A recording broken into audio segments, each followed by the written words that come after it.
who is flanked by our esteemed high-level party. A warm, warm welcome.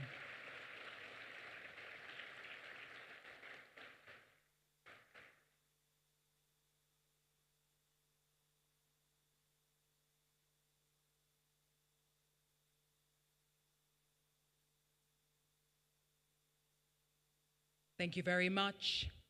And as you take your seats, may I kindly ask us to settle, kindly. My dear friends from the media, may I ask you to settle? Ladies and gentlemen, allow me to ask you to give a resounding round of applause to the continent of Africa, for which we are committed and for which we have hope and for which we believe we will achieve prosperity. Your Excellency Paul Kagame, President of the Republic of Rwanda, Your Excellency Mahamadou Issoufou, former President of the Republic of Niger, and of course, AFCFTA champion, Prime Minister Russell Dlamini of the Kingdom of Eswatini, Secretary General Wamkele Mene of the African Continental Free Trade Area Secretariat. Ladies and gentlemen, distinguished ladies and gentlemen, we have come full circle. Mesdames et messieurs, vous êtes les bienvenus à la deuxième édition de Biashara Afrika qui s'intitule Oser inventer l'avenir de l'ASLECAF. Ladies and gentlemen, you're very welcome to the second edition of what we like to call an opportunity to dare, not only to dream, but to bring life to the continent of Africa through the power and the efficiency of the AFCFTA. My name is Anita Erskine. And as I said before, we have come full circle. And to describe what that means, you have to take a look at this video, which is definitely a tribute to Rwanda. And we are acknowledging this wonderful nation's commitment to the implementation of the AFCFTA. Please take a look.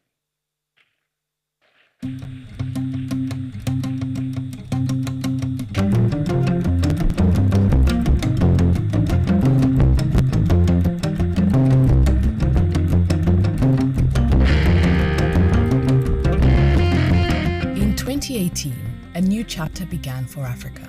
A chapter of unity, progress, and shared prosperity. At the forefront of this historic moment was His Excellency President Paul Kagame, whose leadership dared to envision and invent the future of African trade. Tomorrow, we will sign a historic agreement creating a continental free trade area. The road to this point has been long indeed. It can be measured in decades, and we still have a few more steps to take. But we are persisting, and a new chapter in the story of African unity is set to begin. On March 21st, 2018, Kigali became the birthplace of the African Continental Free Trade Area Agreement, a bold vision to unite 55 sovereign states and create the world's largest free trade area. Rwanda was among the first nations to ratify the AFCFTA, once again positioning itself at the forefront of Africa's future. Rwanda's commitment to this vision did not end with the ratification. As one of the first countries to implement the AFCFTA and participate in the Guided Trade Initiative, Rwanda continues to be a driving force behind the agreement's success, facilitating cross-border trade, attracting foreign investment, and empowering businesses across the continent. Rwanda continues to shape the future of African economic cooperation. Through the Kigali-based AFCFTA Adjustment Fund, in collaboration with Afreximbank, Rwanda is ensuring that all African economies, large and small, are poised to thrive in this new era of trade. This fund, hosted in Rwanda, provides the financial support African nations need to fully benefit from the AFCFTA, fostering resilience and long-term growth across the continent.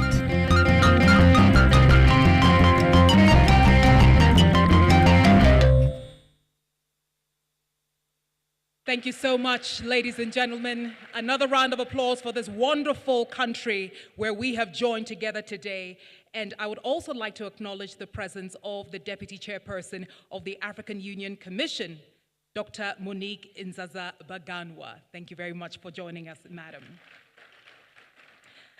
And now, ladies and gentlemen, let us start with our official welcome remarks coming from the Minister of Trade and Industry, Republic of Rwanda. Please welcome Prudence Sebahizi.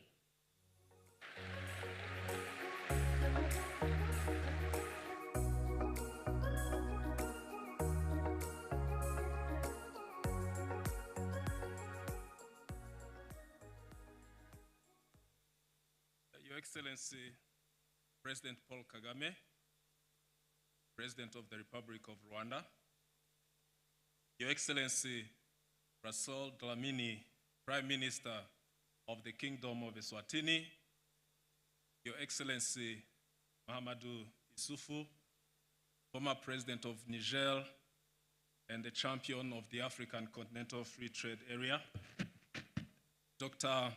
Monique Nzaza Baganwa, Deputy Chairperson of the African Union Commission, Honorable Salim Urangala, Cabinet Secretary, Ministry of Investment, Trade and Industry of Kenya, my brother Wamkele Mene, Secretary General of the African Continental Free Trade Area, AFCA Secretariat, Dr. Jean Kasseya, Directeur Général de Africa CDC, Honorable Ministers present here, members of the Thematic Corps, representatives of the private sector, distinguished guests, ladies and gentlemen, good morning and welcome to Kigali.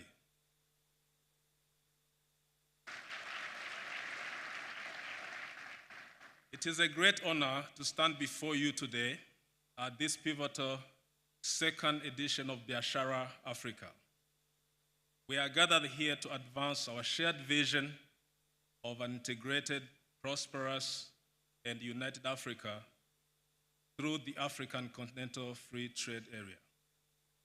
Rwanda, under the leadership of His Excellency President Paul Kagame, has been a key driving force in this transformative journey.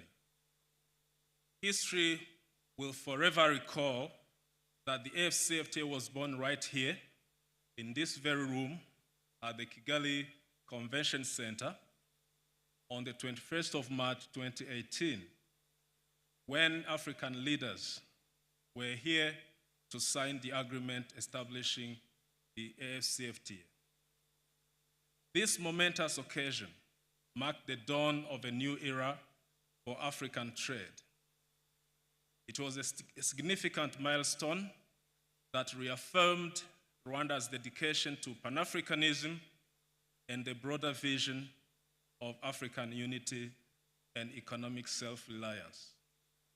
Indeed, the AFCFTA would have not come to life without the unwavering determination and tireless efforts of His Excellency Mahamadou Issoufou, who was entrusted by heads of state and government to champion this noble cause since February 2017. Your Excellencies, as I conclude, allow me to emphasize that Biashara Afrika serves as a vital platform for dialogue and collaboration among business leaders, policymakers, and entrepreneurs. It offers an invaluable opportunity to engage in meaningful discussions, address emerging challenges, and explore new paths for growth and development. It is the private sector that will harness the opportunities presented by this expansive market, unlocking the potential of intra-African trade in goods and services, driving industrialization, and creating millions of jobs for our youth. The entrepreneurs, businesses, and innovators across Africa are the driving forces behind this transformative agenda. As we work together, To ensure success of AFCFTA, let us remember that this is not just a policy initiative, it's an opportunity to reshape the destiny of our continent. Let us seize this platform to strengthen our partnership and explore new possibilities. Once again, welcome to Kigali, and I wish you fruitful discussions. Thank you very much. Merci beaucoup, Monsieur le Ministre. Merci beaucoup. Et maintenant, mesdames et messieurs, je voudrais inviter sur scène Wamkele Mene, secrétaire général de l'ASLECAF. Ladies and gentlemen, please welcome the Secretary General of the AFCFTA, Wamkele Mene.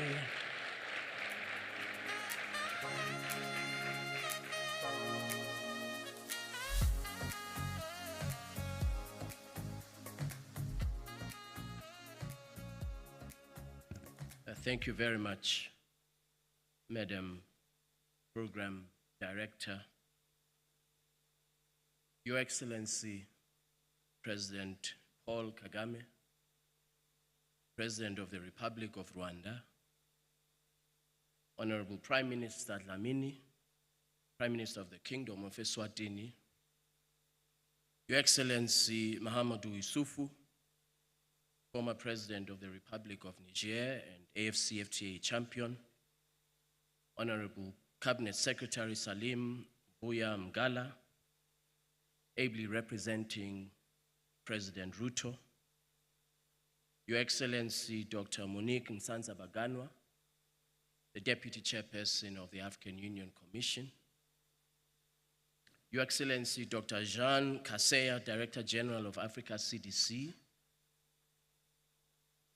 our special guest, Mr. Mesfin Bekele, CEO of Ethiopian Airlines, Honorable Minister Prudence Sibaizi, Minister of Trade and Industry of the Republic of Rwanda, Honorable Ministers from the Government of Rwanda, Dr. Amani Asfour, President of Africa Business Council, Excellencies, Ambassadors, High Commissioners, distinguished ladies and gentlemen. It is indeed a privilege and an honor for us to be back in Kigali, Rwanda, for this second edition of Biashara Afrika, under the theme, Dare to Invent the Future of the AFCFTA. I want to extend my heartfelt appreciation to President Kagame and the government that he leads for co-hosting Biashara Afrika, which serves as a very important platform for engaging with Africa's private sector, particularly small, medium enterprises and youth entrepreneurs. I'm grateful for the presence of Honorable Prime Minister Dlamini, as well as the presence of the ever-constant support of His Excellency President Mahamadou Issoufou. And I know that there are other leaders who had wished to be here with us today, for example, His Excellency President William Ruto, whom, as I said, is ably represented by Cabinet Secretary Mbuya Mgala. Our development partners, Afrexim Bank, as well as AFDB, both Presidents Adesina and Orama sent us our best wishes. They unfortunately could not be with us today. Over 400 million Africans live in extreme and moderate poverty. Trade and access to new markets is essential for us as Africans to reduce poverty. The AFCFTA, with its comprehensive and continental scope, offers Africa a path out of poverty through trade, where we intensify our efforts aimed at economic integration and laying the groundwork for a single continental market. I believe we enhance our opportunity as Africans to defeat extreme and moderate poverty. Your Excellency President Kagame, you hosted the 10th extraordinary session of the Assembly of Heads of States and Government here in this very hall in 2018, as Minister Sibaizi noted, for the signing ceremony of the agreement establishing the AFCFTA. Since that day, 21st of March 2018, 48 countries have ratified the agreement establishing the AFCFTA. Negotiations of all the protocols have successfully been concluded and adopted by the Assembly of Heads of States and Government of the African Union. More importantly, commercially meaningful trade has commenced under the Guided Trade Initiative, which we launched in October 2022 with 7 countries at that time. This year, 39 countries will be trading under the Guided Trade Initiative, demonstrating commercially meaningful trade on the basis of the AFCFTA.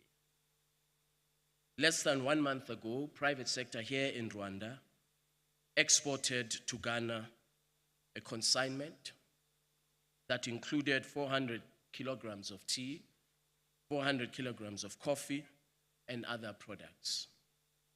This export of this consignment demonstrates a trend which began in October 2022 of focusing on trade in value-added production, signaling a strategic shift away from traditional export of unprocessed raw materials. Commercially meaningful trade under the preferences of the AFCFTA is therefore taking place.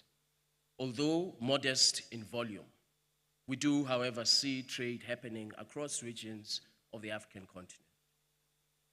Large and small economies are issuing certificates of origin, which is evidence of this trade, for exports to other state parties.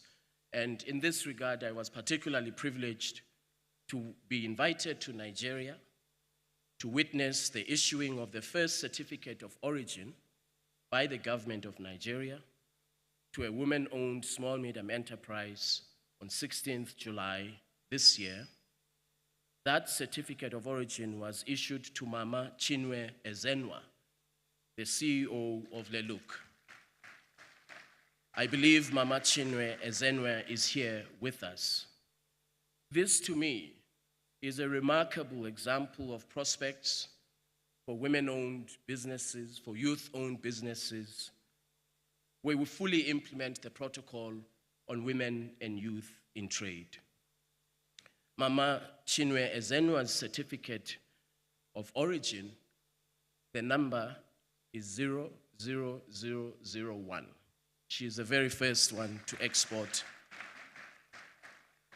What holds further promise is leveraging on Africa's digital economy. The recently adopted protocol on digital trade. Our youth, who are at the cutting edge of Africa's digital economy, are set to take advantage of an expanded digital market in Africa through establishing digital public infrastructure that truly addresses the imperative of digital and financial inclusion to advance Africa's development objectives. As we convene here, using a digital platform which AFCFTA and Afreximbank introduced, we are able, as Africans, for the very first time, to trade in local currency, using the Pan-African Payments and Settlement System, which the AFCFTA strongly supports. Our continent must be a digital single market by 2030 to create jobs, innovation, opportunities for young people. The protocol on digital trade takes us in this direction. Fragmentation, differentials in levels of economic development run deep in our country, in our countries. That is why, in order to ensure inclusive growth across and in country, we introduced the AFCFTA Adjustment Fund. We partnered with Afreximbank to establish the AFCFTA Adjustment Fund, which is domiciled here in Rwanda.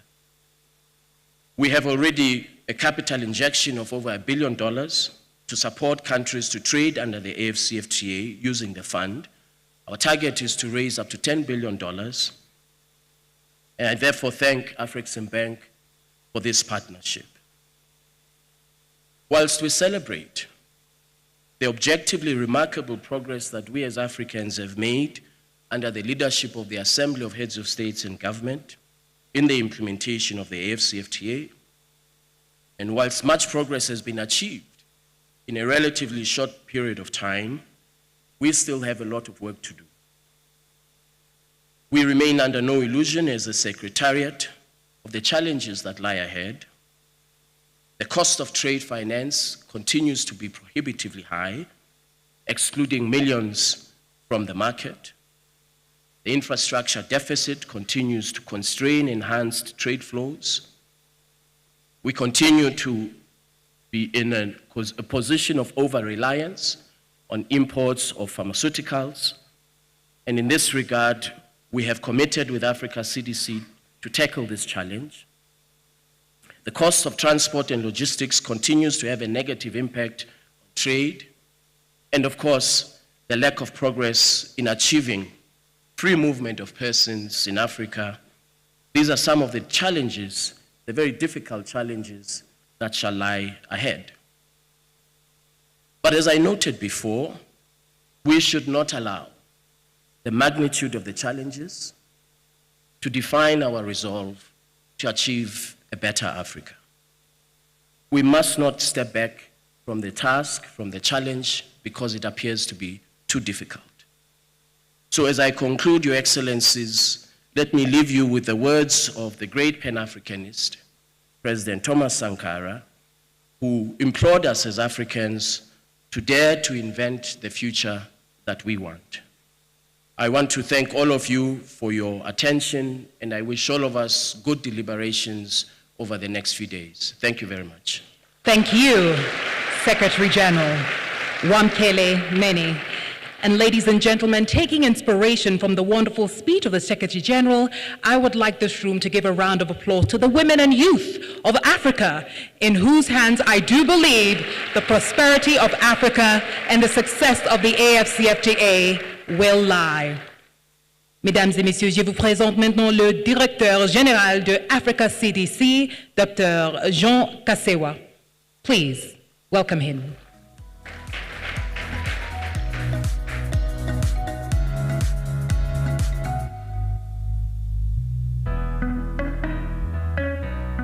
Thank you, Madam Director. It's not because I'm from a Francophone country, then you have to introduce me in French.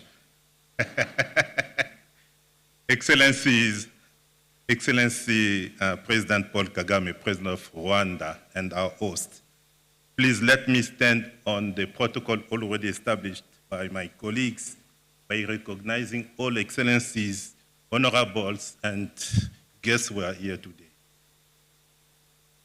Biashara 2024 was conceived as a strategic moment to rethink the future of Africa and FCFTA on the way to unlock the intra-Africa trade. I was thinking that we'll celebrate this great moment with my brother, Wamkele, and all of you. But I've decided to change the speech that was drafted for me to address a major issue, that is the linkage between trade and health. It means all pandemics and outbreaks we are facing. This decision is led by, as you saw, the level 3 status issued by the government of the United States of America regarding the Marburg outbreak in Rwanda. I challenged them. I told them yesterday, this decision is unfair, is unacceptable, especially for a country that is doing more than all of us in the world are doing, including the US.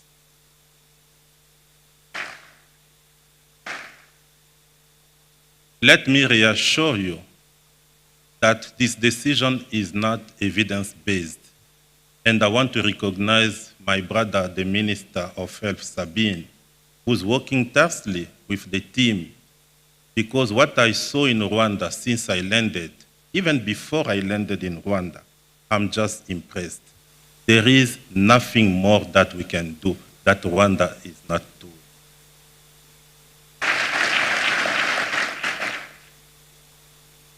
Rwanda is making us proud as Africans. I'm proud as Director General of Africa CDC to say that Rwanda is a school for all of us on the way to manage this kind of outbreak. But let me also say, we are tired. We are tired every time there is an outbreak, we are in panic mode because we need to start to beg the world for vaccines, drugs, diagnostics. It was the case for Mpox. It was the case before for COVID, and it's still the case for Marburg. Let us take a strong decision today under the leadership of President Kagame, who is also our champion for domestic financing. But also, I wanted to meet President Ruto, who is the champion for local manufacturing, to say, from today, we need to start to manufacture all of our medical countermeasures in Africa.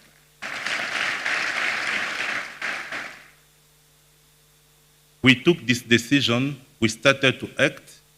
For Mpox, we started the tech transfer. For Marburg, we started the tech transfer also in Rwanda. We are working with Rwandan authorities. We'll be back after 21 days after this decision from the US government. It means on the 28th of October, I will be in Rwanda. But I requested my US senior officials who are talking with me yesterday to be with me in Rwanda. We need to do our best to lift the status by end of October because we believe that this one is breaking trade, is breaking economy. You don't know the number of colleagues and friends who cancel their trips because they are just afraid not to go back to the EU. And we cannot accept. President, we are there because you wanted us to be there. We are there because Wankele, myself, and Dr. Monique, we are AU supporting all of our countries. And you can rest assured that we'll do everything possible to move Rwanda out of this outbreak, but also to strengthen our health systems in Africa by manufacturing our medical countermeasures. I thank all of you.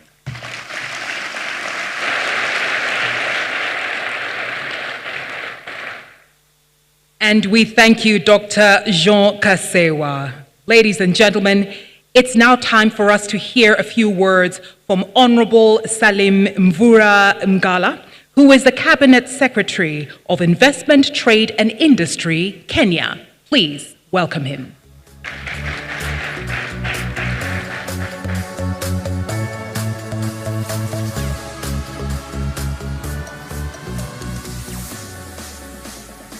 Your Excellency, President Paul Kagame, President of the Republic of Rwanda, Your Excellency Mamadou Issoufou, former President of Niger and AFCA champion, Your Excellency Russell Lamini, Prime Minister, Kingdom of Eswatini, Your Excellency Wamkele Mene, the Secretary General, AFCA, dear colleague ministers, distinguished ladies and gentlemen, our development partners, let me take this brief opportunity, Your Excellency, first of all, to register our gratitude for your hosting of this very important forum here in Kigali. His Excellency Dr. William Samoei Ruto was expected to be in this forum. However, due to exigencies of duty, he sent me here and a delegation of senior officials from government to represent the Republic of Kenya. It gives me a lot of pleasure and honor, therefore, to send warm greetings from His Excellency Dr. William Samoei Ruto and the people of Kenya in this particular forum. And therefore, Your Excellency Paul Kagame received greetings from Dr. William Samoei Ruto. The government of Kenya is fully committed to the dreams of AFCA, and as a government, His Excellency William Samoei Ruto has put in mechanisms to ensure that we fully implement the decisions that will make Africa trade with itself and with its neighbors. And therefore, we believe that AFCFTA is a good transformative tool that is going to transform the economies of Africa and also inspire the potential for growth and prosperity. Because of time, I will not go through this statement, but I just came here, Your Excellency, to assure you and all the delegates that the government of Kenya is fully behind Biashara Afrika, and to demonstrate that commitment, today we will have a signing of an MOU between one of the companies in Kenya so that we can regulate and inspire trade. I also want to take it from the CDC Director General. As government of Kenya, we have set up special economic zones where we inspire investments and manufacturing.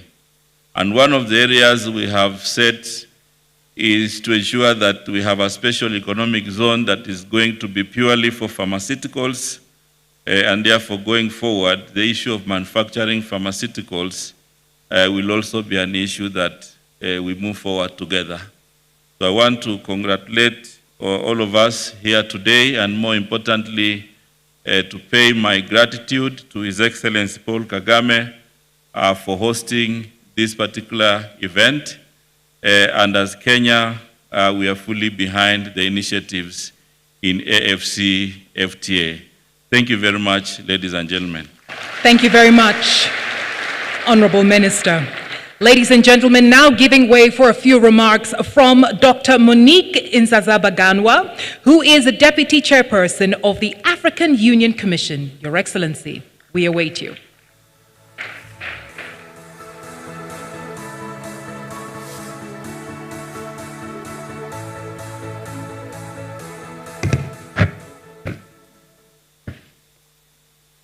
Your Excellency, Paul Kagame, President of the Republic of Rwanda. Your Excellency, Mahamadou Issoufou, former President of Niger and our African Union champion on AFCFTA. Excellency Prime Minister, Russell Dlamini, Prime Minister of the Kingdom of Eswatini. Your Excellency, Cabinet Secretary, Excellencies Ministers, my dear brother Wamkele Mene, and my other brother, Dr. Kaseya Deje of Africa CDC. Allow me to, like others, stand on already established protocol and tell you how it's a privilege to address you at this Biashara Africa 2024. I bring warm greetings from the African Union Commission, especially from its chairperson, His Excellency Musa Faki Mahamat, who delegated me to represent him in this important forum. I express sincere gratitude to Rwanda for its remarkable hospitality and for the symbolism that this country represents for the AFCFTA dream that we all experienced in 2018, as almost majority of member states signed the African Union Continental Free Trade Area alongside other agreements. Indeed, the ideal of an integrated, prosperous and peaceful Africa may be, as we all know, facing untold challenges today. But the AFCFTA is here to remind us that we are making progress regardless. This forum, themed Strong Value Chain and Value Chains for Increased Intra-Africa Trade, embodies our continent's commitment to an integrated African market. I do not need to labor much convincing you of what the AFCA holds for Africa, because the SG Wamukele has already done it. But suffice to re-emphasize that this single market of almost 2 billion people come 2035 has the potential to create tremendous wealth while unlocking industrialization on our continent, hence the pertinence of discussing value chains and supply chains here today. To achieve this, we must enhance the private sector's role and create conducive environment for our youth and women-led enterprises, encouraging innovation and growth. The private sector, as Africa's growth engine, is essential in enabling smooth cross-border trade, promoting seamless goods movement, and fostering opportunities for many SMEs. The question remains how easy it is for wafanya biashara, the traders we are talking about, to move across borders. The African Union Protocol on Free Movement of Persons was also signed here, a twin instrument to the AFCA, but it has not gained the same momentum. Though 33 member states have signed the protocol today, about 27 here in Kigali in 2018, only 4 have ratified it, which is less than 15 we need for the protocol to enter into force. I congratulate Rwanda, Your Excellency President Paul Kagame, for your leadership, because you are among the 4 who have ratified.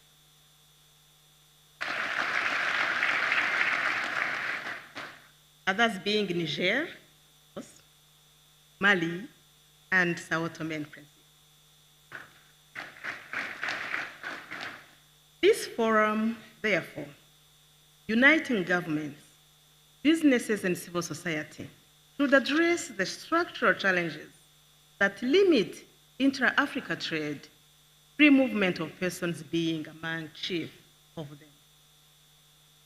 Robust values and supply chains, coupled with improved trade financing, transportation and logistics infrastructure, as well as ease the regulatory complexity, are fundamental to achieving AFCA's vision.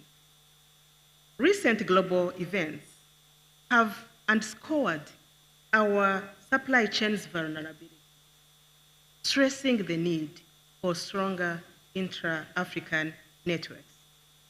The African Union Commission is advancing the AFCA's goals by enhancing trade facilitation, sector-specific development, and value chain integration.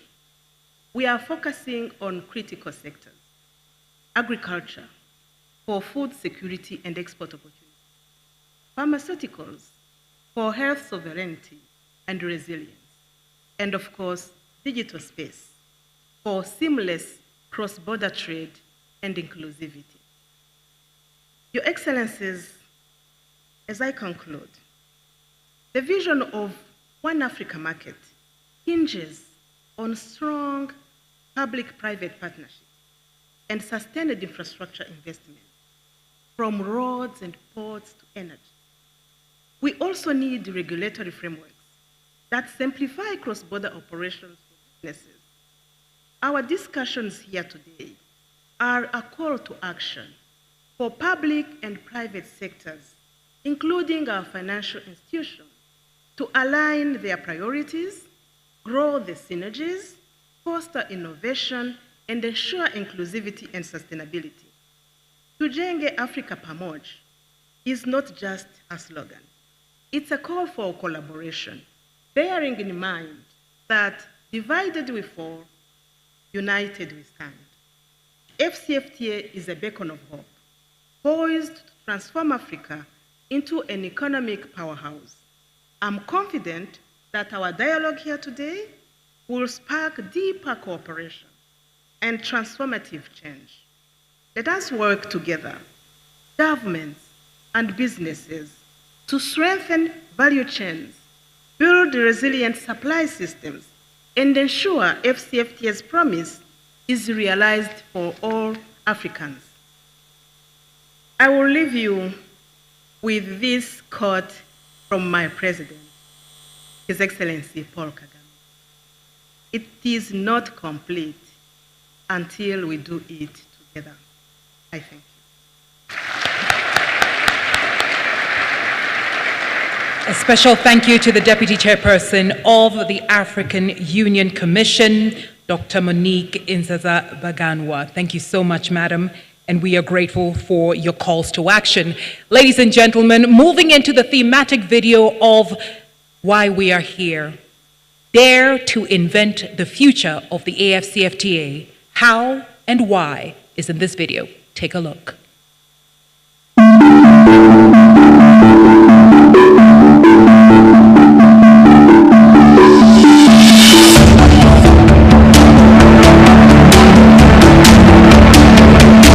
Have you ever imagined what it truly means to unify a continent? What it means to live in Africa where no one is left behind? This isn't a dream, it's our reality. We are daring to invent our future where our borders are invisible, divisions are obsolete, where we move as one to our own beat. Our products will find markets with each other. We will settle payments swiftly and securely. Our services will move across borders as easily as our ideas. Our businesses will scale with ease. Our women and girls will thrive. Breaking barriers and leading the church on innovation. Our youth will unite across borders with seamless travel. And yes, they will lead, not just sit at the proverbial table. As we said, this is no longer a dream. In 2018, in this very room, we united to rewrite the rules of trade. We have since established the rules of origin and the Pan-African payments and settlement system, which are critical for fostering intra-Africa trade. Initiatives like the AFCFTA guided trade initiatives have already started paving the way for tangible trade across borders, including Cameroon, Ghana, South Africa, Kenya, and Rwanda. We are creating a market of innovation, growth, and opportunity, one where every African can rise to their fullest potential. AFCFTA is more than an agreement. It's the embodiment of Africa's resilience, unity, and vision. We dare to invent the future, and we have succeeded. This is our journey. This is your journey. Let's own it together and continue to create the Africa we have always dreamt of. It is indeed time for the AFCFTA. Another round of applause for the AFCFTA. And now it's time to receive the remarks of the Prime Minister of the Kingdom of Eswatini. Please welcome Honorable Russell Dlamini.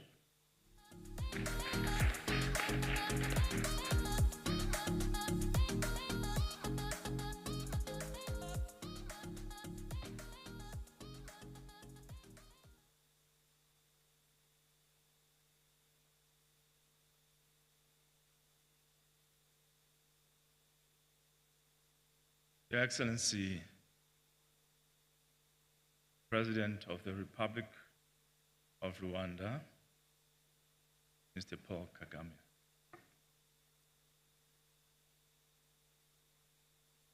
Your Excellency, the former President of the Republic of Niger and champion of the AFCTA, Mr. Mahamadou Issoufou. His Excellency, the Secretary General of AFCA Secretariat, Mr. Wamgele Mene, Excellencies, distinguished guests, ladies and gentlemen, I bring with me warm regards from His Majesty King Mswati III and the head of state of the Kingdom of Eswatini, Her Majesty the Queen Mother, the government and the people of the Kingdom of Eswatini. His Majesty would have loved to be part of this event, but due to other commitments, he couldn't attend, but has graciously appointed me to represent him.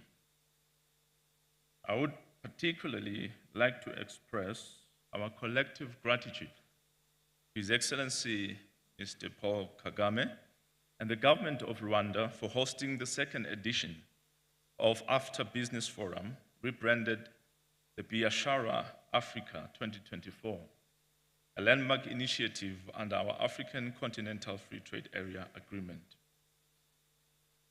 I acknowledge the esteemed business leaders and all key stakeholders in African trade and economic integration who have joined us here for this very important initiative. Your presence underscores the collective commitment to our shared goals of building the Africa we want. Special thanks to His Excellency Mr. Wamgelemene, the Secretary General of AFCA, and the entire staff of the Secretariat, whose tireless efforts have been instrumental in driving our regional integration agenda and making this event possible. I also wish to thank Mr. Mene for the support he has shown in ensuring that the Kingdom of Eswatini is well positioned to fully participate and reap the benefits that the agreement promises to offer to African nations. Our convening here, Excellencies, ladies and gentlemen, here in Kigali today for the second edition of the Business Forum marks a crucial step in our journey towards economic integration in Africa. Reflecting on our path, we recall the historic milestones that have shaped the African Continental Free Trade Area, from the seeds planted by the Abuja Treaty to the comprehensive framework established by the Boosting Intra-African Trade Initiative that culminated to the historic signing of the AFTA Agreement in 2018.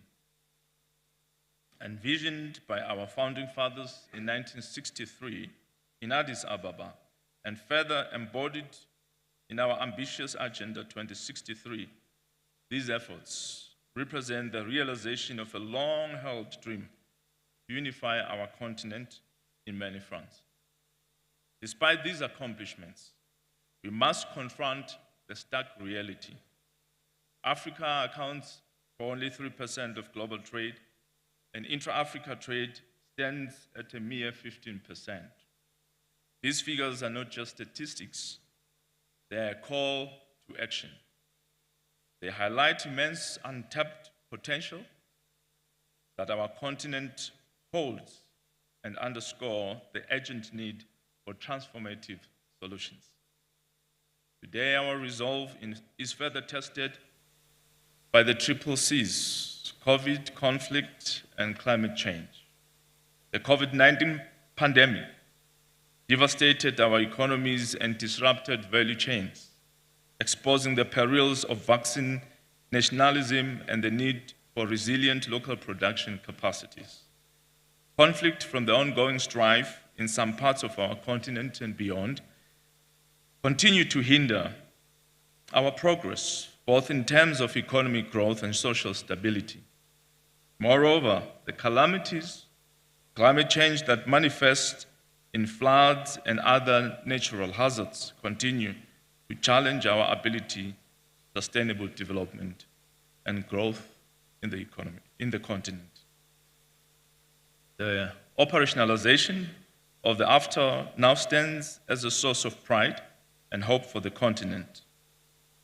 According to studies by the World Bank, if properly implemented, the agreement could lift 30 million people out of extreme poverty. This landmark initiative holds the key to unlocking new opportunities for our young people and women, fostering job creation, promoting regional and continental value chains in sectors such as manufacturing, agriculture, and thus enhancing value addition across our diverse economies. In recognition of this potential, I pledge to rally my fellow leaders at the upcoming African Union Summit to champion the full and faithful implementation of the AFCA agreement. We must expedite the conclusion of negotiations on critical sectors such as automobiles and textiles. I therefore urge those countries that have not yet deposited their instruments of ratification of the agreement to do so without delay. Let us move forward together with renewed vigor and a shared commitment to transform the promise of the AFCA into tangible prosperity for all Africans. Our continent's future hinges on our unity and our ability to fulfill the promises made to our people. Utilizing the vast natural resources of our countries is essential for stimulating economic development. We must use these resources more efficiently and collaborate on sharing expertise and technology to mitigate foreign exploitation. Such measures are vital for poverty alleviation, job creation, and technological advancement. Enhanced cooperation among African countries is crucial to drive our continent's development towards economic independence. And the AFCA is a significant step in that direction. Your Excellencies, I hope that this second edition of the AFCA Business Forum will be a tremendous success and will contribute significantly to Rwanda's inclusive and sustainable economic growth and that of the continent. There shall never be a moment again to revolutionize trade in Africa like now. Let us all seize this opportunity and be part of this wonderful journey. In conclusion, Eswatini promises to be amongst those who want to dare to invent the future of the AFCA.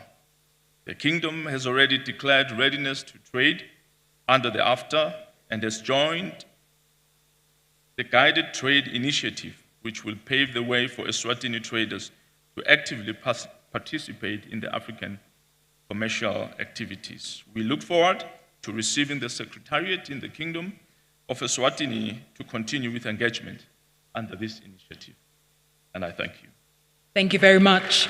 Prime Minister, Kingdom of Eswatini, we thank you very much for your words. And now, ladies and gentlemen, we have two more very important speeches. Mesdames et messieurs, je vous présente l'ancien président de la République du Niger et champion de l'ASLECAF.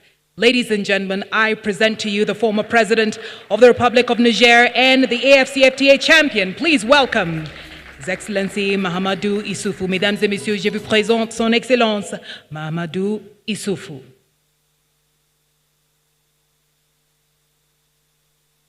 Excellence, Monsieur Paul Kagame, président de la République du Rwanda, Monsieur le Premier ministre de Eswatini,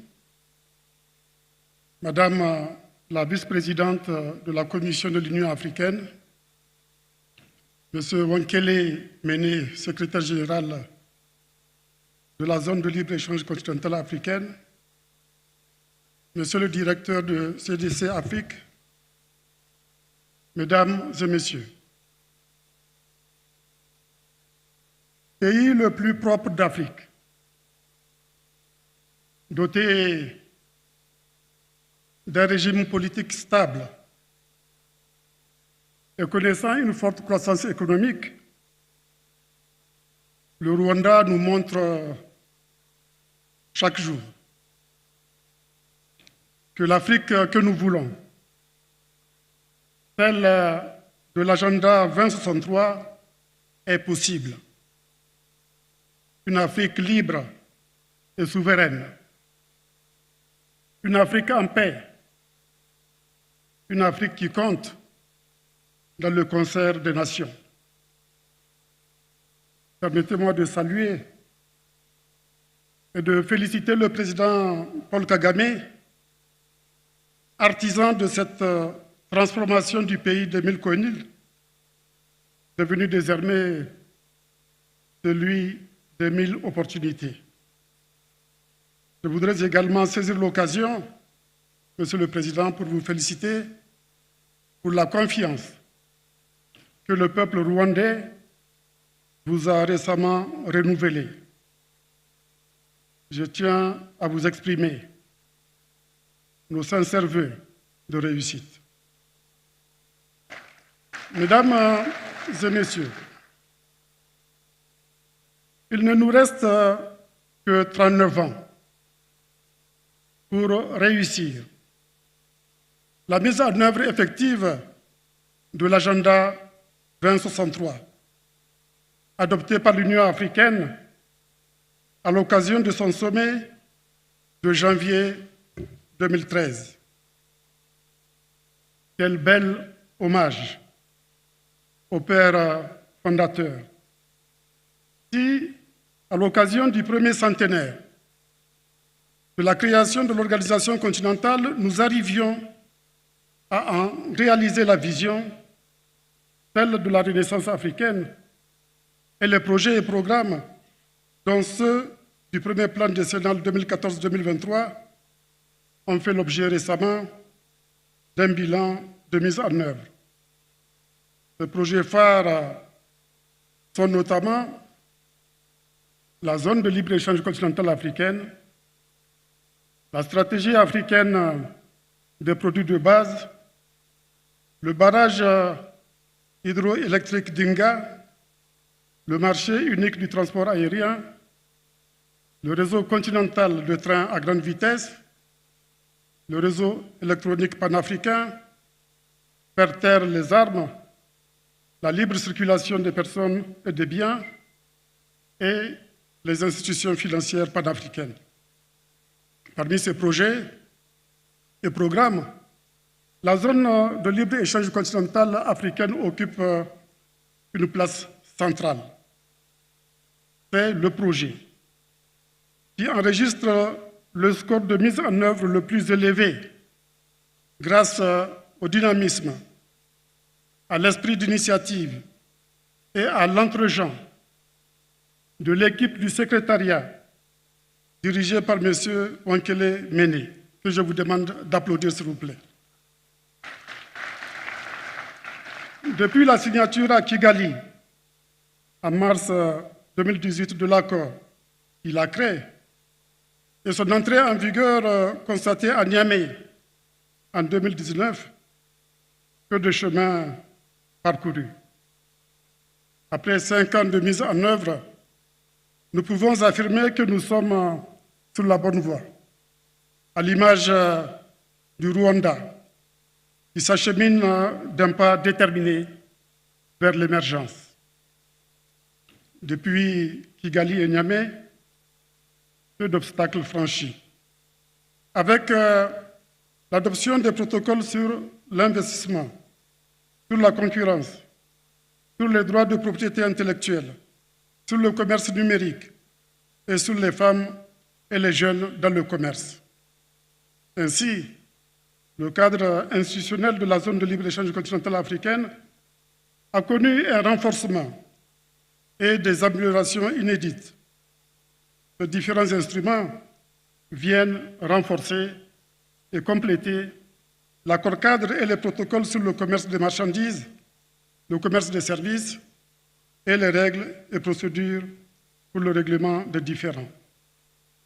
Mesdames et Messieurs, la ZLECAf, il faut toujours le rappeler, constitue un marché de 1,4 milliard de consommateurs aujourd'hui, qui passera à 1,7 milliard en 2030, 2,4 milliards en 2050 et environ 3 milliards en 2063.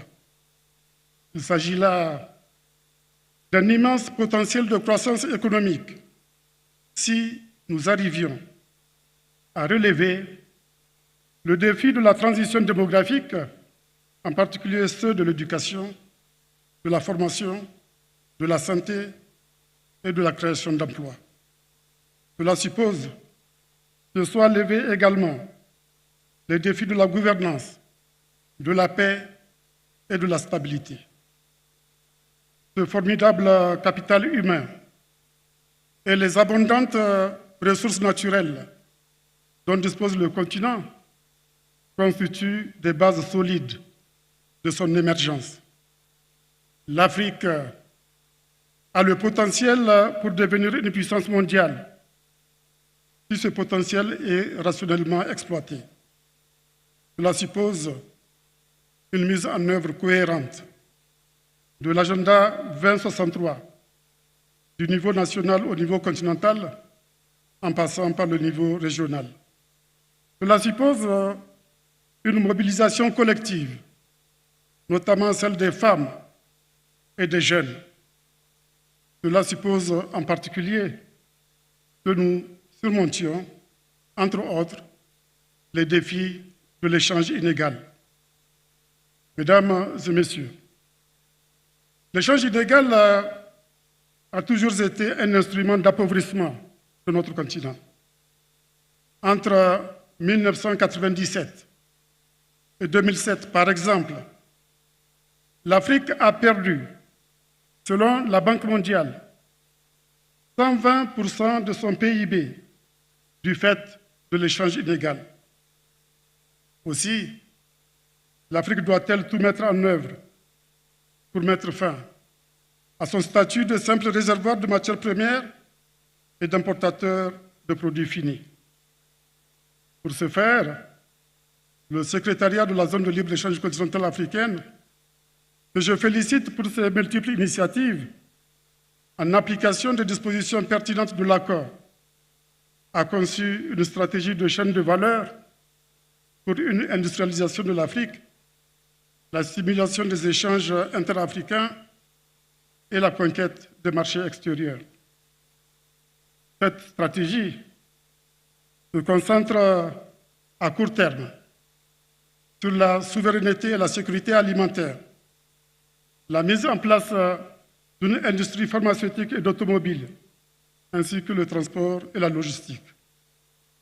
Il est regrettable que des projets, comme celui du réseau continental du train à grande vitesse, du grand barrage d'Inga, n'aient pas connu la mise en œuvre qu'il mérite. Pourtant, l'Afrique a les coûts de transport et de l'énergie les plus élevés du monde, ce qui réduit la compétitivité de son économie. Paradoxalement, alors que les coûts de l'hydroélectricité sont faibles, l'Afrique n'en exploite que 55% de son potentiel. Mesdames et messieurs, les investissements et le financement constituent un autre défi à relever. L'Afrique ne reçoit qu'une part marginale des investissements directs étrangers mondiaux, à peine 5,2% en 2022. Plus grave, pour la plupart des pays du continent, l'accès au marché financier international est soit impossible, soit très coûteux. Le gouvernement africain paye 5 à 16% sur les obligations des États à 10 ans, contre, pour d'autres pays, des taux d'intérêt proches de zéro. Le coût élevé des emprunts sur les marchés financiers se traduit par une forte absorption des recettes budgétaires des États par le service de la dette, faisant peu de marge au financement d'investissements, exposant par ailleurs les pays à des risques de surendettement. D'instruments de développement, la dette devient une source d'appauvrissement. L'architecture financière internationale est inéquitable. Elle doit être réformée.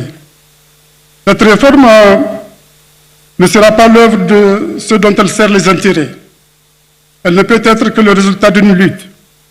La revendication du droit à un développement souverain auquel aspirent de plus en plus de pays constitue une opportunité pour participer efficacement à ce combat.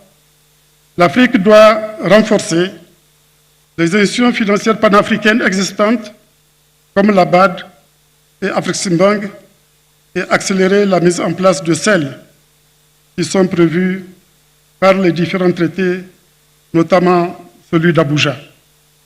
En particulier, la mise en place de la Banque africaine d'investissement et du Fonds monétaire africain doit être accélérée. Mesdames et messieurs, comme vous le savez, le commerce guidé constitue une autre initiative de la zone de libre-échange continentale africaine dont il faut se féliciter. Cette initiative est conçue pour être un catalyseur pour la facilitation des échanges entre les États parties. Lancée en octobre 2022, elle concernait au départ 7 États, à savoir le Cameroun, l'Égypte, le Ghana, le Kenya, l'île Maurice, le Rwanda et la Tanzanie, plus tard rejoint par la Tunisie. Cette phase pilote était essentiellement réservée au commerce des marchandises. L'évaluation de cette phase s'est révélée concluante. Aussi, le secrétariat entend-il poursuivre l'initiative en incluant les services. Près d'une quarantaine d'États parties ont manifesté leur intérêt à y participer. Afin de les accompagner, accompagner les communautés économiques régionales et le secteur privé, le secrétariat a mis en place des programmes cibles de renforcement des capacités. Notre ambition est de voir le secteur privé jouer pleinement le rôle qui est le sien dans la mise en œuvre de la zone de libre-échange continentale africaine et dans la transformation économique et industrielle du continent en tant qu'investisseur, producteur, fournisseur de services, transporteur, consultant, etc. Du Forum des affaires de la zone de libre-échange continentale africaine à Biashara Afrika, une plateforme unique de rencontres est née pour, d'une part, susciter un dialogue constructif entre les représentants du secteur privé et les décideurs politiques africains, et d'autre part, pour favoriser une dynamique entre les communautés africaines des affaires, la diaspora et le reste du monde. Biashara Afrika est un cadre pour stimuler le financement et l'accompagnement des micro, petites et moyennes entreprises et raffermir les liens commerciaux.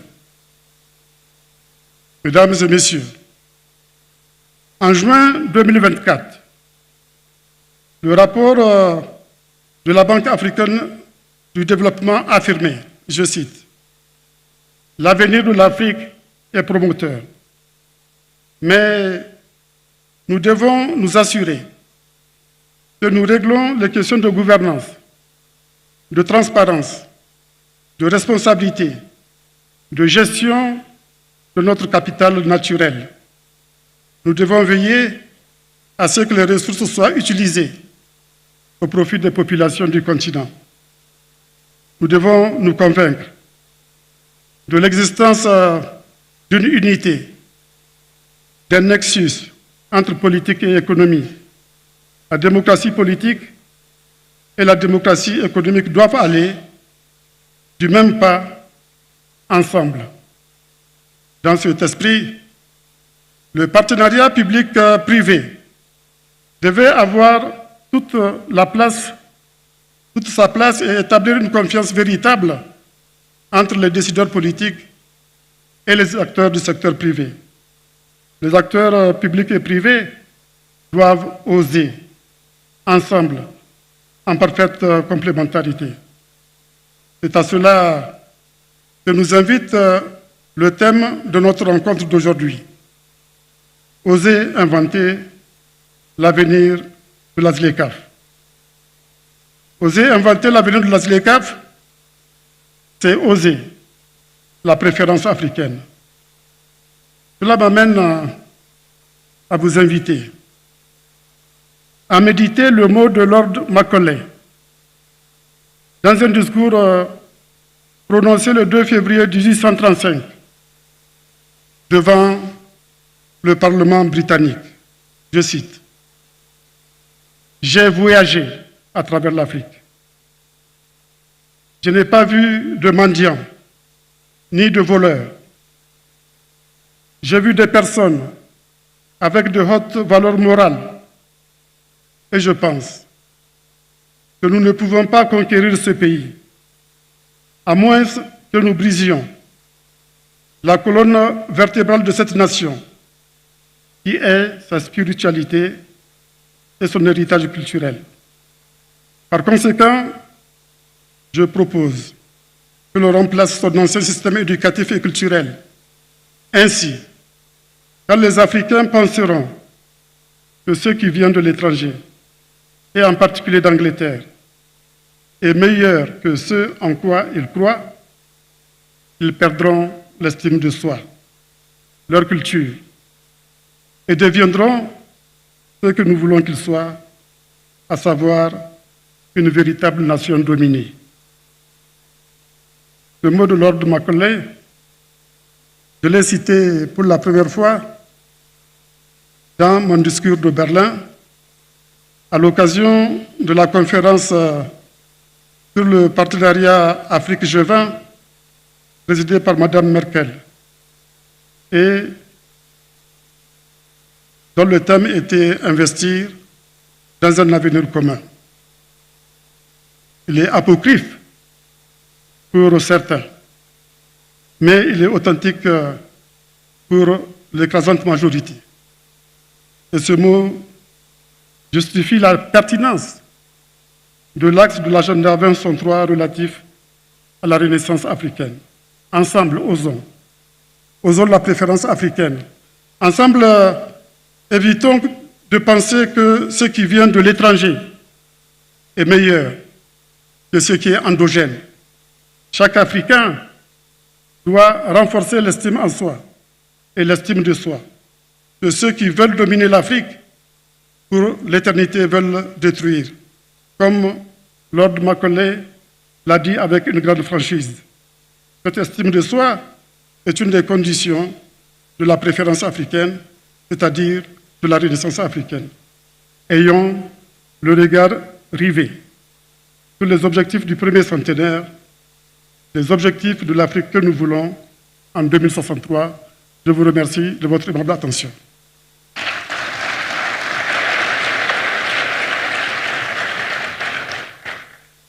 Excellence Issoufou, nous vous remercions. Merci beaucoup.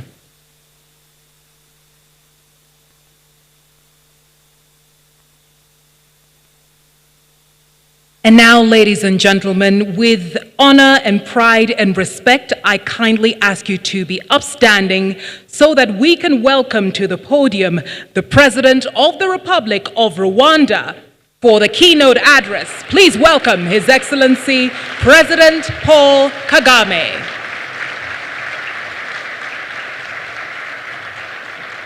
Please.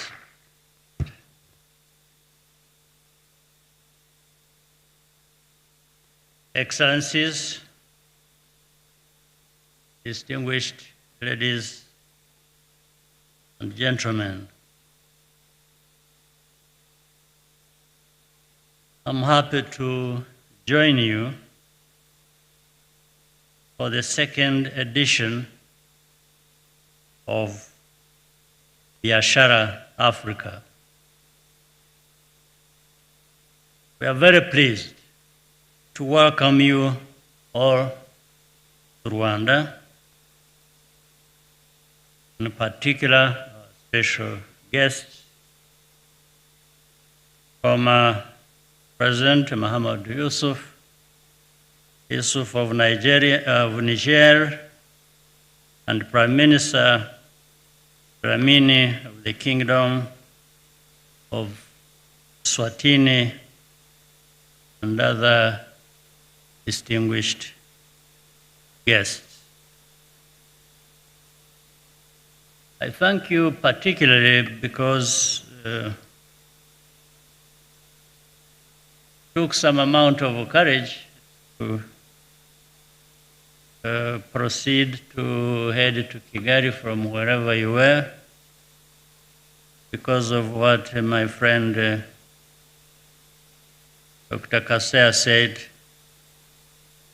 head of Africa CDC, of the virus that has been going around, but well controlled, Marburg virus. From that, indeed, there was a bit of panic. But can't entirely blame people. I think it's, but I want to thank you for being here, all of you today. I want to assure you that Rwanda is doing whatever we can to contain and control this virus, but our best cannot amount to anything without the solidarity and support we have enjoyed from Africa CDC and other partners. Also, your courage to have good understanding, continue to be here for this event. To begin, I wish to commend Secretary General Kwamkele for the good work being done at the Secretariat with the support of the African Union Commission to accelerate the implementation of the African Continental Free Trade Area. The journey to establish the world's largest free trade area began here in Kigali 6 years ago, as has already been said. 1 year later, in Niamey, the operational phase of AFCA was launched. Your Excellency Mahamadou Issouf, I wish to once again commend you for leading us to this point and for your contributions as a champion. These two historic moments demonstrate our commitment to the economic unity and prosperity of Africa. Indeed, Africa is capable of coming together to solve our own problems. But of course, I want to urge our leaders also to make sure that some of the things that stand in our way, that are actually not too difficult to address, should not continue to be the case. We need to fix our politics, our governance.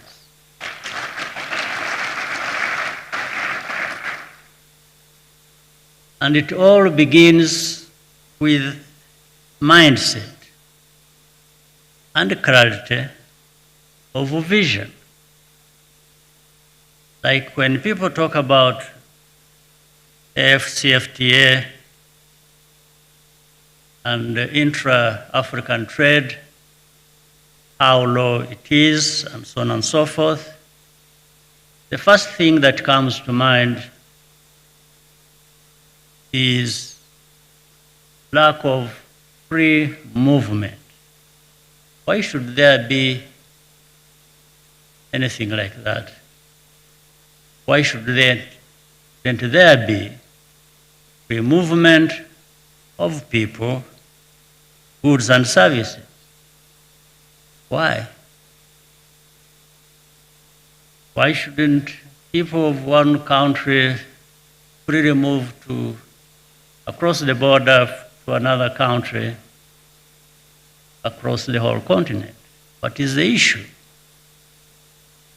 In the end, we agree we are brothers and sisters and people that have same needs. But in the end, the lack of this freedom, people to move freely, well, I'm talking about moving freely across borders. Some people don't move freely within their own borders.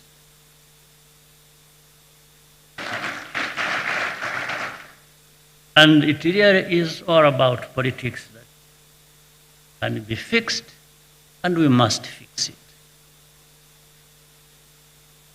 We now live in a complex and ever-changing world. But there are a lot of opportunities for us to take advantage of. As a continent, how well we adapt will depend on how strongly connected we are and on the value we add to our collective wealth. The good news is that integration in Africa is ongoing, and already we can see positive results. But we can do more, and we can do faster. Go faster. Over 30 countries are now participating in the Guided Trade Initiative. Rwanda is happy to be among the first countries to join this pilot. Governments need to continue doing their part to create an enabling environment for business. Removing non-tariff barriers should remain a priority, as well as facilitating cross-border movement. Reducing freight, logistics, and logistic costs would also be a game changer. Africa has some of the highest in the world. The costs of freight and logistics, that is. Rwanda, our national carrier, is providing an affordable service to the private sector to expand their reach on the continent. I want to thank Ethiopian Airlines. Told the CEO is here among us, an honored guest, because of what they are doing to connect Africa and beyond, and we need to join them, because even with so much work they are doing here, Africa begging to be connected.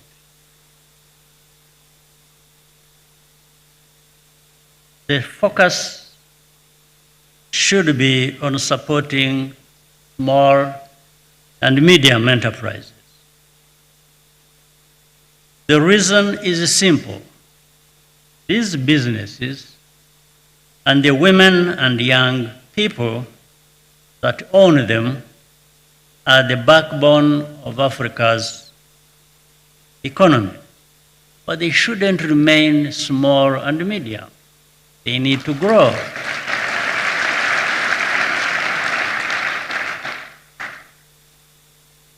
building a single continent market does not happen overnight. A lot of progress has been made, but the road is still long. Even in the face of challenges, we need to be consistent and think outside of the box. That is the formula for success. Working together, there is nothing we cannot achieve. Once again, distinguished ladies and gentlemen, I thank you for being with us here today. I hope you enjoy your stay, and I wish you a very productive meeting. Thank you for your kind attention.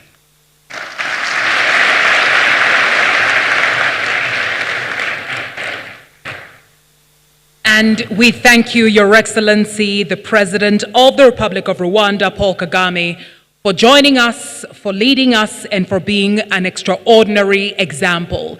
Ladies and gentlemen, over the next 2 days, you will see a bringing together of business minds, entrepreneurs, youth, women, what we like to call the true drivers of the AFCFTA, and indeed what I believe are the custodians of our future. Daring to dream, daring to reinvent, daring to push the future of the AFCFTA forward. And of course, as we listen and engage with each other, demonstrating to the rest of the world that the AFCFTA is, in fact, in effect.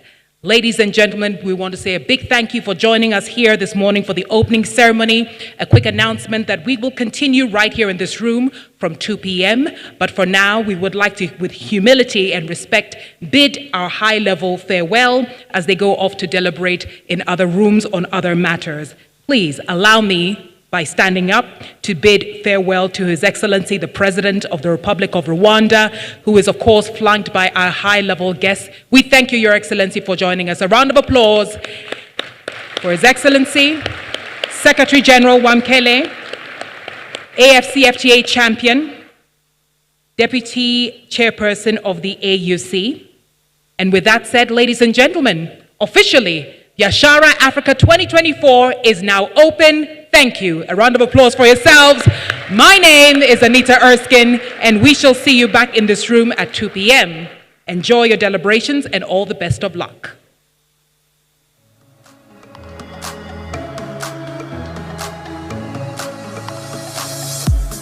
A quick announcement, ladies and gentlemen. Information on where lunch will be served, which is where we're going to right now. Also, for all sorts of information on rooms and meetings, bilateral meetings, etc., please feel free to ask any of our ushers who is around and who can help. The VIP badge holders will proceed to the auditorium club. That is, you turn right immediately after you exit. Lunch will be served in the AFCFTA marketplace located in MH2 and 3 for delegates. Please turn left as you exit the auditorium. If you have a VIP badge, please proceed to the auditorium club. One more time, ladies and gentlemen, if you have a VIP badge, please proceed to the auditorium club, which is on your right immediately you exit this auditorium, and lunch will be served for all delegates in MH2 and 3. See you later, or see you at 2 p.m. Thank you.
aviation sector stood up and said, yes, we can create export processing zones in and around airports.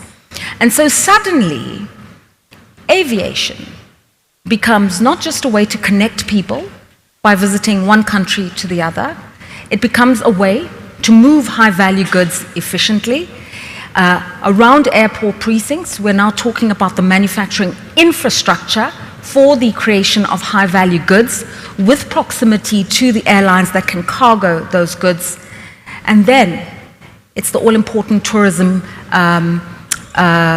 value add, which is how do we get people traveling in and around the continent, not just because tourism can add another 8% to GDP, but we can learn something about each other, and perhaps when we know something about each other as Africans, we can respect each other's humanity and really create the Africa that we want. And that's the conversation we're having here in a fireside chat with Mesfin Teswe Bakele, the CEO of Ethiopian Airlines. I want to thank you so much for your time.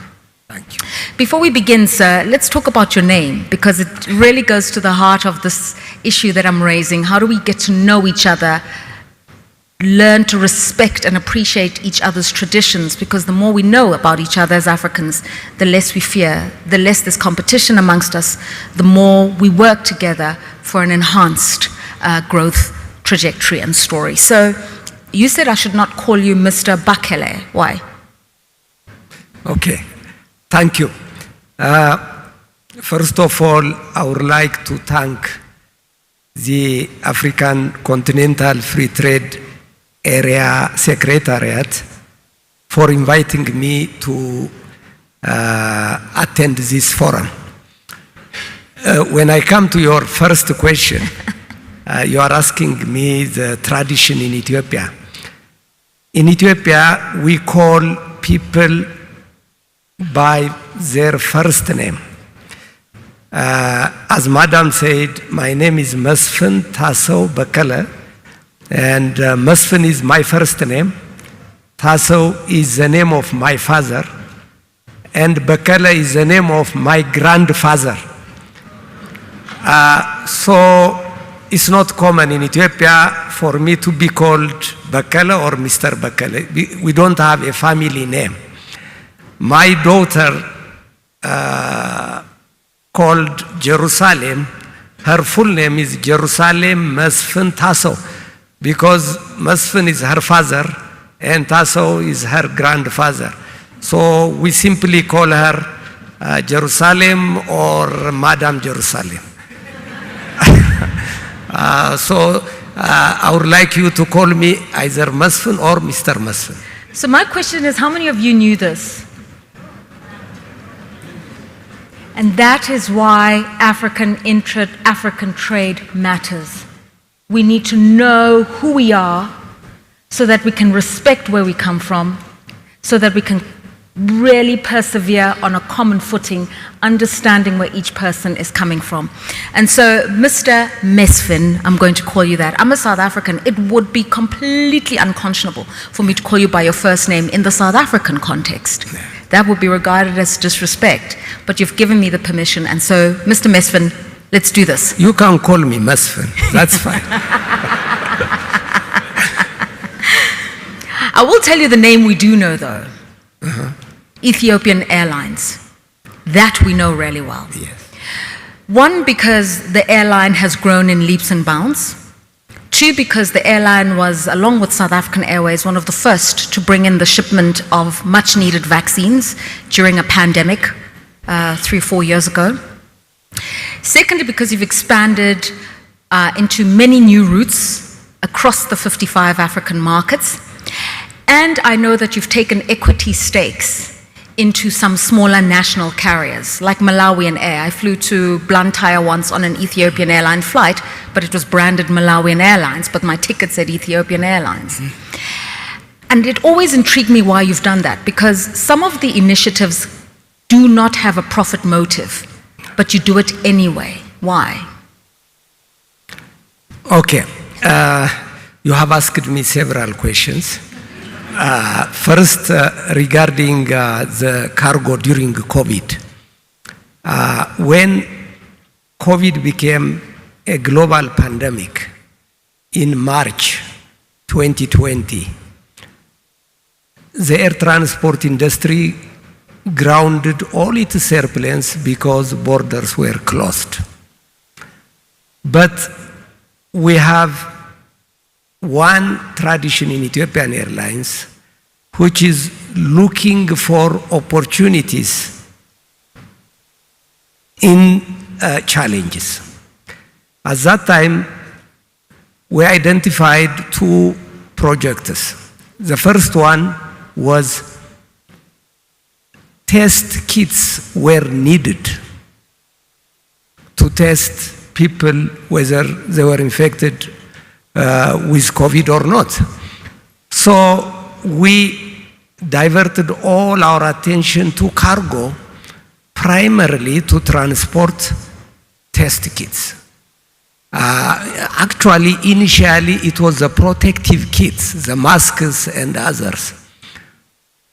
We had only 12 freighter airplanes to do that, and they were not sufficient.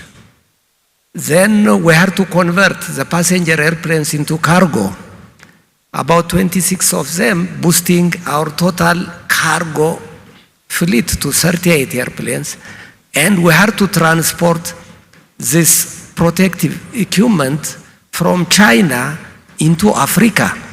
Later on, it was changed into transporting the test kits and finally the vaccines. During that time, it was very difficult because the pilots, the cabin crew, the technicians of other airlines were staying at home to protect themselves from infection. But another culture in Ethiopia, particularly Ethiopian Airlines, is that employees die for their airline.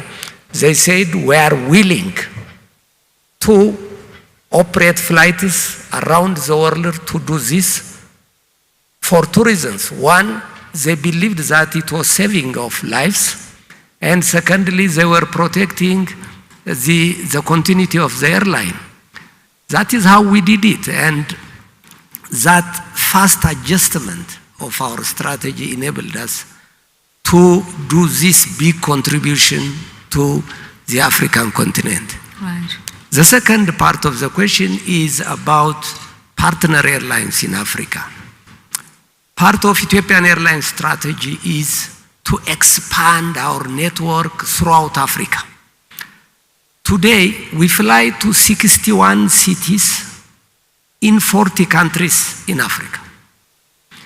Even after this, we strongly believe that we don't have enough connectivity for Africans, particularly intra-Africa connectivity is still very, very low. So, using Addis Ababa as a hub, it's difficult to fly to every small city with convenient connectivity. Part of our strategy was to partner with African governments and other airlines within Africa to do regional hubs that will serve the regional market, including same-day connection. Okay. It is based on this premise that we established AFCA Airlines in Togo, connecting 27 cities in West Africa, same-day connectivity. Right. And as you mentioned, we have one in Malawi, and we have one in Zambia, just the beginning. And in December, we are going to start a new national carrier in Democratic Republic of Congo with a joint venture with the government. Okay, so using those examples, right? Democratic Republic of Congo, the Eastern Front locked in war. Somebody would say, that does not make business sense. You've said connectivity in Africa is very low in terms of airlift, but you fly to these small cities, even if you're not filling up seats, even if you're not filling up an aircraft. That doesn't make business sense. Why do you do it? Yeah, look, you raised a very important point. We are not establishing partner airlines to get profit. Many people misunderstand this. Some say they are coming here to take profit. Let me give you an example. in AFCA. AFCA today carries over 1,300,000 passengers per year. I can tell you, during the last 14 years, Ethiopian Airlines didn't take a coin as a profit. After 14 years of operation. In Malawi, we never take a coin as a profit. We are establishing these airlines to have strong partners in every region who can feed passengers to us and to whom we feed passengers to them. So the greatest benefit in this partnership is to expand the network to reach Africans to their cities, to their villages, provide air service, and enhance the connectivity between the two airlines. That is the greatest benefit that we have enjoyed from AFCA, we are enjoying from Malawi, and even in DRC, our immediate benefit is not profit, is to establish a reliable, dependable airline in Kinshasa that serves the domestic market, which will grow into regional market, and later on it can be transcontinental connectivity. Now, one of the biggest impediments to connectivity on the continent has been this idea of open skies. From the time of the Yamoussoukro Agreement to recent interventions, people talk about it, but it's difficult to achieve. So how have you expanded, created new routes, when the actual rules and the protocols around free movement of aircraft into different airspace have not been established? Internationally, we fly to over 130 cities. And domestically, we fly to 21 cities in Ethiopia. All our international flights are operated based on bilateral air service agreement. Means the two countries discuss together on traffic rights. That is the basis. Unfortunately, we don't get the number of traffic rights that we want to expand our network. So it is a continuous struggle. To fly to Canada, it took us 5 years of negotiation.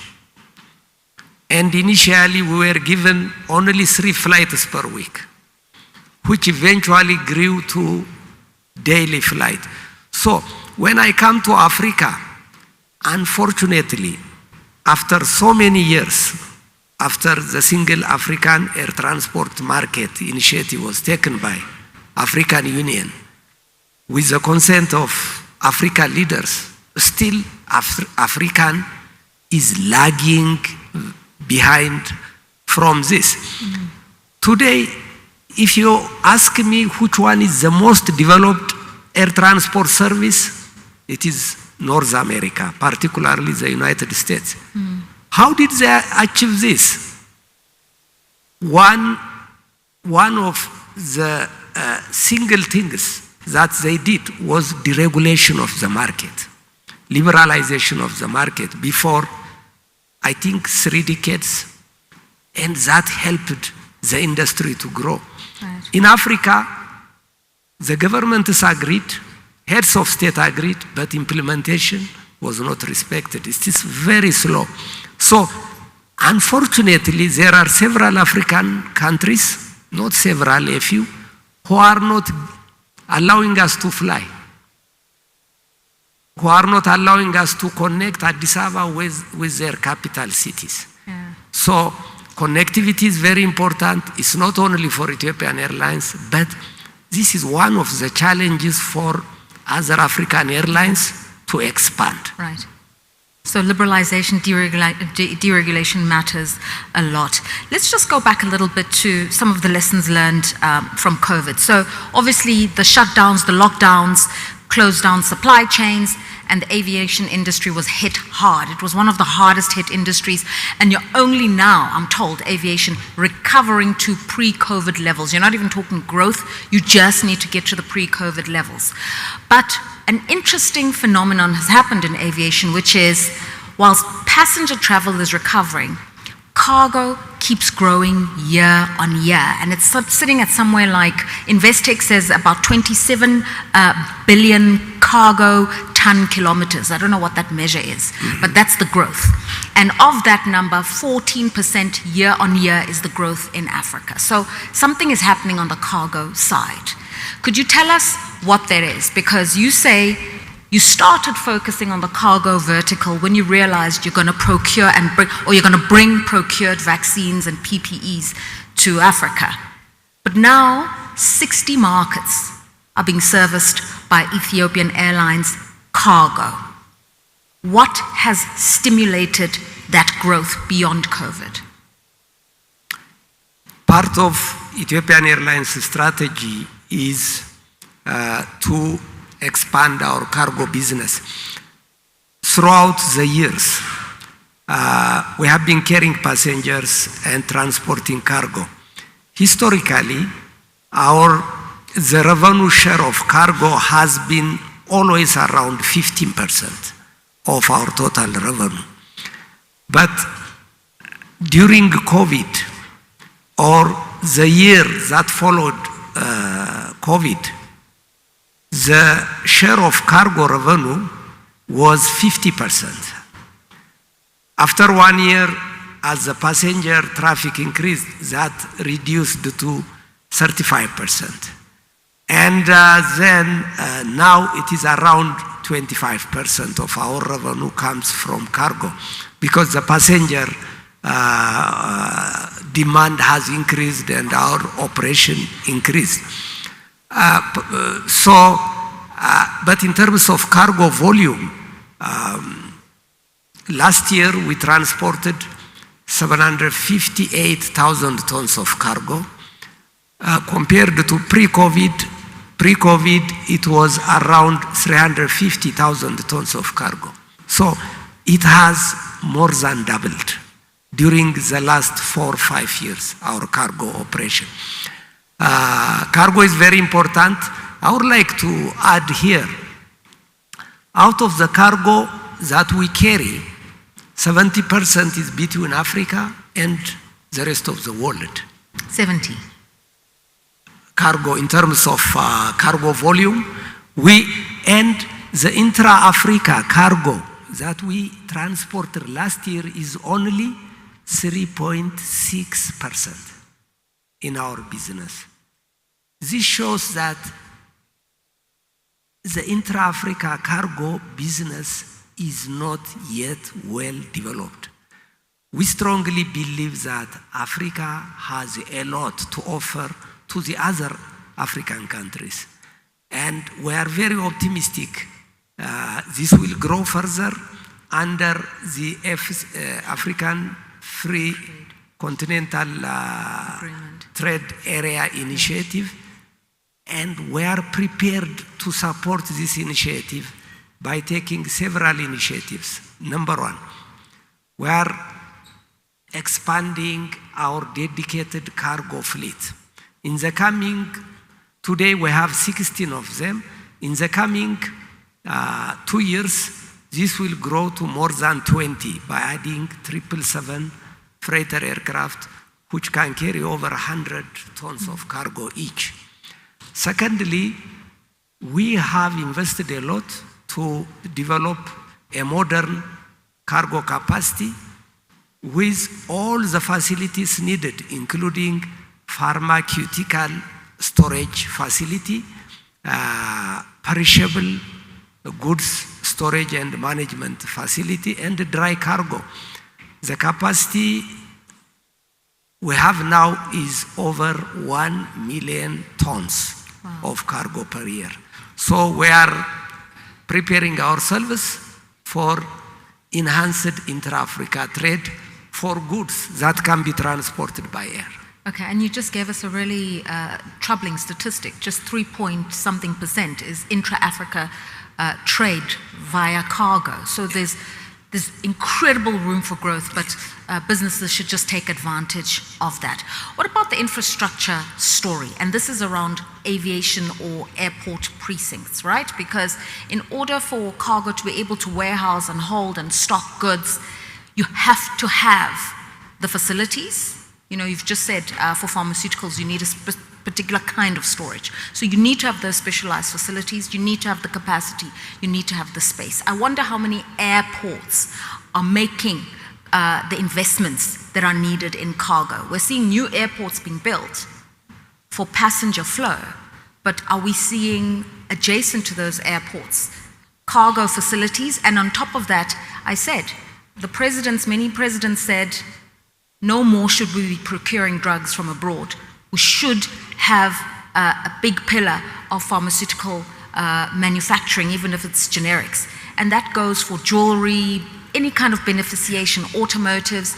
Do we see that synergy between airport infrastructure, export processing zones, cargoes? Yeah, when it comes to Addis Ababa Bole Airport, we believe we have already the facility for perishable goods, pharmaceuticals, all the facilities. And the airplanes are designed to support transportation of pharmaceutical goods. Even we have developed the required processes to transport such pharmaceutical products between the aircraft and the warehouse. There are a number of pharmaceutical products that should always be maintained within a particular temperature range. We have that facility in warehouse. The airplanes are designed for that, but during loading and unloading, we have to take care of them. So we also have prepared special containers to do that transition. And our pharmaceutical transportation facility and processes have been approved by IATA, International Air Transport Association. So we meet all the regulatory requirements in this respect. But in other African cities or airports, I don't think we have this in many of them. In a few airports we may have, so more needs to be done. Okay. You also said what we are seeing is passenger travel recovery, whether it's business or leisure travel. But are you seeing, in those routes you've opened up across major African cities, are you seeing an appetite for intra-Africa travel? Because there's a big synergy between aviation and tourism. And tourism could be a multiplier. But do you see people wanting to visit other countries outside of South Africa, Kenya, Senegal, and Ghana? Yeah. Yes. My initial answer is yes, because our network, Ethiopian Airlines network, was initially designed to connect Africans to the rest of the world. Africans arrive in Addis Ababa in the evening, and all our European, Middle East, Asian flights used to depart in the evening. Next morning, passengers come from all over the world to Addis Ababa, and our African flights depart in the morning. So our network was not designed for immediate connectivity between Africa. But since recently, we have introduced revisions to our schedule which provide immediate connectivity between African countries, and we are seeing a growth in that traffic. So this shows that given the appropriate air connectivity, this traffic can grow for different reasons. Tourism, yes, intra-Africa tourism, it has a great opportunity, trade, conferences, and other business. Right. We've run out of time. I have my final question. We know that if implemented correctly, the African Continental Free Trade Area can alleviate poverty and also empower the youth and the women. In fact, we're told that women will see their incomes grow by 11%. Ladies, can I get a whoop whoop? 11% for each of us. Okay, so women will see a value addition to their incomes of 11%. But it needs to be deliberate, that intervention. On this issue, Ethiopian Airlines has been deliberate. I have read that 5 countries in the world rank really high in terms of their gender empowerment policies. The best are India and Ireland. Number 3 in that ranking of 5 is Ethiopia. Number 5 is South Africa. Can we also give one for South Africa? Okay. And what we mean by that is, in the South African case, we're told 10% of their pilot cohort are women, which means you beat that average and any other global average. But you still don't do it as well as India or Ireland. That doesn't matter. The fact is you're doing it. You have got the largest cohort of female pilots and engineers across Africa and across the global south. How did you get that done? Yeah, I would like to explain this by comparing what we used to have before 10 years and what we have today. I remember we got 1 female captain, pilot, before maybe 12 years. Prior to that, all our pilots were male. Today, we have over 60 pilots flying for Ethiopian Airlines, female pilots. We don't believe it is adequate. We want to increase this significantly. Since recent years, we are giving special focus in hiring female pilots. We are encouraging them. And it's not only pilot, technician. Before 10 years, we used to have technicians, female technicians, only in the shops to repair spare parts. Now, we have over 100 technicians maintaining airplanes, flying with airplanes as flight technicians. So we are giving special focus for our sisters to join the aviation industry.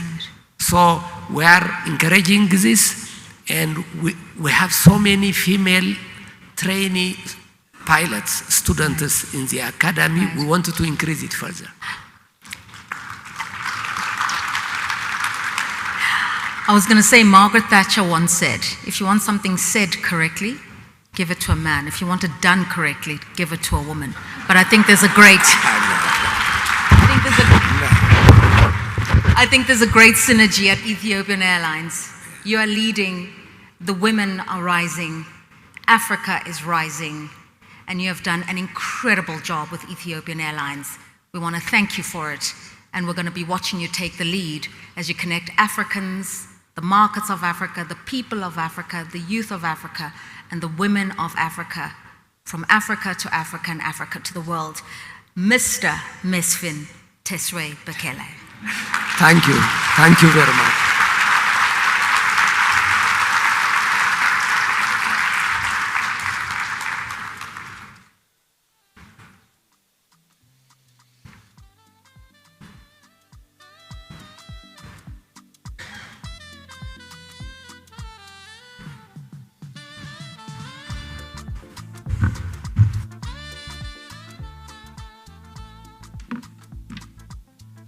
It was a wonderful start to this afternoon plenary session. Thank you, Mr. Well, I don't know how to say it now. I didn't know the story, so thank you to both of you. I learned a lot, and I'm really proud to be an African woman and introducing this topic today. Welcome to our esteemed participants just joining this afternoon plenary session, I know some of you have joined the session in between. I will present again myself. My name is Ramatulai, and I will be your MC this afternoon. It's now time to introduce our first panel discussion entitled "The AFCTA is a Reality, Daring Intra-African Trade." We will start this conversation with opening remarks that will be given today by Mrs. Dorothy Tembo, Deputy Executive Director at International Trade Center. So please help me to welcome her on stage.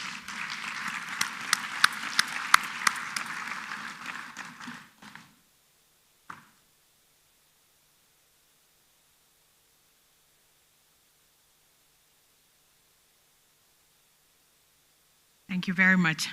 I'm trying to adjust myself with this special height.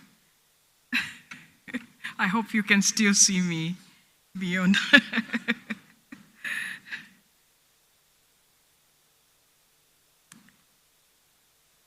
Honorable Ministers, Honorable Prudence Sibahizi, Minister Trade and Industry of Rwanda, Her Excellency Dr. Monique Sazabangao-Nwa.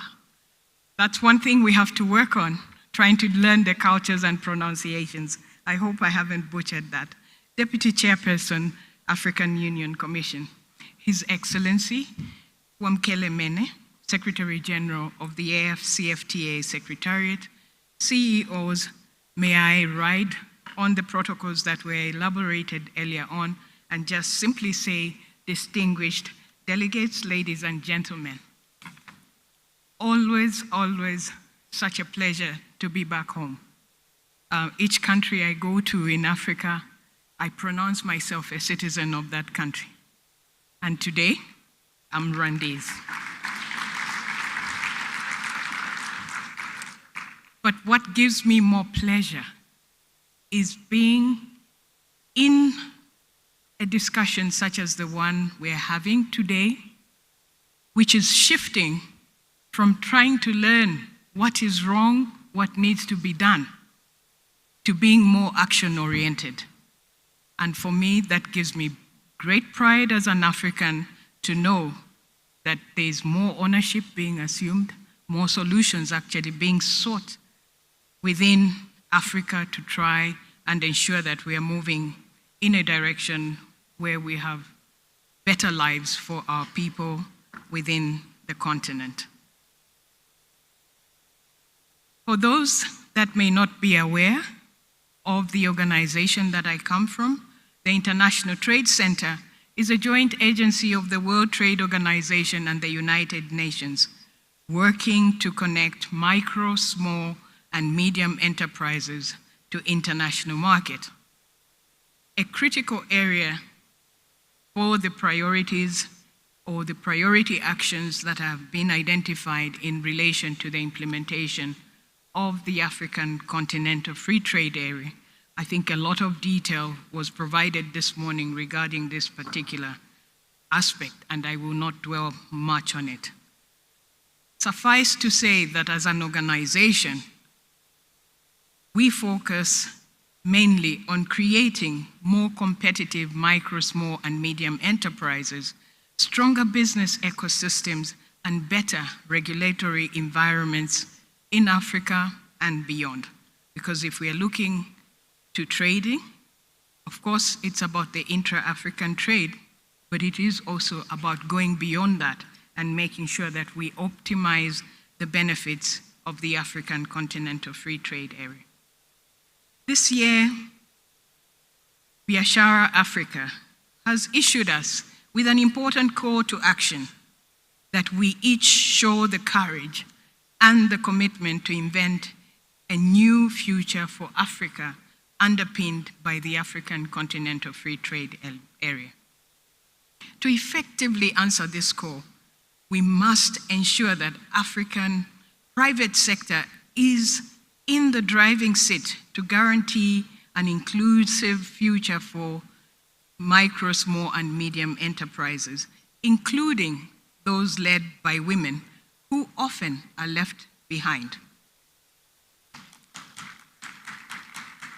Our statistics have shown us that women only lead or own 1/3 of Africa's SMEs, and only 22% women-led firms actually export. That is an aspect that we need to address ourselves to. We simply cannot accept continuity of this, but we have to work together to do that. On the other hand, we also know that there are 50 million MSMEs across the African continent. These firms are an integral part of the AFCFTA's success, and we must do everything in our power to ensure they benefit from the $22 billion in export growth potential that this trade agreement could achieve. This is a figure we have established through our research. Yet, the reality is that too many of Africa's businesses of all sizes are still not fully aware of all that the AFCFTA has to offer, or how to derive benefits from the arrangement. A survey recently undertaken by PAFTRAC was where it was established that only 40% of respondents said they knew and understood the agreement well, far short of where we should be. Additionally, far too many businesses, roughly 3 to 4, saying the agreement has had little or no impact on their firms yet. These respondents are, however, holding very high expectations for what the AFCFTA could offer their businesses, but they clearly say they need our support for them to be able to take advantage of the new market opportunities. This is why, as an organization, ITC is making sure to scale up our support to Africa, where we already are supporting 50 countries of the 55, if I had the number correctly earlier on, doing various or implementing various projects, but all forging ahead towards how the countries can better position themselves in terms of taking advantage of the opportunities that are there. We also are now implementing a corporate initiative called One Trade Africa, which aims to empower, enhance, and enable African MSMEs and women and youth entrepreneurs to fully capitalize on the AFCFTA. How are we doing this? First, by awareness raising and sensitization, because the AFCFTA must be known not just by African giant businesses, as you heard this morning. It's important to make sure that we are approaching this from an inclusive perspective, ensuring that even the small ones are being brought on board, including those that are operating informally. Second, by public-private dialogues. For the private sector to thrive under the arrangement, MSMEs must be at the table, sharing with governments and others the challenges they face when trading on the African continent and how they can be supported. Third, by training.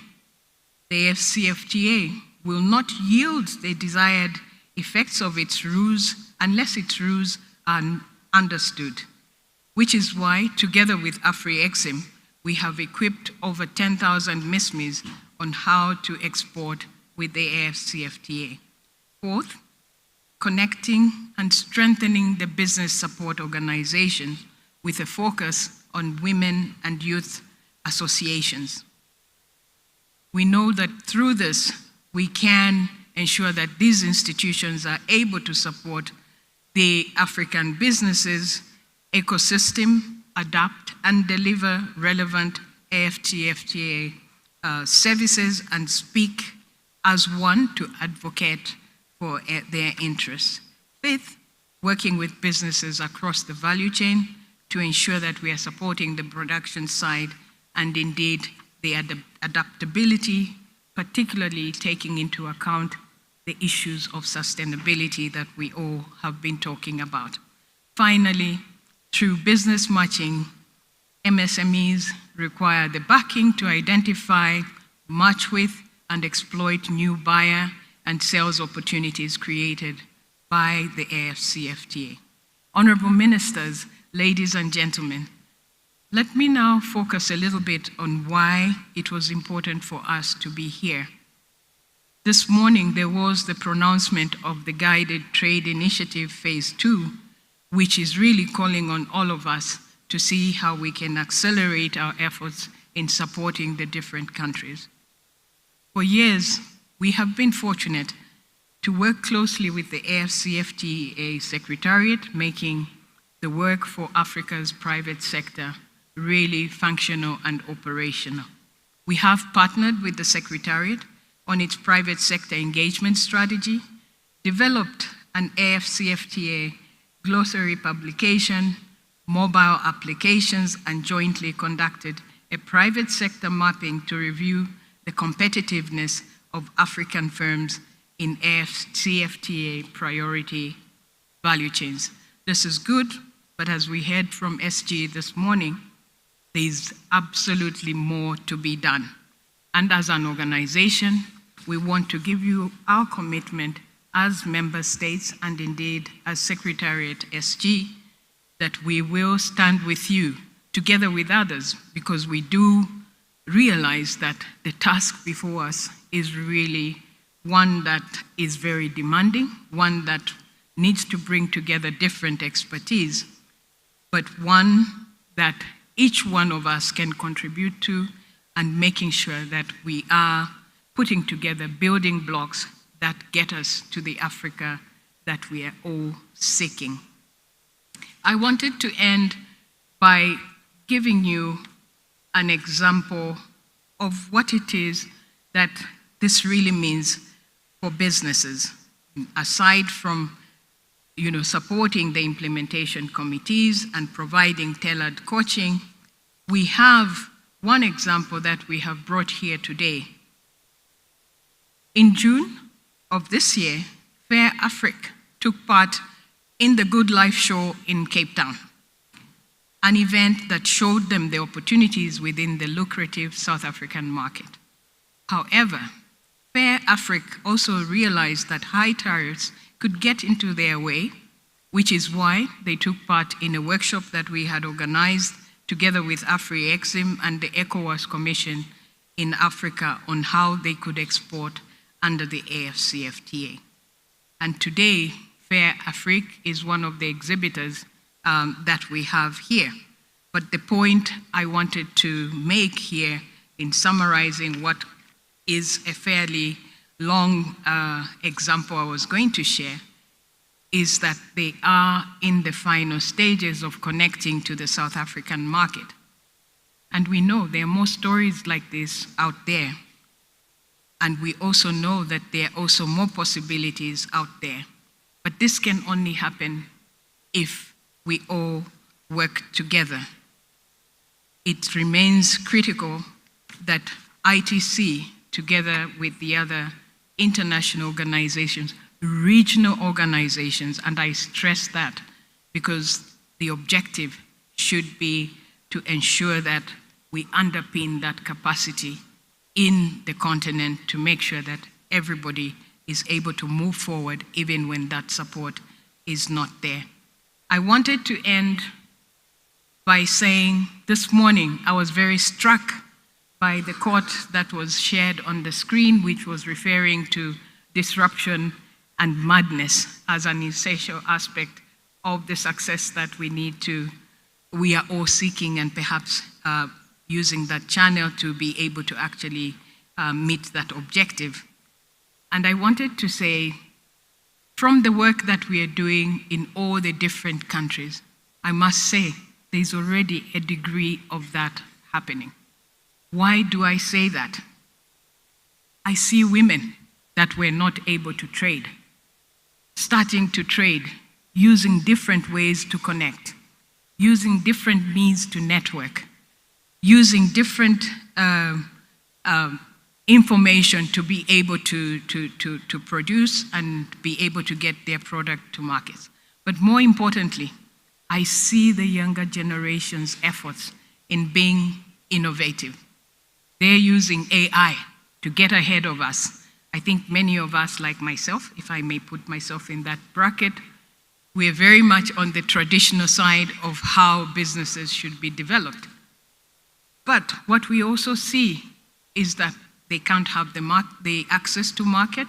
They could have better information that can enable them to make the informed decisions, and we just need to be there to ensure that not only are they getting this, but also the access to finance being provided in different forms. That is what is going to make the change, giving that support from the different angles, whether government, whether from us as development partners, and indeed whether from those who are providing the financial resources. Collectively, we need to ensure that our coordination structures are working well and we are responding to the priorities of the countries that have asked us to accompany this process. Thank you very much.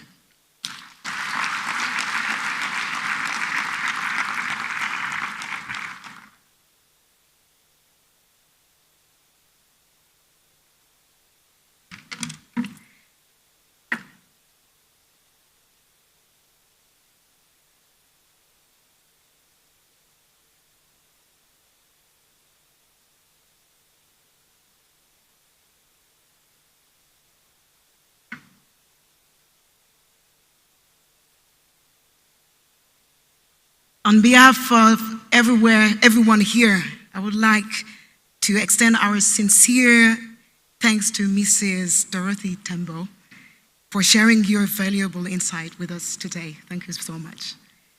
Let's now welcome a group of esteemed experts and thought leaders who bring a wealth of experience and insight to this important conversation upon the AFCTA is a reality daring intra-African trade. Please give a warm welcome to our panelists as they take on the stage. The first speaker, and I'm very happy because this panel session is well balanced. We have 3 women, and no, 4 with you, Lerato, and 3 men who will discuss this topic. So the first speaker I will welcome on stage is Mrs. Chinwe Ezenwa, CEO of Le Look. Please allow me to welcome her with a round of applause. Followed by Mrs. Bridget Harrington, CEO of Agile Coffee. Then Mrs. Fatmata Sisay, UNDP resident representative in Rwanda. Mr. Adam Adzojenu, CEO of Afro Champions.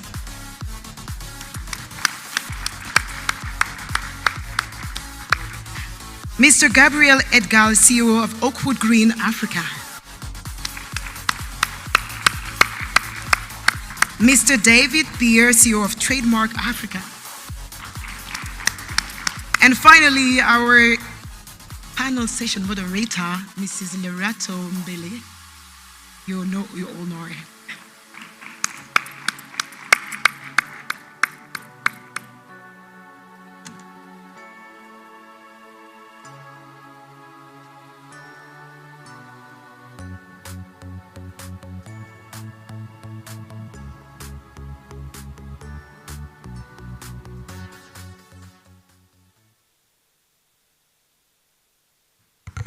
Thank you very much for that, Rama, and thank you very much to Madame Dorothy Tembo for setting the scene for us, reminding us that whatever it is we're going to do, it's not just about transactions and facilitating trade. It has to have social impact. Social impact for the youth, because we've got that dividend on the continent, for women, because they are 51% of the population, and because we have to change the trajectory of the continent. We have to start having different narratives around the continent. And I believe there's an English saying, fortune favors the brave. In other words, fortune favors those who dare to dream. And it was in 2018, we heard earlier on, that it felt like a dream until that AU summit in Kigali, where a dream was actualized. And within a year, there were many, many African countries that had not just adopted the agreement, but were ratifying it in their parliaments. Today, we've moved well beyond that. We have moved beyond the legal protocols, the legal instruments of ratification, promulgation, harmonizing rules, identifying systems on origination. Now we're actually talking about consignments moving. And that's really the pillar around the Guided Trade Initiative, the second phase. 8 countries were part of the pilot. We've been told that 13 have signed on to be part of phase 2, and an additional 39 have committed to putting into motion the necessary legal and trade instruments to then ascend to the Guided Trade Initiative into the near future. So we're no longer talking about an aspiration, a dream. We are talking about a very tangible system of trade, and we're going to learn a few lessons as to how well it's worked. We are not saying things are optimal and perfect. As I said, we've been in the pilot phase, but we are saying it's doable. And as somebody quoted earlier, our founding father in my country, it always seems impossible until it's done. 2018, it was a utopia. 2024, done. Here we are. So thank you very much for all of you coming through. Thank you to our esteemed panel. I think let me start with you because you're seated right next to me.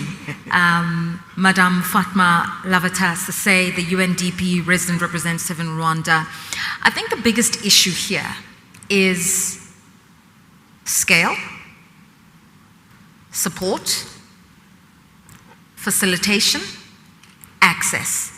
And in that area of capacity building, it's really the work that the UN has been doing with the African Continental Free Trade Area Secretariat and the countries of the region to say, let's put in motion the building blocks. So what does that entail? Thank you so much. Good afternoon, everyone. And I really want to thank you for inviting UNDP, and also to thank and congratulate the AFCFTA Secretariat. I also want to bring warm greetings from the Regional Director, Madam who will have been here. Ahuna is in Konwa. She was in Cape Town last year, and I'm bringing you greetings because myself and my colleagues from UNDP are here today, giving her passion, commitment, and inspiration around the AFCFTA. So everything I'm about to say that UNDP is doing is really driven from that leadership. Madam Moderator, I want to also comment on something you said earlier on, which really resonated with everyone, that Margaret Thatcher did say, and I like that quote, that women don't say it well, but they do it well. But I actually want to say they also say it well these days. Here you are. So we really do it well and say it well, even if you look at the role in the AFCFTA. Panel members, colleagues, and participants, I want to start with a very bold statement that says, a prosperous Africa needs to produce and trade more of what it consumes, and we see that happening. We have seen the resilience of the economies in Africa, even in COVID or current ongoing conflict in different parts of the world. Countries and economies in Africa are really coming out strong. Even if we look at Rwanda, where we are today, we see the country with a GDP growth rate of in the 9% region for the first and the second quarters. We also know that with that resilience comes a lot of opportunities. We have learned that the continent will have 1.7 billion people by 2030. What does that mean for the AFCFTA? Markets. Markets are no longer defined by geographical boundaries of one country, but they are defined by the continent. A second truth that I think is also important is the continent is the fastest urbanizing place on the earth, with about 500 million people expected to leave rural areas to the cities in 2040. This means we have a demographic bonus as well as thriving cities. So therefore, integrated markets through the AFCFTA are critical. But let me come more specifically to your question around what UNDP has done in this area. First, to say everything that UNDP has done and is still doing around supporting the rollout and implementation of the AFCFTA is through the very strong partnership with the AFCFTA Secretariat.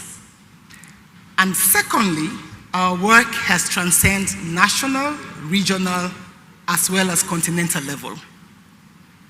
Regional, and here I really refer to the regional economic communities, RECs. We work with almost all of them. We've provided capacities in countries for institutionalizing the AFCFTA, including in policies, as well as having the institutional structures for the implementation of the continent at the country level. The Secretariat also, that we know has a very large coordinating role, have been supported.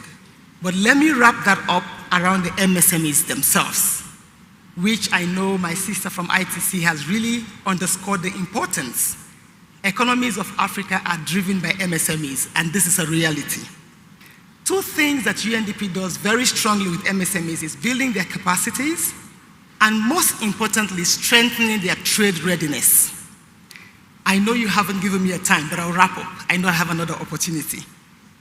Participants and fellow panel members, I want to use an analogy in physics that will help us understand what UNDP does with MSMEs better.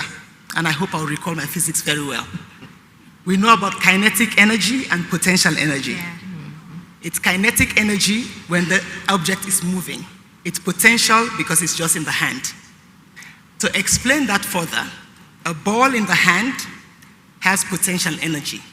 A ball you throw has kinetic energy. MSMEs have potential. But let me use a second analogy. A mango hanging on a tree has potential energy to fall off. As it is falling down, it's kinetic energy. But until you exert a force onto that mango, it will only have potential energy, but not kinetic energy. Meaning you have to hit it, you throw a stone at it, and then the mango will fall. MSMEs have the potential, but until we do something to unleash that potential, they will not be able to explore what it takes. And I think this is exactly what UNDP does, building MSMEs capacities as well as strengthening their trade readiness, and we have massive examples around that. Finally, we have worked very closely around providing support for implementation of key initiatives, including the Guided Trade Initiative, and we're happy to see the second phase. Happy to come back later on. Thank you very much. Thank you. Thank you, Madam Sese. I can see all the panelists thinking, where was I in science class? Okay, using that metaphor, David B., I'm going to ask you to come in, because the work of Trademark Africa is exactly that, to remove or move SMEs from their potential into motion, into actualization. And as we talk about a guided trade initiative, that's exactly what the program is about. It's about saying, don't look at what maybe, let's bring it to life. So what is the support at a policy level, technical level, financial level that's needed to, create that kinetic energy? Many thanks. I'm not sure that my analogies will be half as good as yours. And I should know, I've never heard Margaret Thatcher quoted quite so many times in a conference. To provide a bit of framework, Trademark Africa is an African not-for-profit aid for trade institution. We've invested around $1 billion in trade facilitation in the last 10 years. I think that makes us the least important person here, because we exist for the success of the private sector. And it's the private sector whom the AFCFTA is serving and who will drive economic growth in Africa. I heard some very wise words this morning. We have seen the huge success of the AFCFTA in the last few years. As people have noted, it was only 2018 when it was still an idea and a dream. We've seen already 90% of tariffs negotiated away. We've seen e-tariff books produced, and a whole range of protocols negotiated and ratified. This is astonishing progress. And yet, as the Prime Minister of Eswatini said, less than 15% of intra-African trade is intra-African, within the continent. The SG was talking about infrastructure gaps, the huge cost of logistics, and His Excellency the President put his finger on the word, which for us is non-tariff barriers. He said we absolutely have to remove non-tariff barriers as a priority. I think it was UNCTAD who estimated that if we remove all tariff barriers in Africa, we will manage to reduce the cost of trade by $3.5 billion a year. If we remove non-tariff barriers, that will go down by $20 billion. And this is absolutely critical for SMEs. SMEs are the entities that are least likely to be able to tackle these barriers. And these come in all shapes and sizes. They come in a lack of one-stop border posts, a lack of investment in ports, in critically the asymmetry of information that we see across the continent. If I can perhaps mention three areas. First is policy, second is accessibility, and the third is capacity. So one lesson that we have learned, we have seen major progress in driving down the cost and time of trading across borders, especially in East Africa, but now across the continent. But very often, those benefits do not accrue to SMEs until we focus on the specific problems that SMEs have. So we can see it is far easier to export your containers out to the rest of the world. But if I'm an SME, do I have the regimes in place that make it easy and cost-effective for me to apply the certification, the standards, everything that goes around a trade transaction?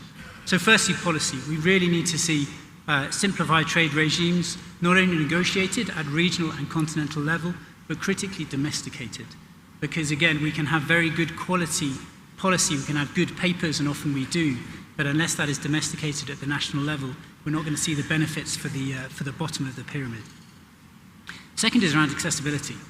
We have seen huge gains in digitization of trade processes. But again, some of that digitization does not touch SMEs. We've put in place single windows in various countries, integrated customs management systems. I think they've had a major effect on some of the larger companies. What we need to do is to focus that accessibility on what SMEs need. For example, e-commerce platforms. I was talking with someone over lunch who said that we now have about 800 e-commerce platforms across the continent. How many of those are focusing on people who do not have a smartphone?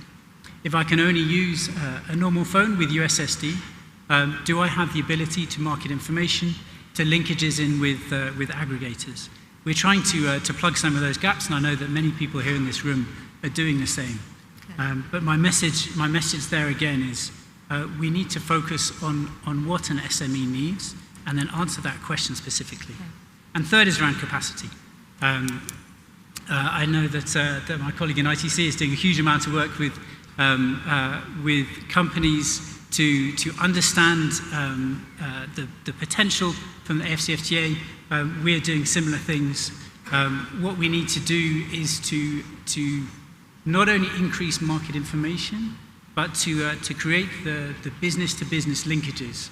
So to ensure that if I'm a small-scale avocado producer in Rwanda, I know where I'm going to be able to sell my products. I know what the platform is, I have access to that, and I have access to the information and the skills that can be provided so that I can grow into a medium-sized enterprise and hopefully something larger. Thank you. Thank you. So a lot of what you've said, I think, really speaks to the challenges that currently exist in terms of access, digitalization, certification of products, movement, and the solutions that are proffered. So what I'd like to do now is let's not focus so much on the enabling environment and get to the bare bones of what it is to trade. And I'm going to defer now to Brigitte Harrington, who is the founder of Igire Coffee, Rwanda, and they have an operation in Ghana. My understanding is you have used this system 3 times already. I stand to be corrected. That's correct. And how has it worked for you? So I think what I'd like to do is just to talk a little bit about the 3 times, and then I'll go into how it's working, because some of the challenges that we have are the same challenges we had 2 years ago. So 2 years ago, October of 2022, Ijiri Coffee Company was the first one to trade on behalf of Rwanda and on behalf of all of Africa under the Guided Trade Initiative, and we sent 105 kilos of coffee to Ghana. And when it got there, since that's the country that I'm from, I thought that this is going to be great. I know everyone, so we'll just distribute to the supermarkets and life will be wonderful. And I got a very huge, rude awakening, and the awakening went like this.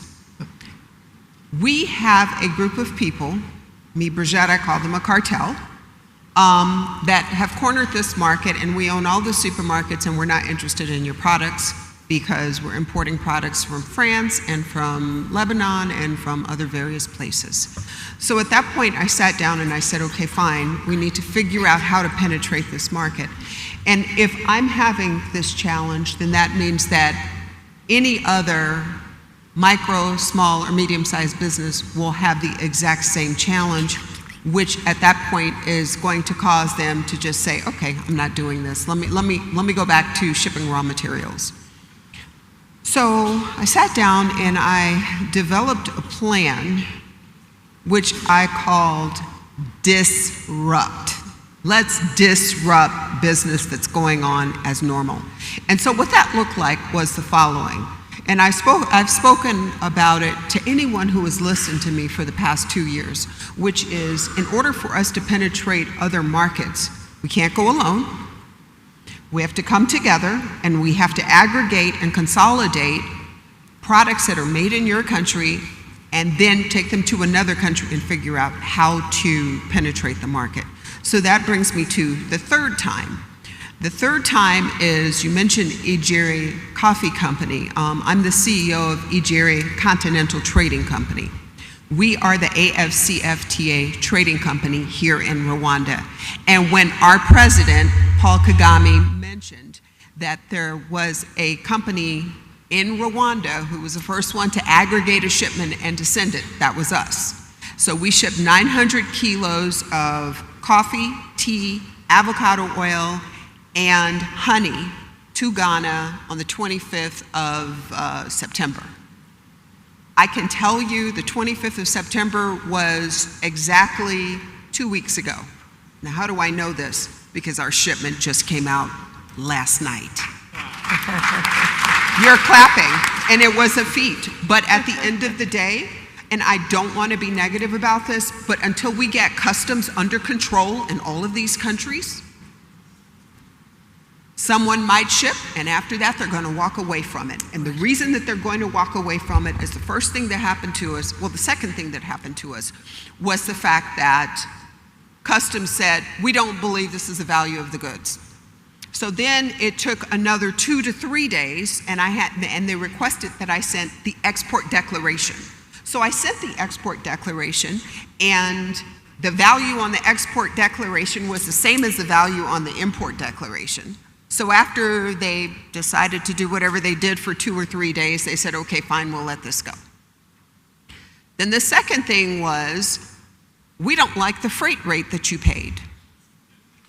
So our president mentioned earlier today that there is a special rate with Rwanda Air for made in Rwanda products. That is $1.40 a kilo, up to 1 ton, and over 1 ton, it's $1 a kilo. And if you'll remember, I mentioned that we ship 900 kilos.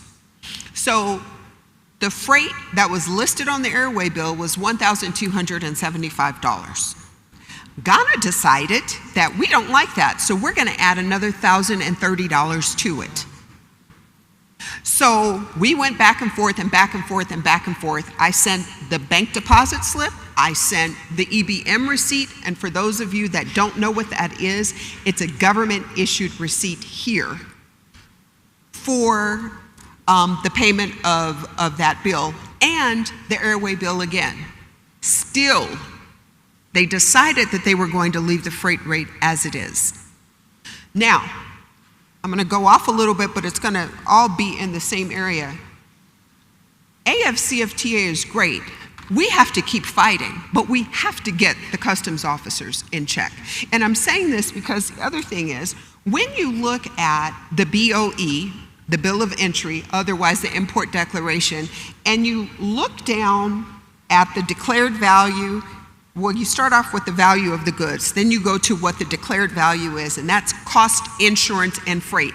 And why someone is charging duty, taxes, tariffs, and non-tariffs on freight that wasn't even paid in their country, I don't know, but that's what happens. Okay, look down. The duty was 6% across the board. Hallelujah, praise God, this was a wonderful day. Until we get to the other part.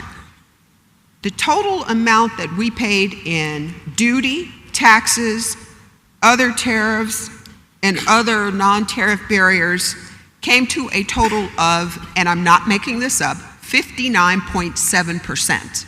So if you take 59.7% and you minus 6%, you have 53.7%. Let's just round it up, we're all friends here. 55. So 54%. Now mind you, remember I told you they decided to add on to the freight. So I had to pay on top of that. Then in addition to that, this story, I wish I could say it was over, but it's not. But then what happened was, as I'm sitting and I'm looking at all of this, and I said 2 weeks because I remember that the shipment got there 2 weeks ago, then there's that little bitty issue of demurrage. And for those of you that don't know what that is, it's storage fees. So if your product sits in the airport or in the harbor for longer than 3 days, then every day that it's there, you have to pay storage. So when I talked to my clearing agent at first, he said, I think it's 90 cents per kilo per day. And I was freaking out because to me that was $900 a day. Now I'm 10 days into this, that we have to, that's $9,000. So imagine how happy I was when he called me yesterday and told me it was only $1,000. I was jubilating. Who jubilates over having to pay $1,000? Yeah. So then after we paid the duty and the taxes, another bill came and it was called penalty. So I called to ask what the penalty was for. They said, oh, you delayed in paying the duties and the taxes, so this is the interest on it. So these are some of the challenges that we have to figure out how to fix. And the reality on the ground for me is, and those of you that know me know that I will fight you to the end, but not everybody is me. Yeah. And so when people come and they try it the first time, and I was even told a story the other day about a lady, and I forget where she shipped her product, but she just walked away and left it there. Yeah.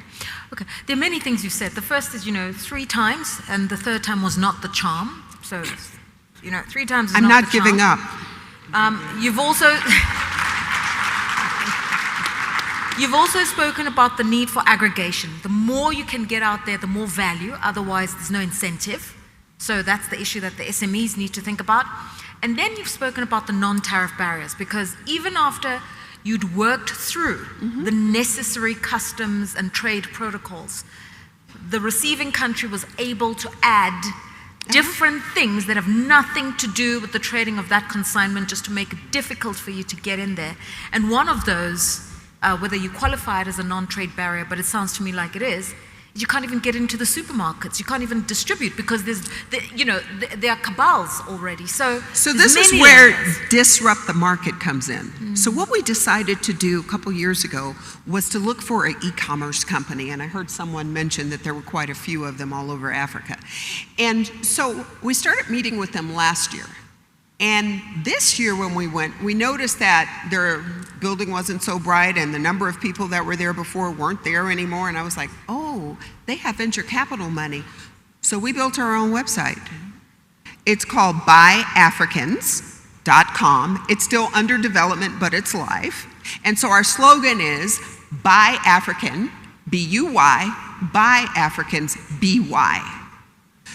So it's www.buyafricans.com. If you are in Ghana, our social media campaign will start next week. Okay.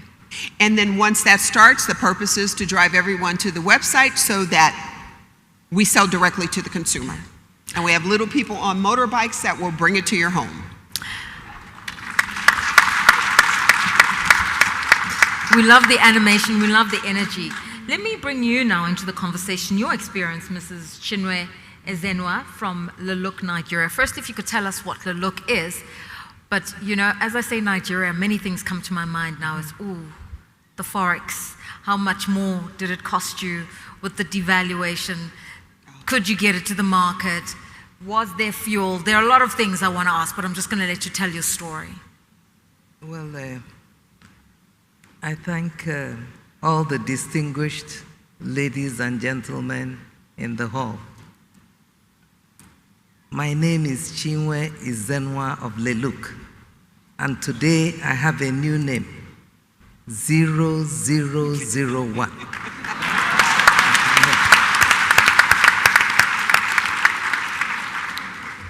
Well, as I always tell people, business is war.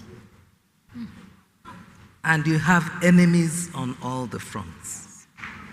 I have been in this journey for the past 39 years, and I'm 73 years old. No! Yes. All right? So I have a lot of experience I can share, starting with the name of my company. My company is a child of necessity because I had a brother who was challenged. He couldn't talk, he couldn't hear, but I told him, you can look. So I had to give the name Leluk to encourage him. So, 39 years of journey, what do you want to hear? What do you want to hear? I'm grateful to Segun Awolowo, who brought me to this stage. Yes. Because I have been dreaming of a day I will be in a stage like this. No. Yes. Because AFCTA and its certificate that I got, I call it Certificate of Prosperity. Oh. Yes. Because I lived to see that Certificate of Prosperity. I decided I'm going to allow the younger ones to prosper through my enterprise. And because of that, Leluk is engaged in manufacturing beautiful bags that has traversed all over the world. Because of that, Leluk has established a Leluk Bag Academy that trains youths in the art of bag making. It's called Leluk and Learn the Art of Bag Making, because even if you are disabled, you can look and learn. All right? So, under this guided trade initiative, I'm so sorry about your experience, because mine is pleasurable. Yes. I'm trading with Kenya. I trade with Ethiopia. I trade with Rwanda. I trade with Ghana. I trade with Cameroon. If I could trade with America, why can't I trade in Africa? All you need to do is you take the good with the bad. It cannot be pleasant all the time. Yes. Because I'm so sorry, I was expecting also a lot of people from customs from all over Africa to be here. Because when you talk about trade barriers, some of them are getting it right, some are not. The Nigerian customs recently have gotten it right because of their new leadership. We have what they call authorized economic operators, and Leluc was able to be appointed as one of such under the Nigerian customs. And even the World Customs Organization has recognized my enterprise. But it comes with a lot of work. Many people want the job, they don't want the work. So business has a lot of work. Documentation is one of it. And if you're not ready for it, you're not ready for business. I sit here and I have heard so many people complain. It's part of the war in business. So you have to take it. Or if it is too hot, you get out of the kitchen. Yes. Yes. Because nobody goes to a prosperity field without thorns. Yeah. You can't prosper without thorns. Even roses.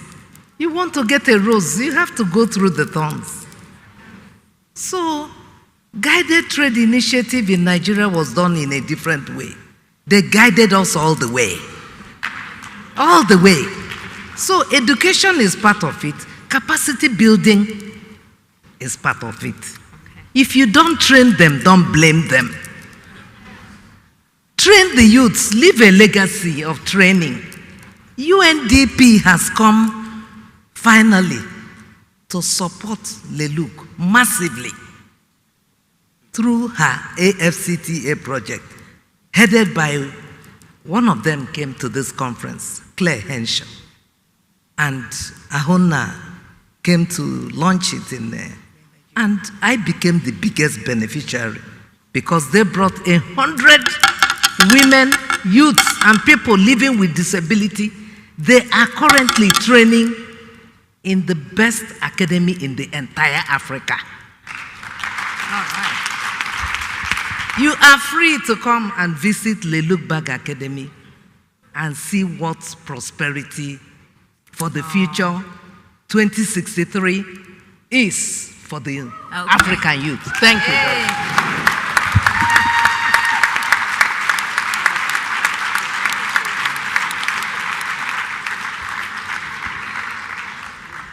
So, Mrs. Ezenwa, I don't know if you ever listen to young people when they talk. I do. You know, they say, we are our ancestors' wildest dream. And then they look at somebody and they go, here is Chinwe Ezenwa, first of her clan, first of her line.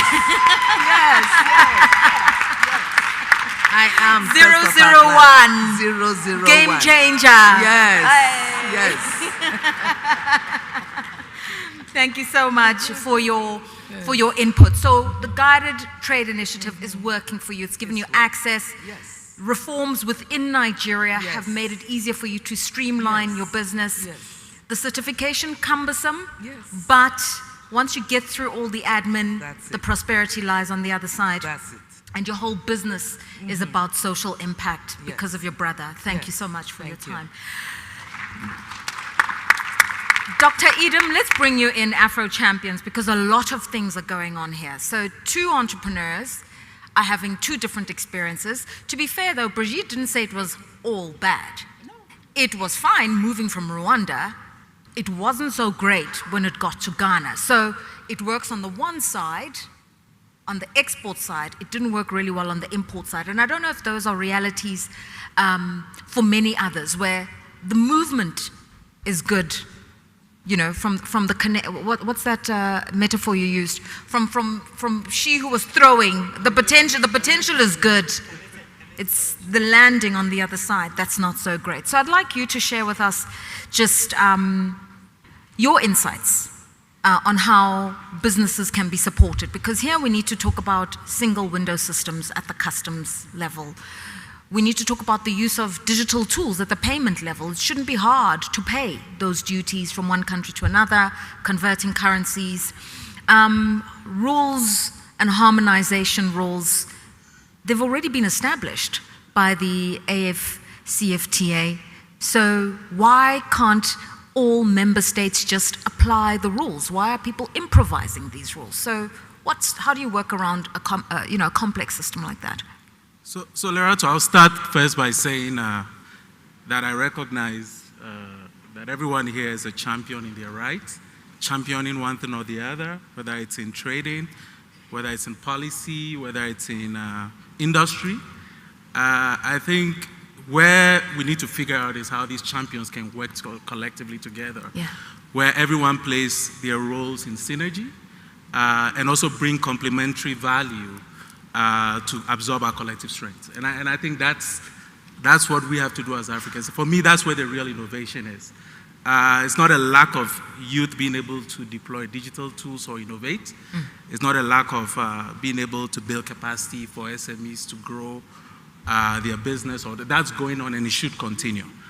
Where we haven't done well is our ability to absorb our collective strengths and be able to scale, as you said earlier. And so the approach Afro Champions has taken is to identify that there are existing champions, champions in regulatory, champions in private sector, champions in policy, and to try to experiment what it would take for these champions to co-create, co-own something that can scale and make it easy for the real champions, who are the SMEs that from 90% of our economy contribute 50% to GDP and also are providing employment to about 63%, 50% of productive capacity on the continent comes from them, that they will not encounter the kind of barriers and can be able to move smoothly and seamlessly. So that's where our focus has been. And I must sort of also amplify what others have said, my colleagues have said, which is that the battle, this kind of battle is not for the faint-hearted, right? And it's not for the swift. It's for those who are prepared to endure to the end. Because at every stage, you're going to find complexities and challenges. I mean, I remember in this room in 2018 when the agreement was signed, we didn't believe we were going to have even 44 countries signing. We got 44 countries. We didn't believe Nigeria was signed. Nigeria eventually signed. We didn't believe we'll get enough ratifications. We finally got ratifications. We didn't believe we'll be able to negotiate all the tariffs and all of that. That has been done. And so I think that gives us a lot of inspiration that no matter how Herculean we see the challenges, once we believe we're going to do it and we're committed to doing it, even if it's just a few handful of people, we will do it. And so where we find ourselves here is one, with the guided trade initiative that the Secretariat has envisioned, we decided to approach it from, and now with the digital protocol, to see what will take to integrate 1 billion people on the continent with no roads, rails connecting each other very quickly as a low-hanging fruit. So we decided to focus on the digital. We also realized that countries already have their own digital systems, right? Not only countries, but also regulators have their own digital systems. Businesses have their own digital systems. How does the trader journey go? It goes from moving goods from one shelf to the other. Even to move goods from their homes to shelves in their own countries is a challenge, right? And now you're talking about getting to multiple countries. So until you get these digital systems connected and talking to each other, you still meet some of those problems. You know, even when they are working in perfection, you still find those challenges. So I think we focus there in trying to see, first of all, do a needs analysis to see what systems currently exist. Because remember, we're talking digital trade here. Most of those regulators are not reporting to ministers of trade or industry. They are working with ministers of trade and digitalization and ICT. You're going to meet the FDAs, who I'm sure you had to meet. They are not under the Ministry of Trade either. They're under the Ministry of Health. And then you're going to meet other customs who are under the Ministry of Finance. They take instructions from different ministries and may not necessarily be so tied into what we are talking about here. So what we've done is to try to understand what they have, what systems they have. How do we ensure that these systems, because as many systems as we get integrated, you move the human element out of the way. And once these policies are programmatized into these systems, there'll be no need anymore to find some of these complexities. Yeah. So the AFCA Hub, which is another operational instrument of the CFTA that we're supporting the AFCFTA Secretariat to develop, has now managed to fully integrate the country that you're struggling with, Ghana. They were the first country, by the way, to onboard on the AFCA Hub platform, where currently the customs is onboarded, Food and Drug Authority is onboarded, all the freight forwarders and others are onboarded. We're now working with the Postal and Courier Services and Logistics to onboard all the motorbike riders that you're going to be needing to distribute your products. So with the AFCA number, you're able to track your goods, you're able to see where it comes from. But for this to work, you need multiple countries, right? So for Ghana, it's onboarded, but your imports are not benefit from it now because it's not integrated into Rwanda FDA. So if FDA Rwanda and FDA Ghana are interconnected, by the time your goods leave, there's no need for them to go through the process of trying to find this again. Kenya is the other country that's currently onboarding. We finished onboarding the Poisons and Medicines Board, and we are going to start a few products from Kenya and Ghana already moving, where the verification can take place seamlessly. I guess once you do that, then onboarding supermarket retail outlets and things like that will be easier. Then it should be possible for an SME to sit at home, get a product, get it moving, and be able to track it from one shelf from one country to the another. Let me conclude by saying that in developing this process, we've taken the hard route because we found that building something and trying to get people to own it or use it will not work. Yeah. You've got to work with what they have. You've got to almost work as if you're depending on nobody to give you donor money or anything, so that if nothing exists, you can function. Yeah. And in the process, we realized that whatever we're saying here is not new, right? We've attempted that in our attempt to create a common market at REX level. It boils down to two things. The real drivers of integration, who are your multinationals, as well as they're doing, they still don't have the resources to build the infrastructure to drive integration on the continent. The real beneficiaries of integration, which are your SMEs, really just don't understand markets outside their domestic market. The Ugandan SME doesn't wake up in the morning thinking, how do I put products on Senegal shelves? And the few like you who have attempted that, are facing challenges, right? And also but the Indian SME wakes up thinking putting things on Ghana, African market. The Chinese SME wakes up thinking that way. So a lot of it requires education, it requires doing exactly what the Guided Trade Initiative is doing, which is hand-holding those who are doing it, giving them the support, connecting the regulators so that they move out of the way with the barriers, and eventually getting the retailers, so identifying the real stakeholders we need in this chain and onboarding them onto aggregated platforms with the right scaffolding to ensure that their goods can move across markets seamlessly. And we will get there. Thank you. All right, let me bring in Gabriel Edgal here, the CEO of Oakwood Green Africa, and I just want to latch on to what we've just heard Dr. Edom saying, which is real integration, real African integration. We think it's rails, it's ports, it's a road connecting Cairo to Cape Town. It's not really. It's being able to buy coffee from Brigitte, paying for it, and knowing that I'll have it by the weekend. And it's all the systems that make that happen. So as I ask you a question, I'm going to speak anecdotally about something that happened to me. You can see the one common denominator, African women, we love our fashion. It's very, very important to all of us. And here I was trying to buy a dress, loved it, saw it online. Okay, so I was using a digital tool, Dr. Edom. Here it was. I'm ready to buy the dress. And I speak to the designer via DMs. Yes, I crept into her DMs and she responded. And we were ready to do the deal. And then it all fell apart at the moment of payment. Because at the moment that I was ready to pay for the dress, my bank in my country said, you want to pay who? Where? We don't recognize this account. And now she had to introduce me to a third party. And I had to download that third party on the app very quickly.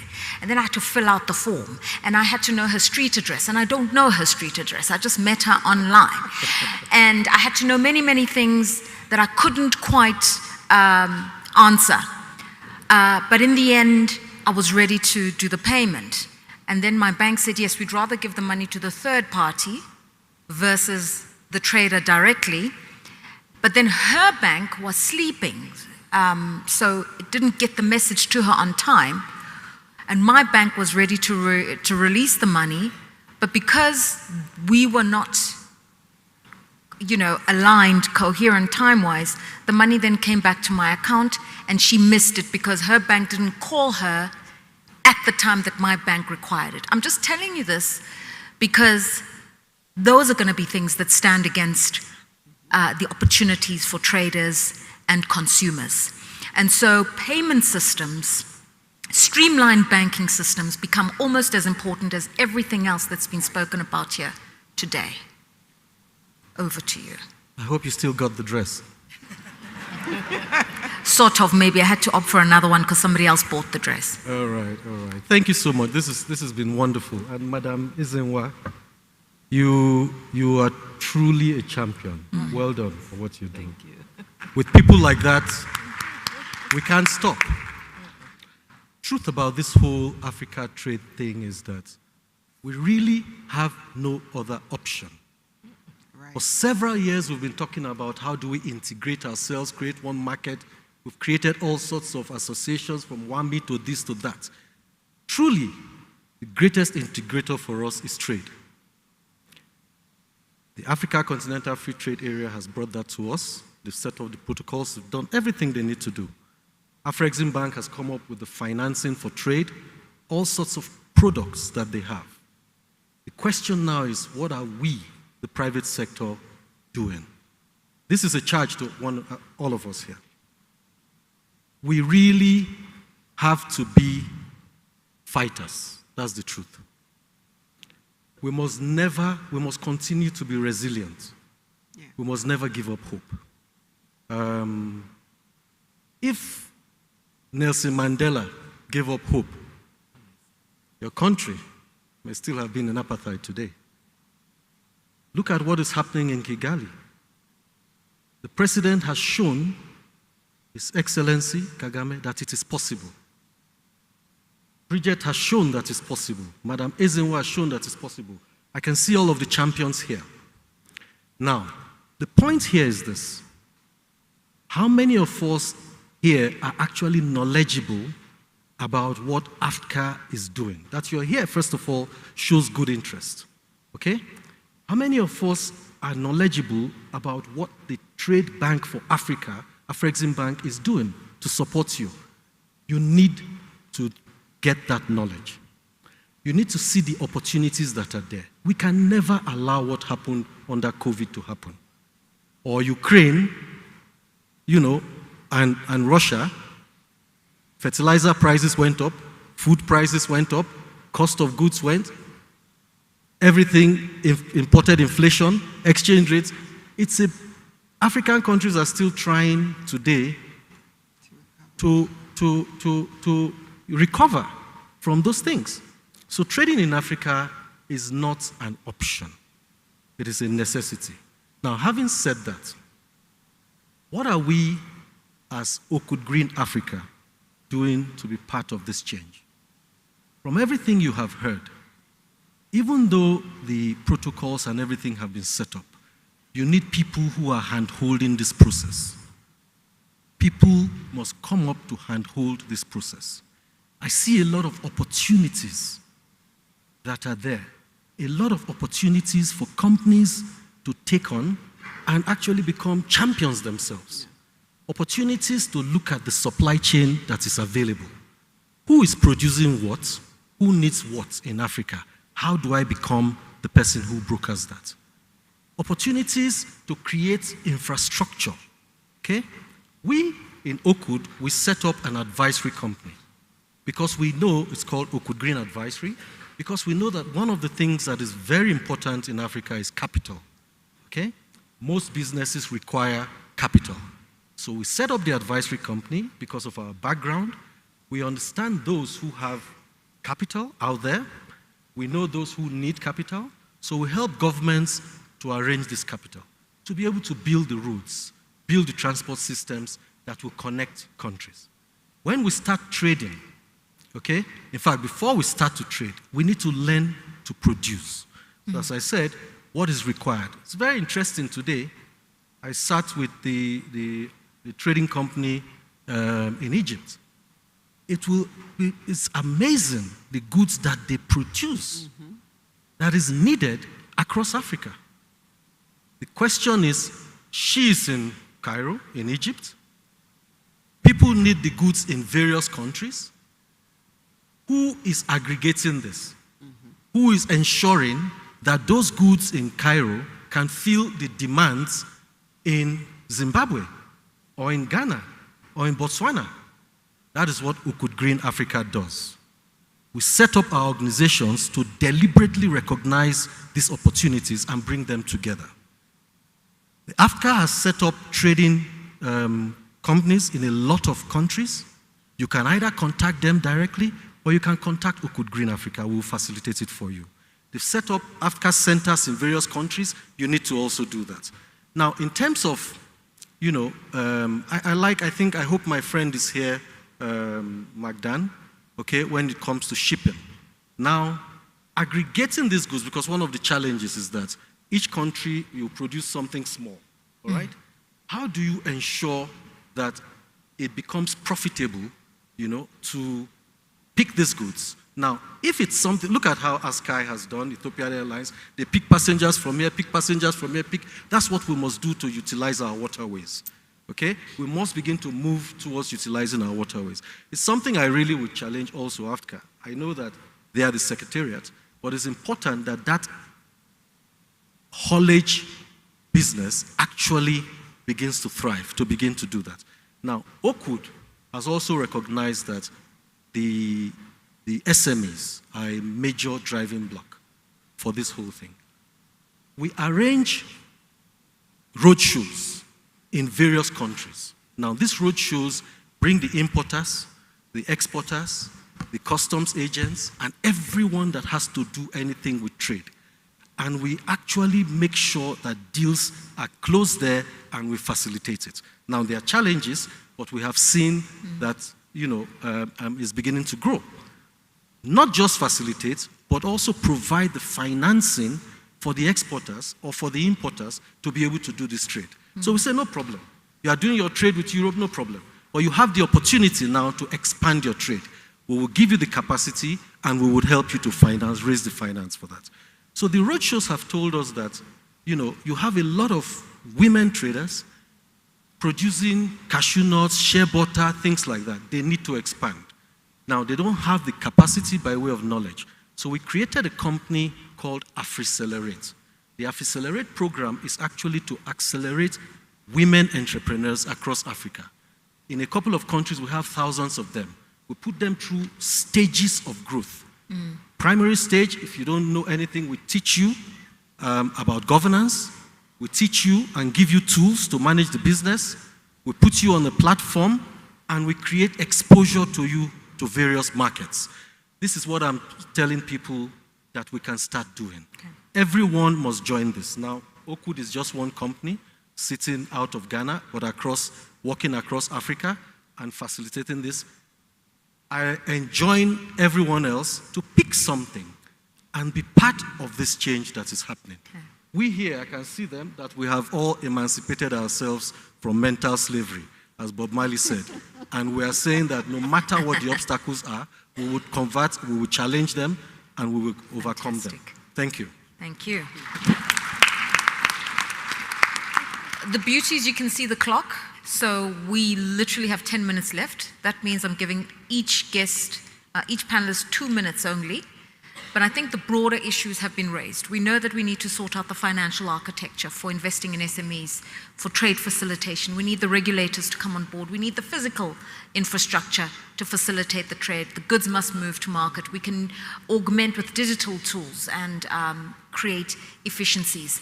But an important thing was said here right now by Dr. Edom, which is the mindset. Yeah. You can't even begin to dare to dream and reinvent the future if you don't believe that your business in Kigali can thrive in Ghana or Nigeria or Egypt or Algeria, because you can't fathom in your mind access to those markets.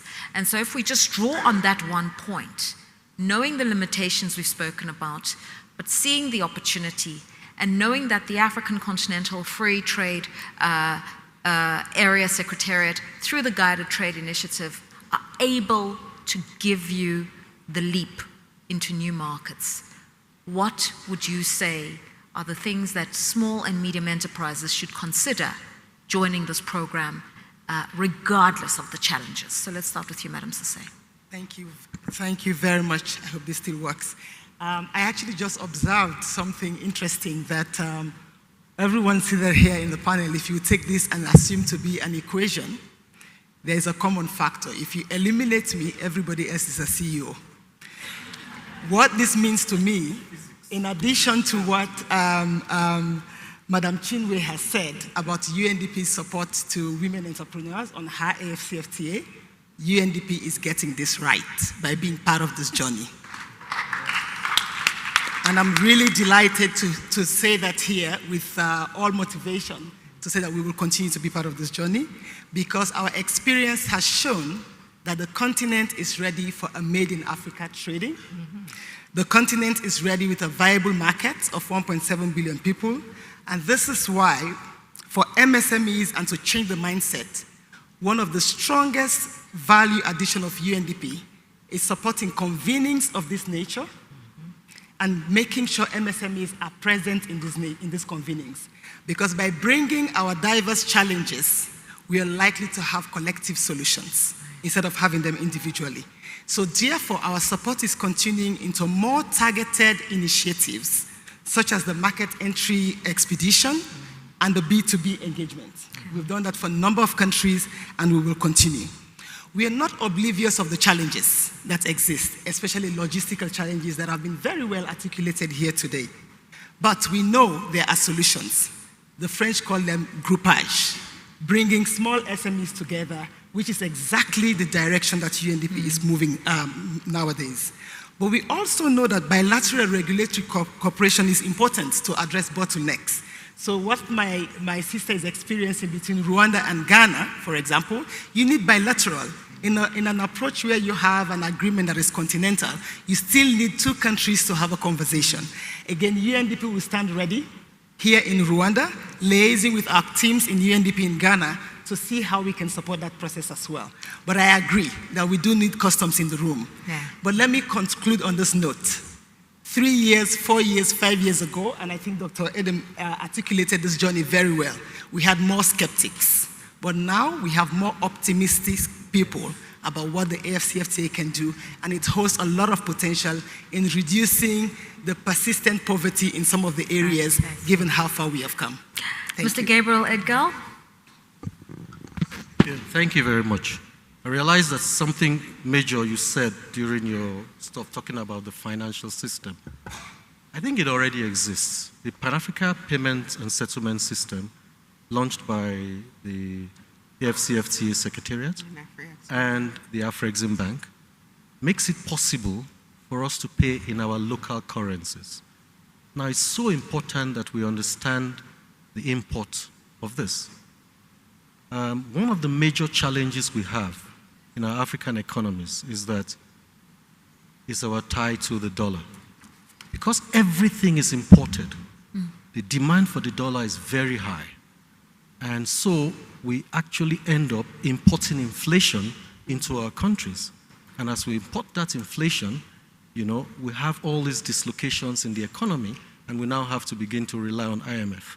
And then we borrow dollar loans, and then we use all of our revenues to settle these loans. It's a vicious cycle. Now, if we can get to receive local currency for things that we export, then it makes it possible for us to have less dependence on the dollar. That less dependence on dollar, I just imagine Egypt is always constructing. Can you imagine if Egypt comes into a country and builds the bridges, the roads, and accepts local currency, Egyptian pound, instead of dollar? Infrastructural development will be completely, amazing. So to wrap up, we are actually agents to promote the PAPs as well with Afrexim Bank, because knowledge is very important to see if you have liquidity trapped in some countries, we can work with you to see how to look for how that liquidity is needed by traders in other countries. Okay. So we have positioned ourselves, OCUD, as a facilitator for these financial things, including setting up a banking group called the Bloomberg Africa, where we have digital financial services to be able to facilitate trade across African countries.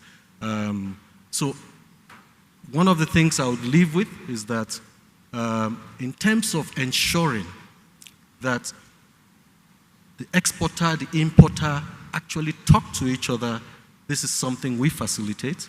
For SME knowledge and facilitation, to give them exposure, we also facilitate that. We also have a technology platform to be able to give, tools, the required simple tools for SMEs to be able to create, financial platforms and things like that. So I would enjoin us all. Let's have a conversation after this. Thank you. All right, Dr. Adam. So my charge for SMEs is that the deeper integrations are ongoing. There are huge efforts underway. And we learned from Ethiopian Airlines earlier today that it took bigger companies like them to hold hands of smaller companies and give them support. A lot of the administrative, treaty, legal, policy work has already been done, and a lot of commendation goes to the Secretariat and also the AU and all of that. We can expect more from them. I think it's the chance now for the entrepreneurs and the big companies to start holding hands of the small companies. Okay. The big market really is in the informal sector, and that informal sector, AFCFTA is only going to be successful if they can feel it in their day-to-day operations. So part of going and providing this kind of support to the regulators, in our view, by connecting single window systems, FDAs across the continent, is to really begin to extend some of this support to them so that you're onboarding this informal market by going to the streets and then working them to the podium, as opposed to from the podium to the streets. Right. So they should find a lot of encouragement in the fact that a lot of work is underway with the help of the Secretariat. Thank you. Brigitte Harrington, is there a round 4 for the Guided Trade Initiative for you? Oh, definitely. And I would like to invite every woman here that is in business. There's a Women in Trade Forum on Friday, where we will have a master class on exporting under AFCFTA and the Guided Trade Initiative. One of the subject matters also that will be discussed is cross-border payments. And we're also going to have a live in-person matchmaking session. So we ask you, if you have samples, bring them. We're looking forward to meeting you, and you'll have a few minutes to talk about your products, to talk about your transportation, your company, your country, with the objective of when you leave the room, you've signed a deal with someone. So come and see us. It's not over. Matches made at the Kigali Convention Center. Right. Okay. Dr. Bia? One thing I've noticed about the conversation is that there's a huge amount of language around battle, business is war, the winner endures, obstacles, challenges. I am in awe of the business leaders here who are engaged in that battle. This shows we're in the wrong place. This is not where we should be. In 5 years' time, we should be coming here talking about battle between businesses because the environment is so easy that we're having competition. Right. So the question is, how do we get there? Fantastic. Madam Mazenwa?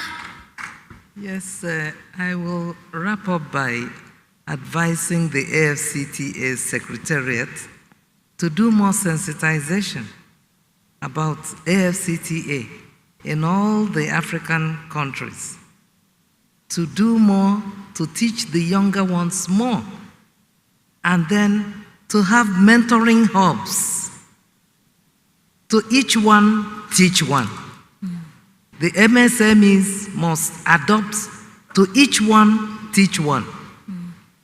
Then I'll round up by my famous quote by Robert Stevenson that says, and I quote, "Don't judge each day by the harvest you reap, but by the seeds that you plant."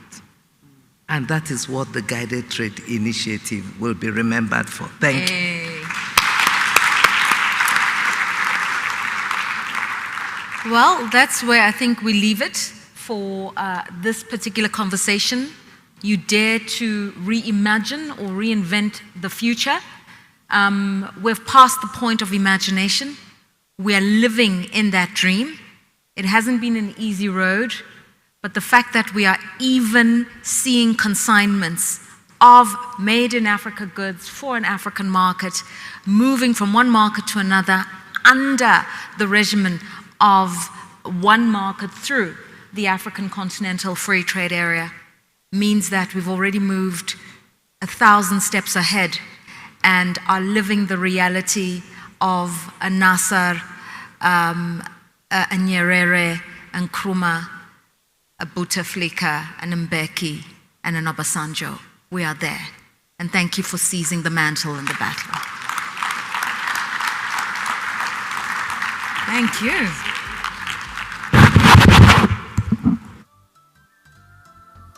For our panel, I'm now going to defer to our session MC, but it's as we also prepare for an MOU that's about to be signed. Thank you. Okay, so there's an MOU that's about to be signed. We've heard about the AFCFTA trading companies. Brigitte is one of them here in Ghana. She's going to in Rwanda. She's going to be signing an MOU in a short while with a company in Egypt, another trading company in Egypt. And then we're also going to be introduced to Real Procurement Solutions from Kenya, who are also going to be signing with the AFCFTA trading company from Egypt. So if all of those who represent the companies from Kenya, Egypt, Rwanda can join us on stage and let us see those commitments, that matchmaking taking place. For all that you do, congratulations. Hey, you don't look like somebody who's been a warrior in battle mode. That's how you do it.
Ladies and gentlemen, so before pursuing today's discussion, and because daring intra-African trade is a reality today, Biashara Afrika, as Lorato said, will feature the signing of 2 MOUs of AFCTA companies. So let me share with you first key element of these AFCTA trading companies in the focus on the duality of international trade as aggregators, import and export from and to several markets within Africa, serving as levers for African SMEs and smallholder farmers.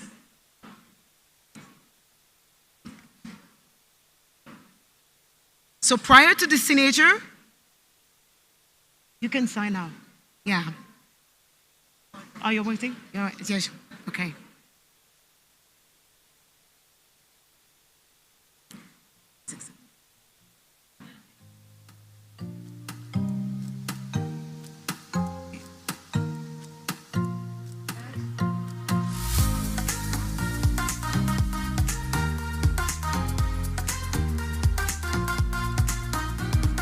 So this first signature deal with AFCA Trading Company from Rwanda and referred to as Biashara Continental Trading Company Limited, and the AFCA Trading Company from Egypt, referred to as El Gandhi Trading.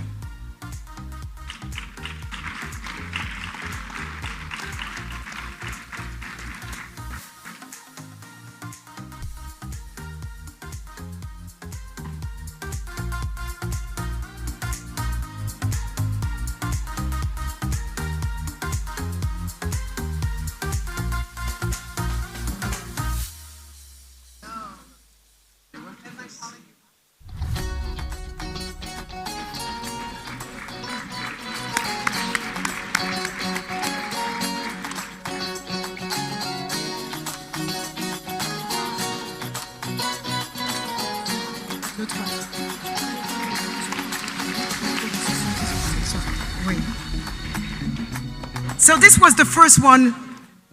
We have a second signature coming.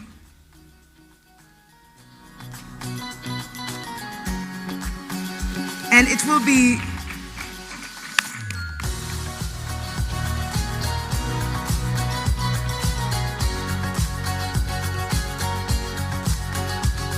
so the next signature will be between Real Procurement Solution Limited, referred to as Real Source Africa from Kenya, and the AFCA Trading Company from Egypt, referred as El Gandhi Trading. So I'm calling the representatives of both companies to join.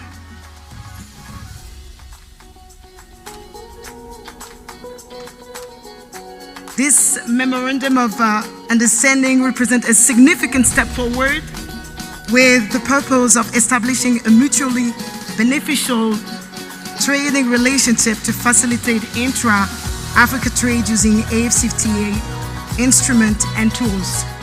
Ladies and gentlemen, please join me in welcoming them as they sign those MOUs.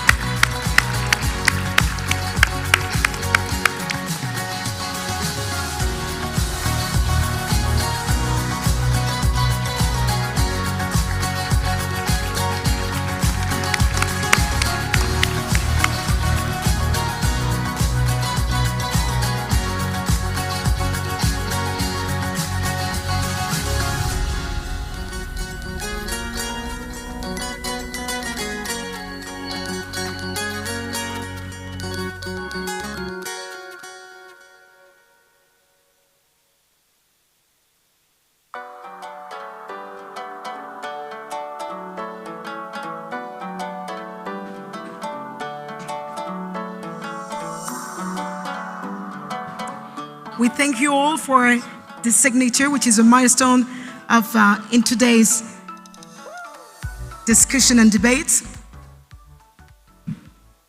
Let me introduce now the next session, because today's plenary session are not over. We have the second one coming in a couple of minutes, which is entitled African Champions Unlocking Intra-African Trade.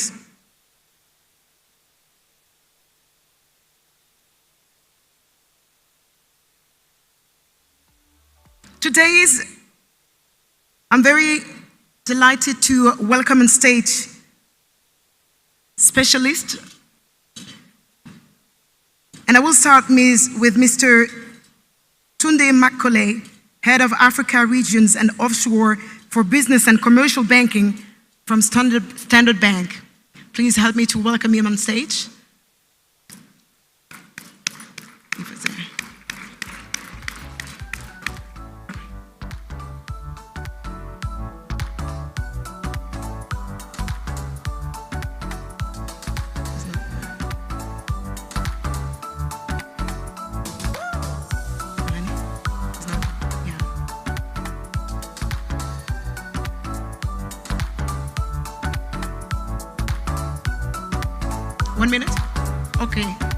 This panel session will be moderated by famous journalist Eleni Giokos from CNN.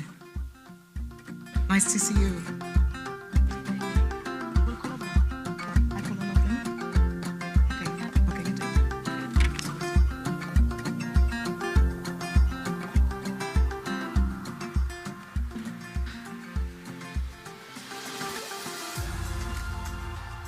A very good afternoon, ladies and gentlemen. What a fantastic day it has been.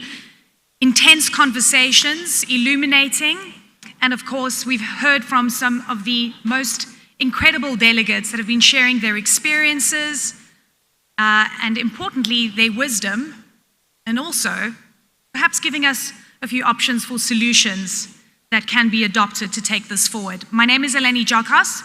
I am an anchor and correspondent at CNN. I'm also the host of a show called Connecting Africa.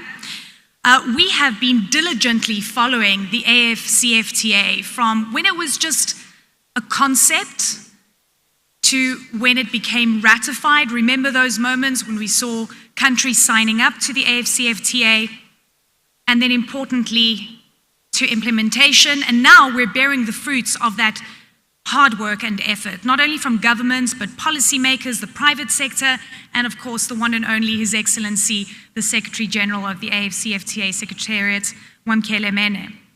Our panel discussion is going to be focused on African champions and unlocking intra-Africa trade.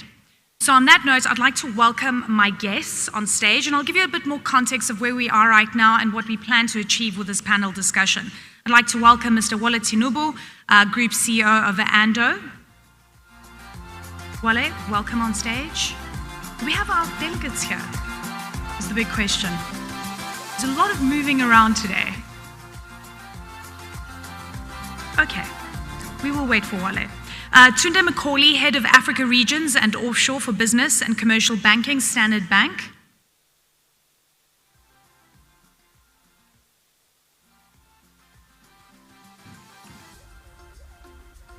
Chantal Abdul, CEO, Mojek International Limited.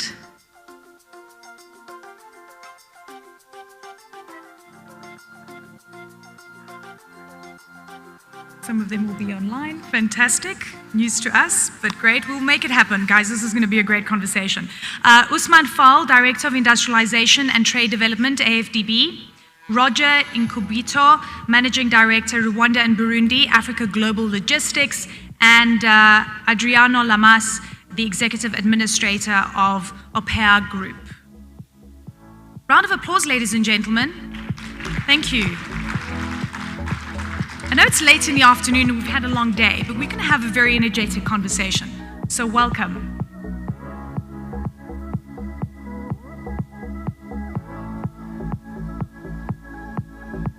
We've got a couple online. How is that going to work? We're a big family here. We can share all the information live.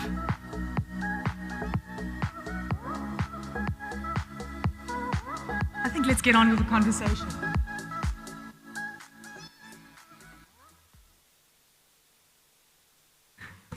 I don't know. Is it working? Can you hear us? I feel like it's the afternoon gremlins. You know, this is the time that we should be taking naps. Yeah? Even the technology is giving us some interesting times. A cup of coffee. All right, well. You know, I was talking about how we've been following the African Continental Free Trade Area on CNN through our show Connecting Africa and just the incredible work that has been done. And I have to say, you know, and I want to refer to what a previous speaker said, this is about kinetic energy that we're seeing right now. We're moving. This isn't just about potential energy. We're in motion. And it's really fantastic to see. I was just reflecting on some of the things that we've been seeing and hearing from everyone, and we know what the challenges are, right? We know that it's obvious. We need the infrastructure, we need the electricity, we need the roads and the trains and so forth. We need harmonization of policy. And one thing that we speak to often is just what our truck drivers go through, where they're at the borders for hours and perhaps days and not being able to move goods across the border. So how do we break this cycle? How do we break the status quo and propel us into a completely new environment? I mean, this is going to be key, and what we need for that to happen is obviously a convergence of various issues and perhaps the secret recipe, those secret ingredients, so that we can actually adopt the African Continental Free Trade Area in all its glory. I also just want to take a moment to remind everyone that the AFCFTA is the biggest free trade market in the world. In the world. This has never been done before. This endeavor, ladies and gentlemen, is not only brilliant, but it is absolutely impactful for every single person on the African continent. And I just hope that everybody knows how big this is, because not even the European Union and no one in Asia has done what His Excellency Mene is doing and everyone else in this room. So really, we are on the right path. It's just how do we unlock this even further? Cynthia, I want to start off with you. You know, you're with MOJEC, which is a really interesting conglomerate.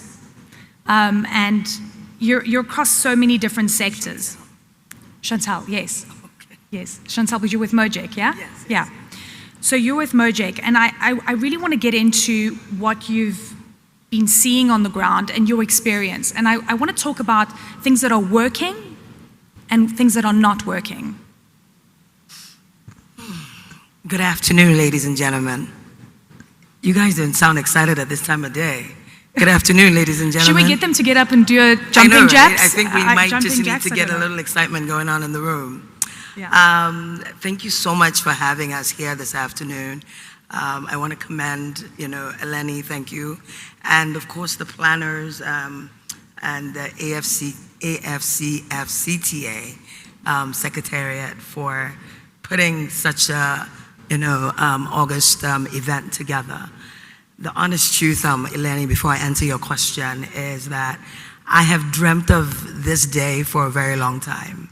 I remember being in college in Washington and hosting several, Africa business clubs and Africa student associations, and we're talking about the future of Africa and Africa in the 21st century.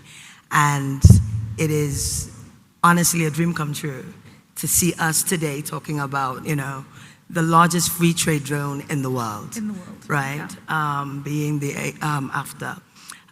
But I think what's even more phenomenal about what we're talking about is that for far too long, the story about Africa has always been about Africa's poverty versus what Africa actually has. For far too long, we've talked about what Africa can be, right? And now we're actually talking about what Africa should be doing and can do, right?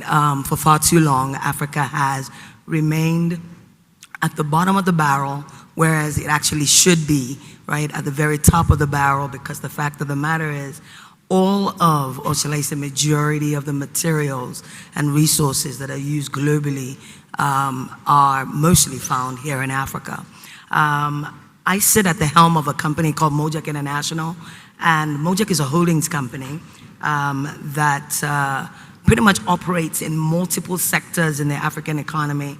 So from manufacturing, I tell people that I doll up a lot of times to remind myself that I'm a female in a man's world, because I mostly operate in real sectors, so manufacturing, energy, infrastructure, those sorts of heavy lifting type, businesses, right? And I think like Madam Ezenwe was saying earlier, it is definitely not for the faint-hearted at all, right? Just a quick backstory, the journey. Coming back from the US and having lived out of Africa for most of my youth, my young years, I knew we had to come back and fix the continent and at least contribute our quota, right? And one of the things that stood out to me very quickly was the lack of, or shall I say, our energy insecurity, particularly in West Africa, right? Yeah. In the West African region or what have you.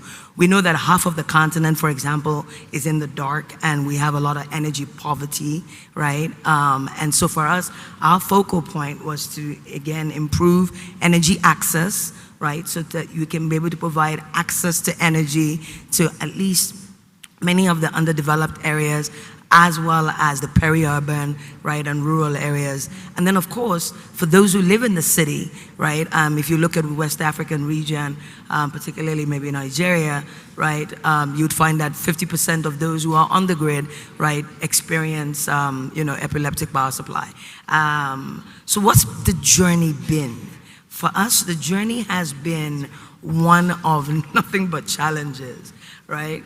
I was listening to the ladies earlier, and I think what stood out to me was the lady, unfortunately I can't remember her name, but you know, her experience came from being American and living or operating business in a structured environment, right? Operating business in Africa is throw away all your notes from all the best schools that you may have gone to, right? And go to bootstrapping and pretty much knock down on every door that you need to knock down on to be able to achieve what you need to be able to achieve.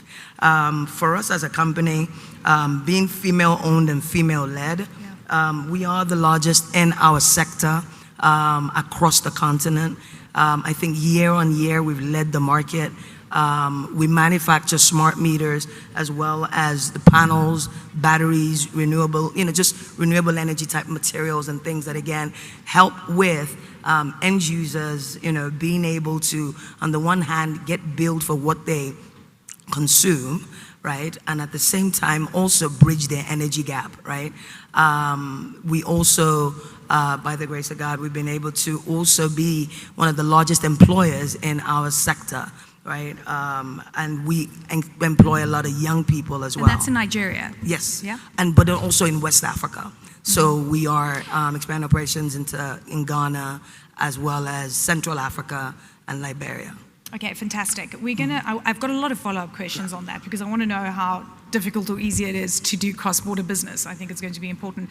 But we have Roger, who is now with us. I'd like to welcome Roger on stage. Roger Nkibuto, Managing Director, Rwanda and Burundi, Africa Global Logistics. Welcome. Did you run off for some coffee? We couldn't find you. All right, fantastic. We're still waiting for Wale and Tunde from Standard Bank. Hopefully they'll come up online as well. All right, fantastic. So, Adriana, I'd like for you to jump in here, and I think this is a really important conversation to be having right now with a company as big as yours.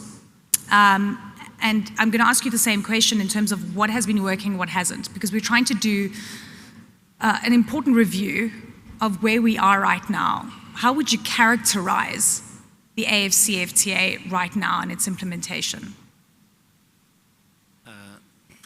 First of all, thank you for the invitation for our group. Secondly, I would like to look to the positive side of it, not for the bad side. I look at it the same way we look to ourselves as a company or even as a country, because the challenges are same.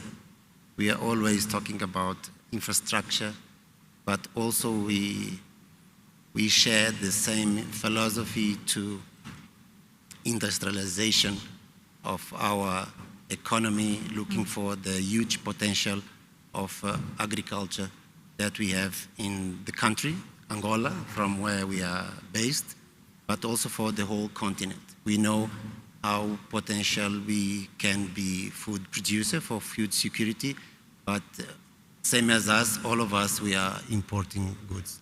I would like also to share with all of us, of all of the presence, that sharing the same philosophy of AFCFTA, we as a OPAIA group, we are 20 years in the market, with the growth, taking into account all the challenge that the country and the market individually for Angolan market, but also for the whole continent that face same problem.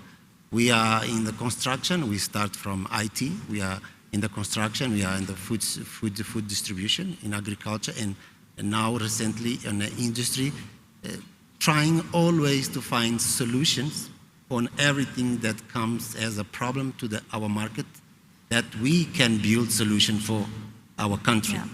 Same to the continent, because we start preparing ourselves to help others. And looking for what have the achievements of the intra-trade African market, it's same as us. We start from 7 sectors. We look for the challenge. We committed ourselves to bring solution to this challenge. We start, as I said, on IT. We pass from food distribution, construction, and today is that I would like to share. We build a partnership with the biggest public company in Angola, that is Sonangol, that is on oil and gas sector, and we build and we establish Amufert as part of the Opaya Group. Amufert is the company that is promoting the first natural gas-based fertilizer complex. And this is the whole way that we have been moving from 20 years in the market, looking for the best solution for us as a company, for us as a country, and also looking for the huge market that is Africa.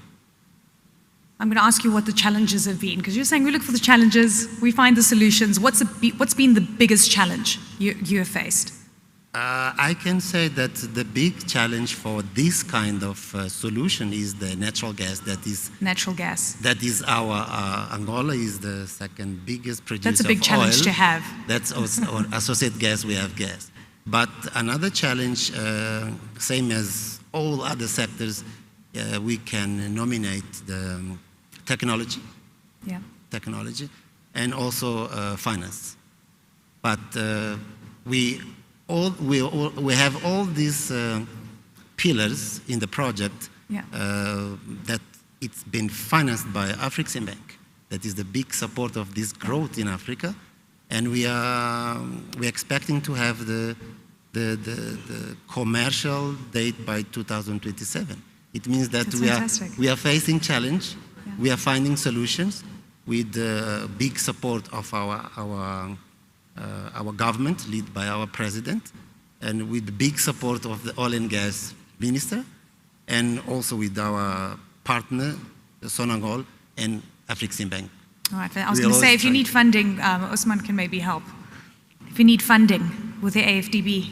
On the funding side? Yeah, the funding side, I was going to try and, yes, do some kind of deal. But anyway, it sounds like he's covered with Afreximbank.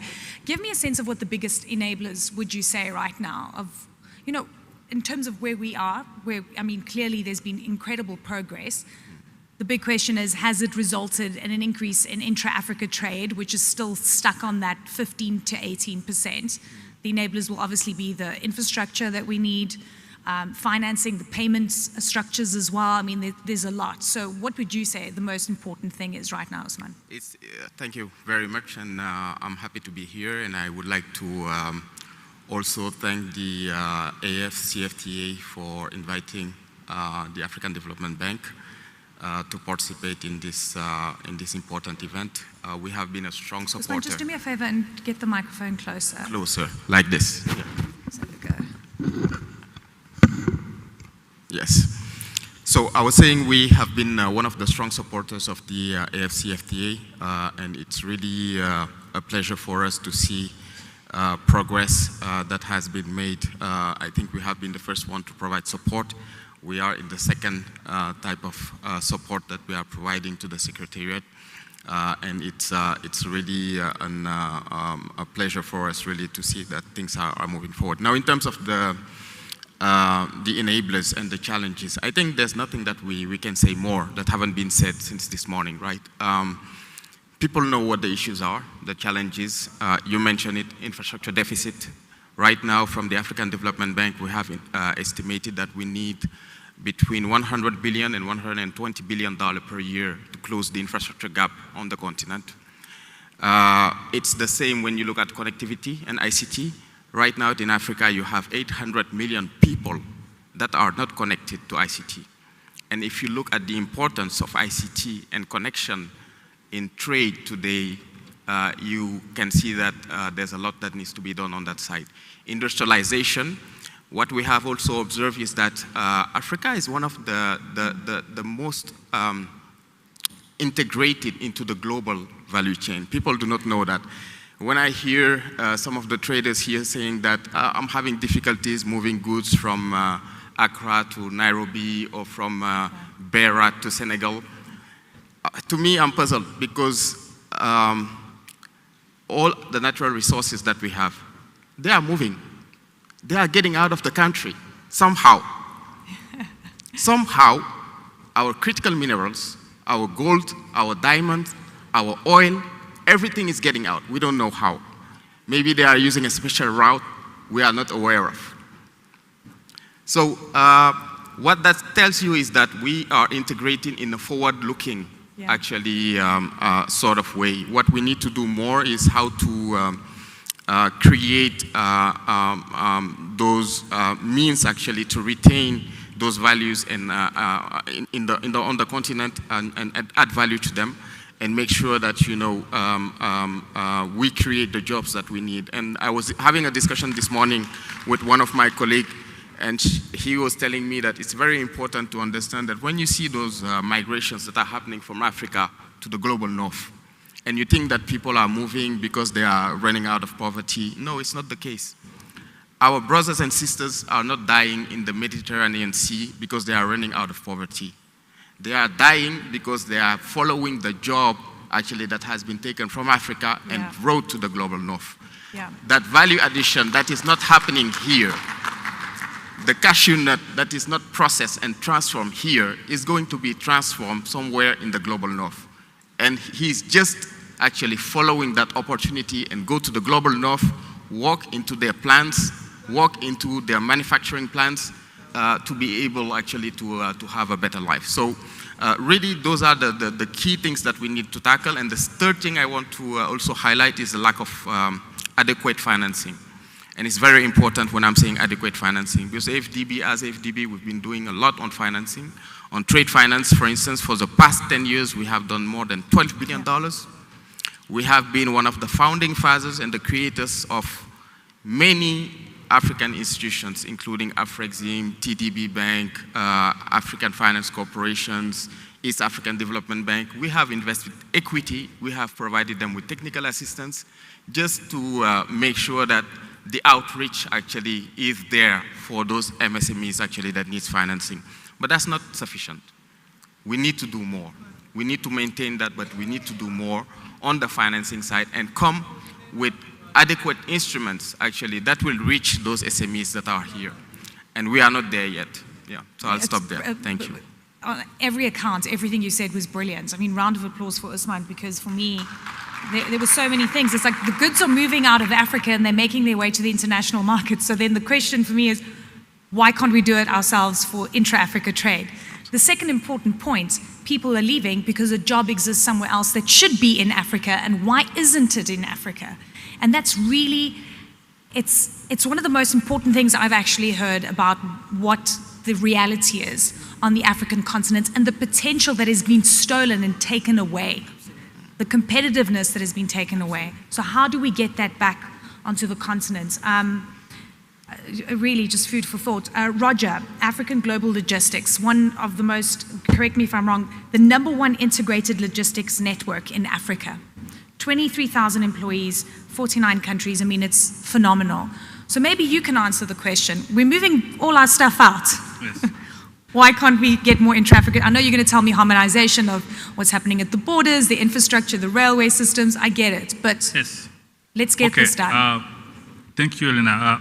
I will ask many questions here. I will start by answering this question, because we are asking ourselves how all these rich products from Africa are getting out of Africa. You know how they're getting out of Africa? Through logistics, through the corridors. Because the logistics corridors that have been built in Africa have been built to extract products from Africa to outside Africa. So, African Global Logistics, we are operating 40 corridors in Africa. So we know what we talk about when we talk about corridors. And when you see how the corridors, logistics corridors have been built, it's basically meant and designed to steal export from Africa, extract export from Africa to outside Africa. A good example when you move cargo from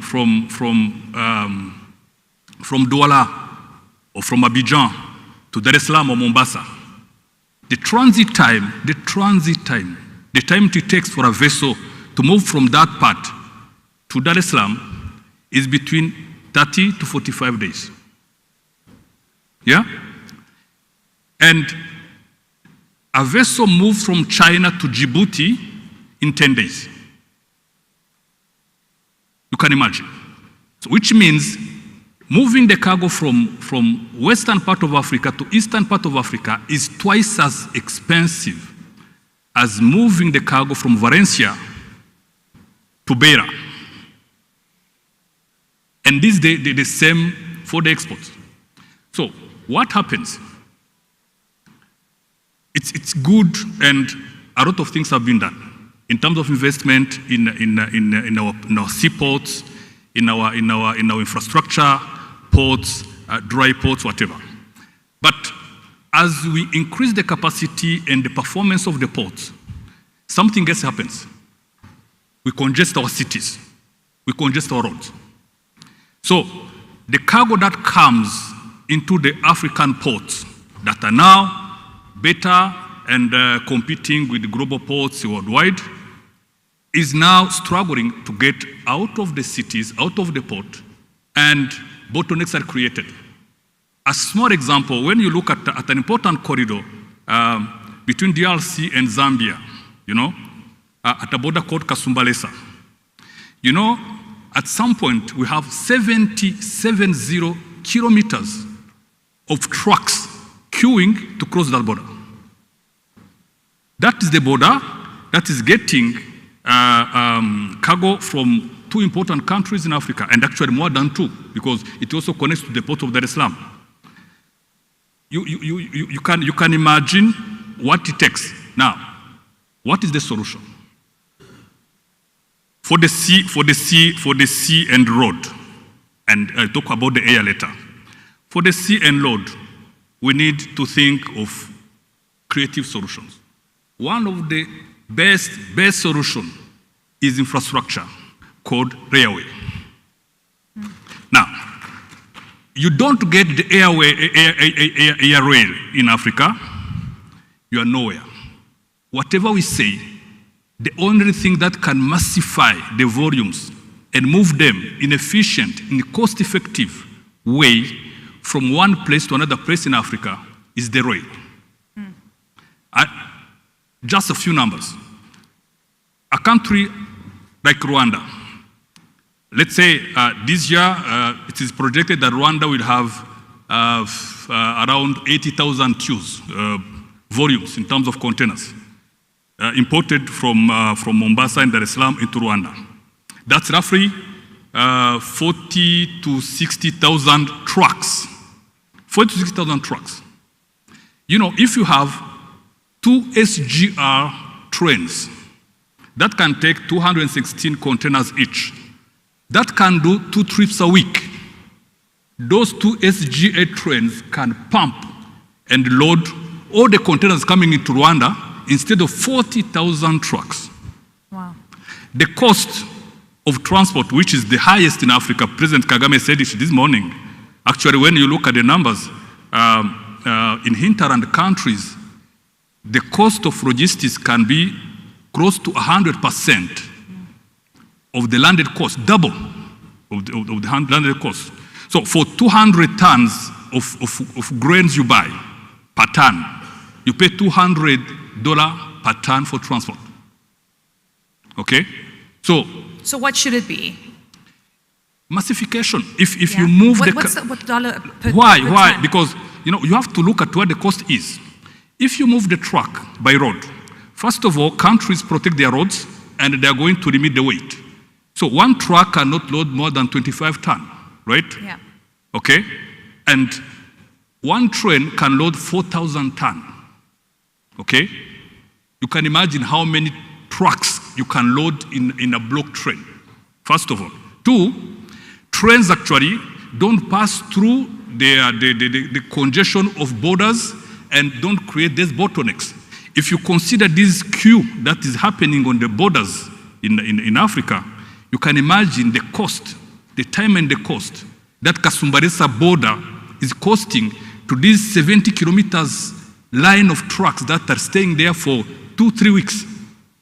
These are the cost.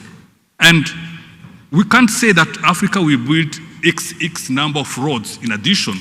So let me ask you this, because as you're speaking, you're giving the reality, and this is why I gave the analogy of, you know, Yes. when we speak to companies and they tell us their truck drivers are, you know, at border posts for days and hours and, you know, weeks or whatever it is.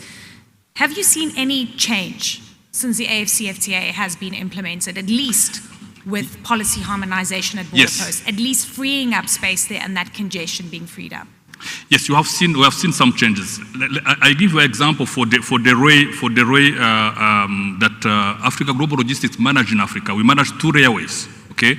Camrail in Cameroon, between Cameroon and Chad, Yeah. and Central Africa, and Sitarai in Ivory Coast with Burkina and somewhere in Mali. So there have been investment by African Development Bank. There are initiatives that are being done. There are refurbishment. AGL have invested now 300 million in upgrading the rail service on these 2 railways. Okay, 3 billion in improving the port performance in Africa, because we manage 17 ports in Africa, and the 5 ro-ro terminals. So something is happening. Finances are there. Countries are now motivated. We have a discussion between Tanzania and Zambia to develop the Tazara railway to solve this problem between Tanzania and Zambia. We have discussions, and AGL is heavily involved on the Lobito corridor, copper belt between Angola and the DRC, southern part Katanga, to develop the rail to get the copper belt connected to the Lobito port. So these initiatives are there. This for the sea. Now for the air, it's another issue as well. 1 kilogram of fresh beans gets to Europe is 50% less cheaper than 1 semi-kilogram that moved from Kigali to Dhaka. Yes. Yes. See the same problem. Wow. Now, why? Once again, the CEO of Ethiopia has said something interesting. The intra-Africa trade is not there. But why? We in the logistics sector, we do an analysis and we find that we lack aggregation. Yeah. If you don't have the volumes, you will not feed the plane. You don't feed the aircraft. If you don't feed the aircraft, you have to pay the price of the empty space, or you lose it.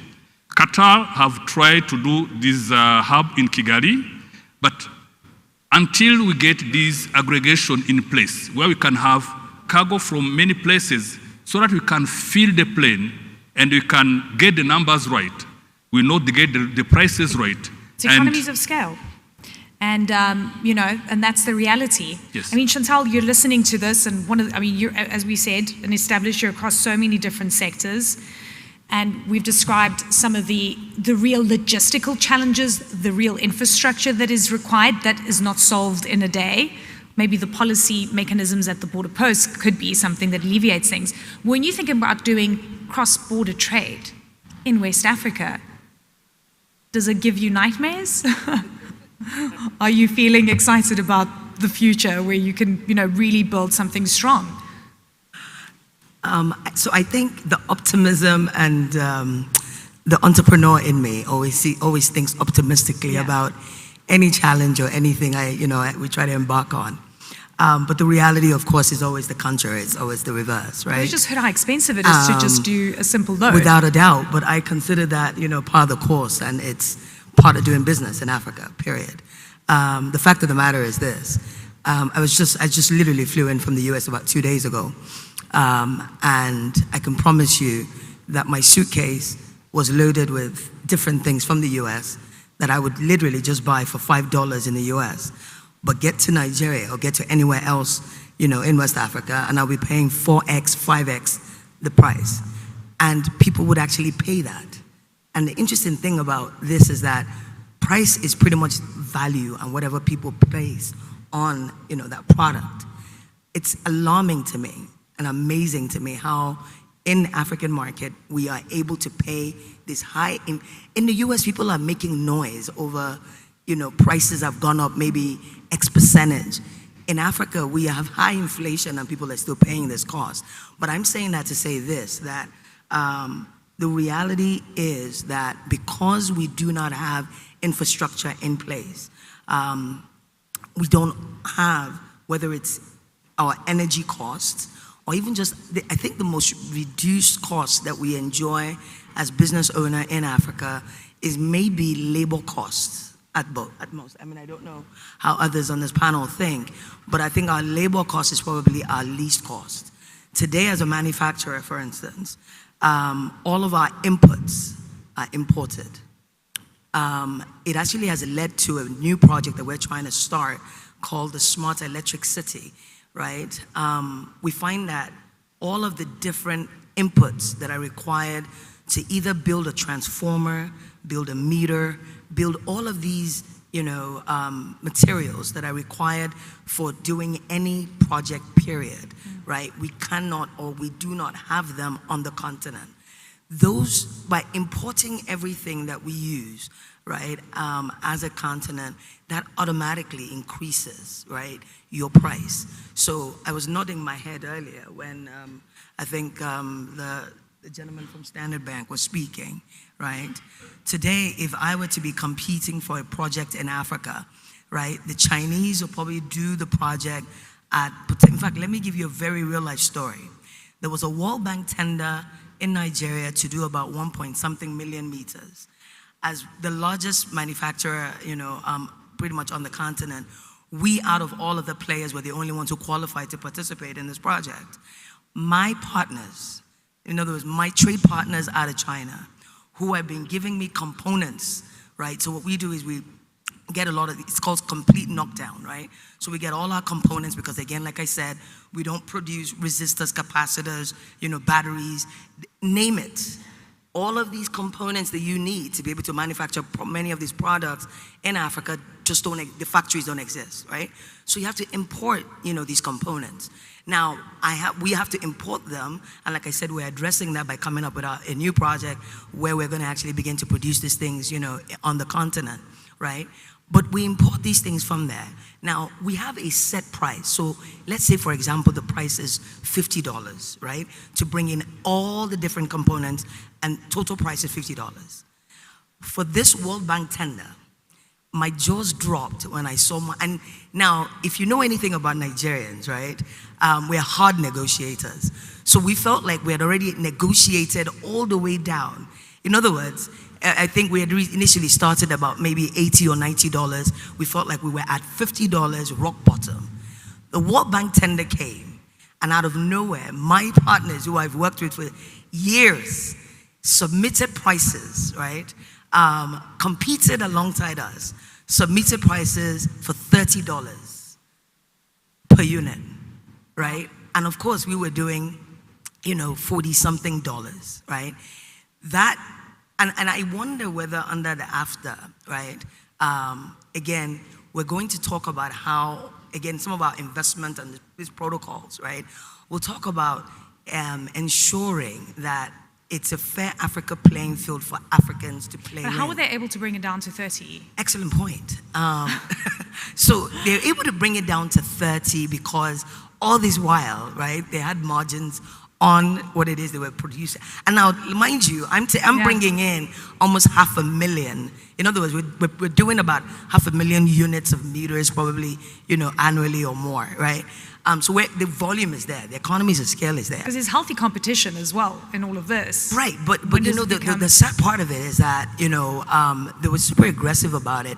But the sad part of it also was what he said earlier about the fact that as African nations, we continue to take loans from many foreign, countries, and we export our jobs, right? So at the end of the day, of course, the end of that story is that, the Chinese companies won, right? And we partnered, because they were our partners anyway, we partnered with them to do some work locally, right? But majority of that job is going to be done in China, right?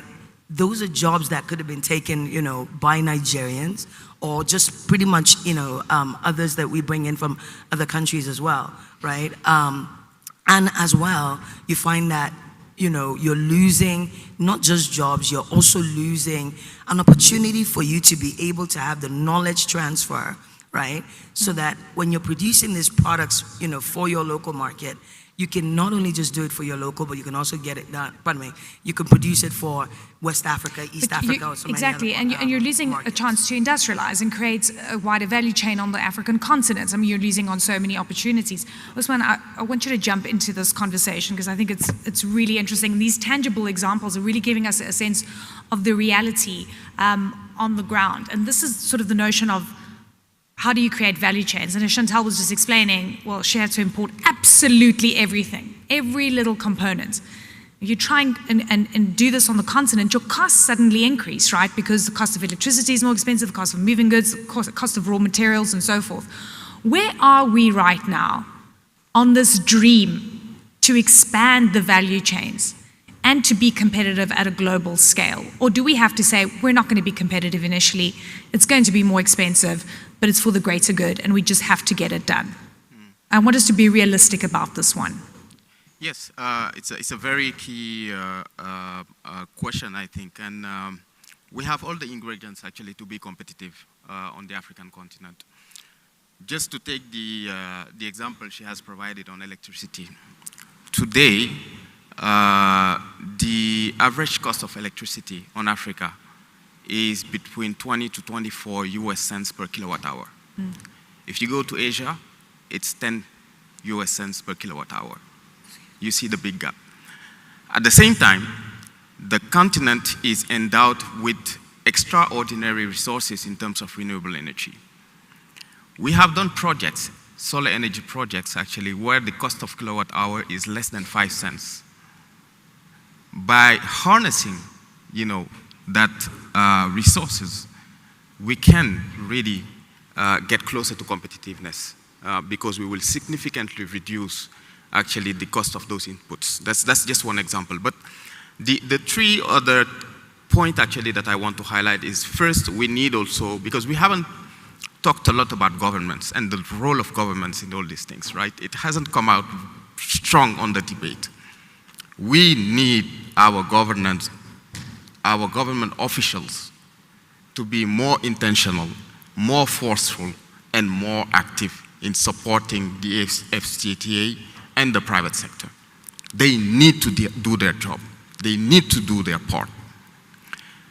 When you look at the example that was provided by, I think, Ms. Harrington in Ghana, with all the technology we have today, there's no reason why she should not, before even she make that shipment, she has a clear idea of all the taxes and duties and other payment that she is due when she arrives in Ghana.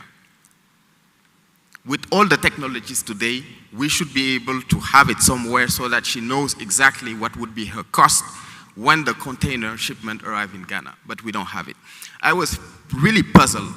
We also need to consider and bear in mind that we are talking to young people. There are a lot of young people here today, and when they hear that story, I just wonder what's going on in their mind.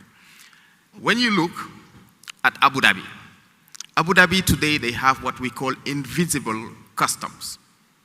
You can do pre-arrival clearance. Even before you ship your container, you can do your clearance. You can do it out of state or out of country. And if you do it in the country, you won't have to discuss with a single custom officer.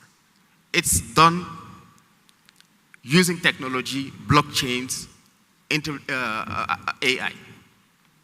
Why can't we have that? So why can't we? Is it a government policy issue? Is it a CFTA issue? It's policy issue, it's regulation, it's institutional capacity, it's financing. And it's no harmonization, I assume, between governments as well. Yes. You said something really important. You said government officials, governments need to be more intentional in implementation of the AFCA.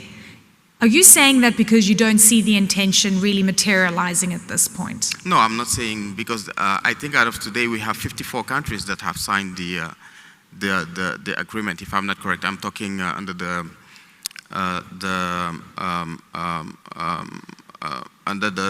guidance of the secretariat here. But what I'm saying is that it's one thing to sign.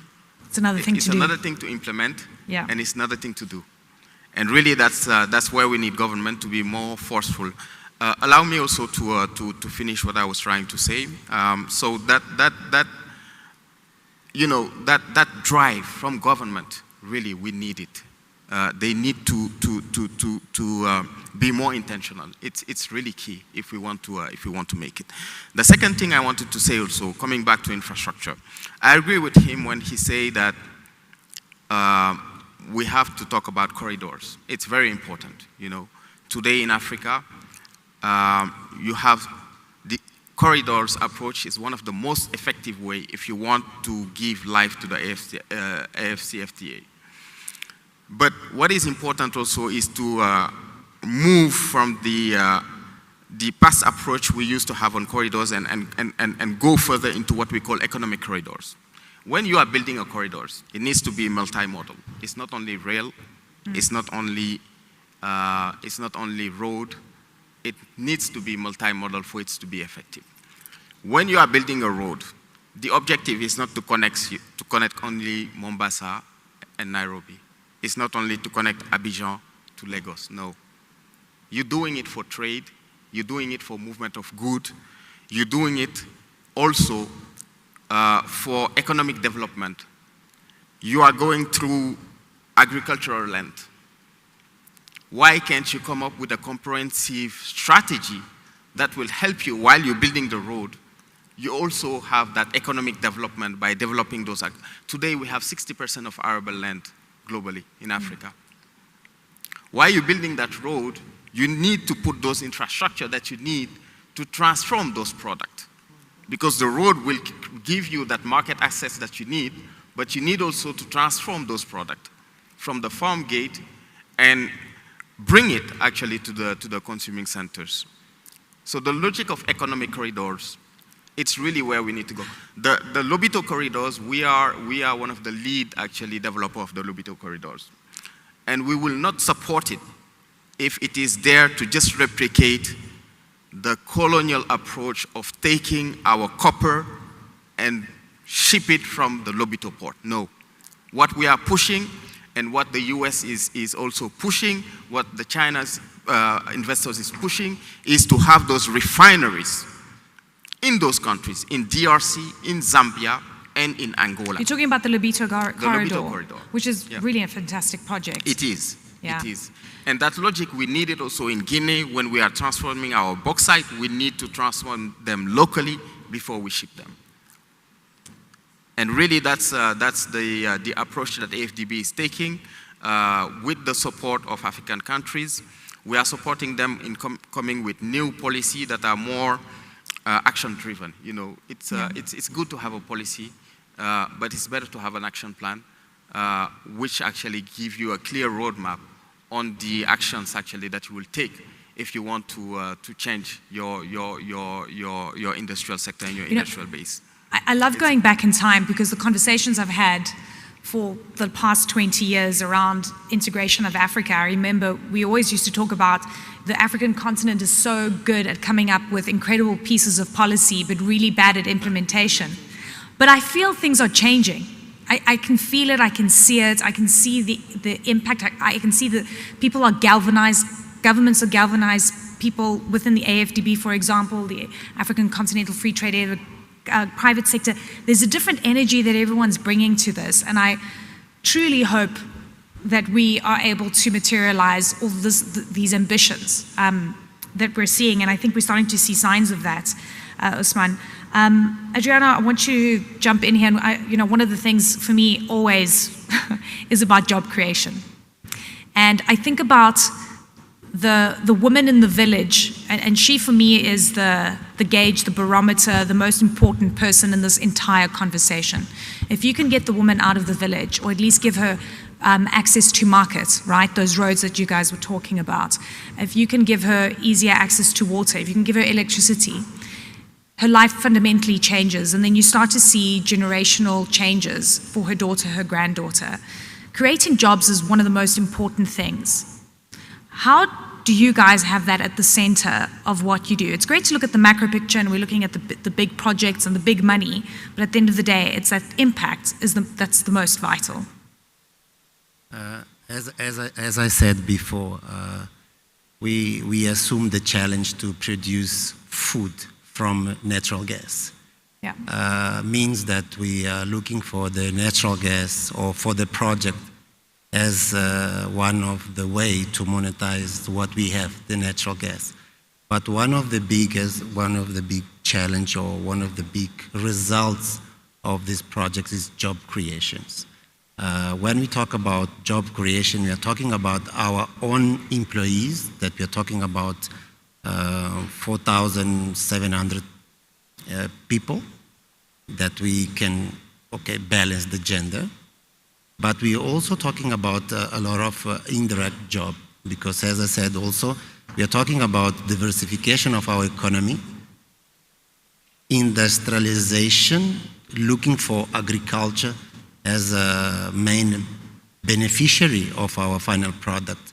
Our project have 3 different phases. The first phase is to have NPK blending complex by 2025. And in 2027, we're going to have the urea plant that will produce 1.3 million tons of urea. That is more than enough for us Angolans, but also for the regional market and so on. And we are talking about a huge volume of one of the most important tools to produce food.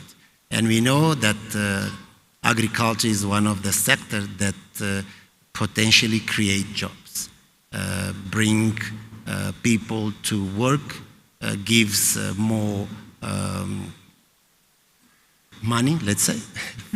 And we believe that is the way that we can monetize the gas from one side, but also look for food security, building, create good condition for people that will be directly or indirectly involved in our project. Everything that we have been doing in these 20 years is always looking for job creation. And we, as I said, we are talking about 4,700 jobs. If you look for average family of 4 or 5 people, you can imagine how people will benefit. It's a multiplier effect as well. Exactly. And we are part of the solution. Yeah, I mean, and it's really important to have the private sector weighing in on all of this, because as much as we say we need the political will, we also need the private sector, because the private sector has the money to do some of these things, right? Chantal, how important is the private sector in all of this, in bringing to fruition the African Continental Free Trade Area? I mean, do you guys wake up at night and say, or wake up in the morning and say, here's a great piece of policy, let's see how this is going to plug into my business, you know, and sort of as a chicken and egg kind of thing? So or is it like thrust on you, here it is, make it happen? So I'm not one of those. I'm not sure whether this is working. Yeah, it's working. I'm not sure. I'm not one of those that waits around for policy. I go creating policy. So what do I mean? For instance, in Nigeria, prior to our setting up, a lot of what we produce now was mostly imported, right? And we pretty much said, why would you be importing? So it's almost like how the iPhone designs it in Cali but produces it in China. Well, we were like, no, if it's designed in Nigeria and it's designed for the so if you go take any product, many of these products, and you try to use them in the African context, it just won't work. You have to localize it. There's lots of things. For instance, look at the phenomenon of prepaying electricity. Everywhere else around the world, it's a post-paid market, right? It's an African concept that others in the other parts of the world are beginning to look at, right? It's, the headquarters is out of South Africa, right? But it was designed to solve an African problem, which was the issue of collection, right?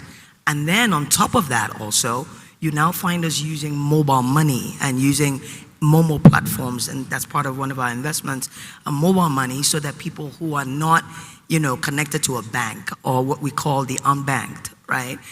Again, users of the same commodity, right, can be able to pay for it, right? So a lot of these things we originate or innovate in Africa, so we should actually be producing in Africa, right? And like I said, because, again, forgive me if I'm talking about Nigeria somewhat, right? It's that market that everybody wants to be in globally. I mean, I've met companies from Lithuania. I'm like, you mean you produce?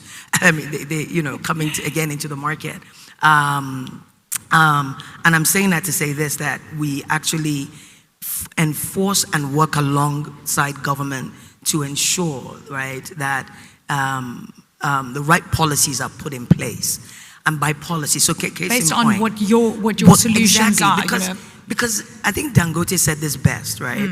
And I couldn't agree more, right? And he said, if you are an African business owner, and at the end of time you show up before God, and there's a line for hell and there's a line for heaven, and he finds you in the line going to hell, he literally will graciously move you over to say, you know what, you don't need to go to hell twice, right? You've been through hard times already as it is, but you're an entrepreneur because you're tough for the road and you can handle it, right? But I'm just saying that to say that, for example, we had to put in the policy to say, you know what, local content and local content it is, right? Yeah. Prior to, it was mostly imported and then a little bit of local. We flipped it and said, no, it will be local content. There's more than enough capacity in country for us to be able to produce in country, right? Furthermore, intervention funds. So when you're industrializing, right, you can't use commercial funds, right, to do industrial size project, long-term projects, right? Because it only just makes the resultant cost more, much higher. So one of the things that we also did was put policy in place along with government to say, you know what, there will be intervention, single-digit intervention funds that can help fund many of these, products again. And then that helps us to be able to go into other African markets, because in my meeting, for example, in Central Africa, I'm sitting there and it just reminded me of Nigeria when we started years ago. And in fact, we think we're still, closing our metering rate. They have done maybe, of 1 million, for example, maybe a fraction, like 5% of that or something, right? And a lot of what they need is a lot of what we've talked about, right? Our low cost helps us to be able, so when they compare us, to a, Chinese or Indian or what have you manufacturer, they're more likely to go with a Nigerian, right? And that's actually what we've been able to sign with them, because the situation, right, or the environment rather, is similar, right? They have the same energy theft issues. They have the same issues of collection. They have things that that are relatable, right? And because we've been able to demonstrate success, right, in being able to achieve it in these other markets, right, it makes it easy for us to be able to replicate. My only comment, Eleni, that I just wanted to make as well is that, as we go cross-border, it's very important, right? Especially when we're talking about industrialization type projects, right? It's very important to be able to access some form of, and again, we talk about bankable projects, right? So bankability is also a function of, in my opinion, addressable market sizes and the ability to pay for these goods, right? So the cheaper the cost of capital, the easier, in my opinion, it is to scale, right? But if you're coming in very expensive at commercial rates, and again, you have the issue of, exchange rate risks and things like that, right? One of the things I found interesting is what should our currency be as we talk about AFCA, right? What should our currency be? What do we trade? Can you have one currency, which is almost impossible because the continent is very fragmented. This is a really good point that I actually want to touch on, and I think Usman, you'll be able to help us. This cost of capital issue. Frankly, I've been talking about it for years. This premium of when you're investing in Africa, well, it's really dangerous. So therefore, we're slapping on a stupid premium that makes investing really difficult. Are we moving away from that? Are we seeing any improvement? I'm glad you asked that question, actually, because this is one of the key impediments of investment in Africa. And look, our approach in AFDB was that, okay, you have all these rating agencies sitting in London. sitting in the US and telling you, okay, Africa, you have instability, you are very fragile, and hence that premium actually that comes to investment.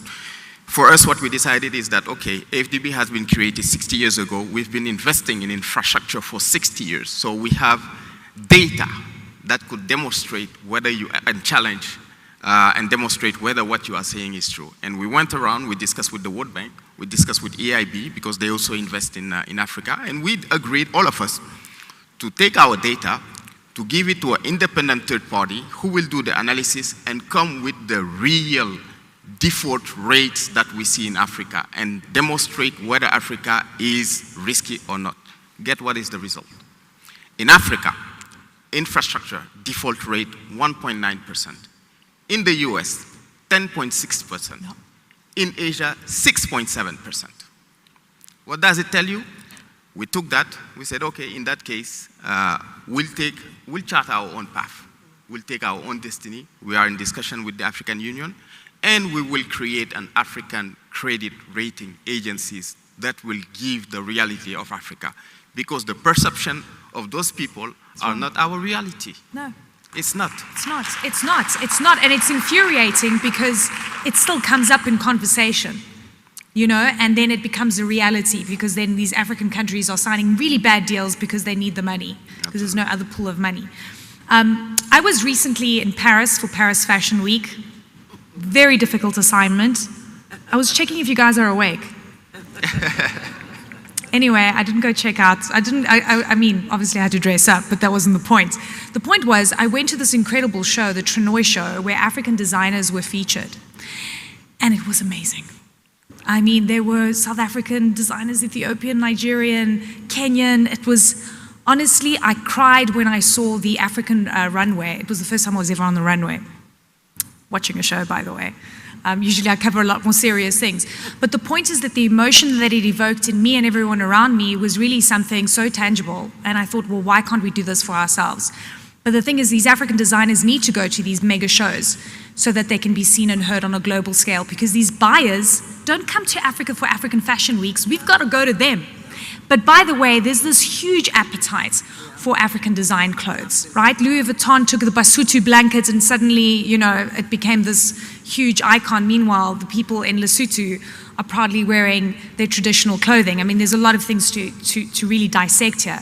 But the reason that I raise this, there is this incredible global awakening, not only by African diaspora, but I think people globally are looking at Africa and saying this continent has so much to offer and give from its heart, whether it's the incredible sportsmen and women that we're exporting, whether it's the clothes, whether it's our raw commodities, whatever it may be.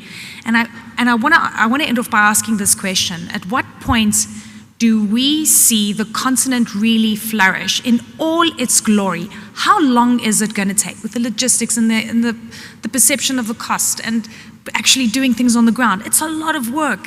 It's a lot of work. So Roger, to you, sir, from fashion to logistics, it works. We need you to export everything to the world. Thank you. I think what you say is very true. And even when you look at the profitability in terms of business, some businesses make bigger money in Africa than they do in other parts of the world. Okay? So Africa is not a bad place to be. Now, what I think we need at this point, and the takeaway is, we need speed, we need clarity of intent, as President Kagame said, and we need direction. So we need to know where we go and how we go about it. Talking about the infrastructure, logistics infrastructure, railway and dry ports, corridors. What you have said is true. You can't just go and build a railway out of nowhere and going to nowhere, and I mean, it will have minimum results. We need clear leadership from FTA and the political spheres and political players. We need to pool resources and pool players together, public and private, because this infrastructure project can only be done on a PPP basis with public and private players. Now, private players such as Africa Global Logistics and others, we bank very much on strong political will. We need to feel the politics is right, the vision is clear, the direction is set, and we have strong support from the institution that govern the areas and the sectors that we operate. It's very important. Banks must be the same. So we need clear leadership from the countries and from the Pan-African organization. Two, we have said what the politics and the government and the public have to do, but the private as well need to play their role. We need to play our role. Now, I give you a small example of what can be done. In terms of moving the cargo from one place to another, from one country to another, one impediment that countries face and traders face is access to capital, okay? Most people in Africa are still small or middle-sized, and access to capital is still a challenge. Now, big players such as what we are in Africa, we have more credibility with banks, with financial institutions than our customers and our importers, exporters, people moving the cargo can be. So what we have started developing at AGL is to be the collateral for our customers with the banks. So I've started doing it in Rwanda. We are doing it in West Africa, in many countries, in Gabon, in Cameroon, in Senegal, we are doing it. What we do is that we agree with the banks that, listen, we assure you that this cargo that is going to be moved by X person from one location to another location will be under our AGL custody. It will not disappear in the course of the transit from one place to another. It will be received in our warehouse, stored in our warehouse, kept, handled in our warehouse, and you, the bank, you can consider this cargo as collateral and you can release the fund to the trader. This is working. In Rwanda, only in these 6 months, we have moved 14,000 tons of rice and sugar under this scheme with 3 banks in Rwanda. So it can work. So this is a contribution you can do, and this is what private sector players can do.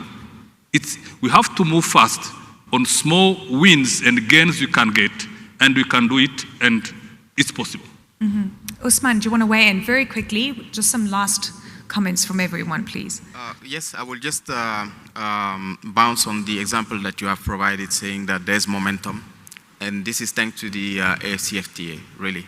People are seeing Africa differently. We can do it, and we need to leverage that.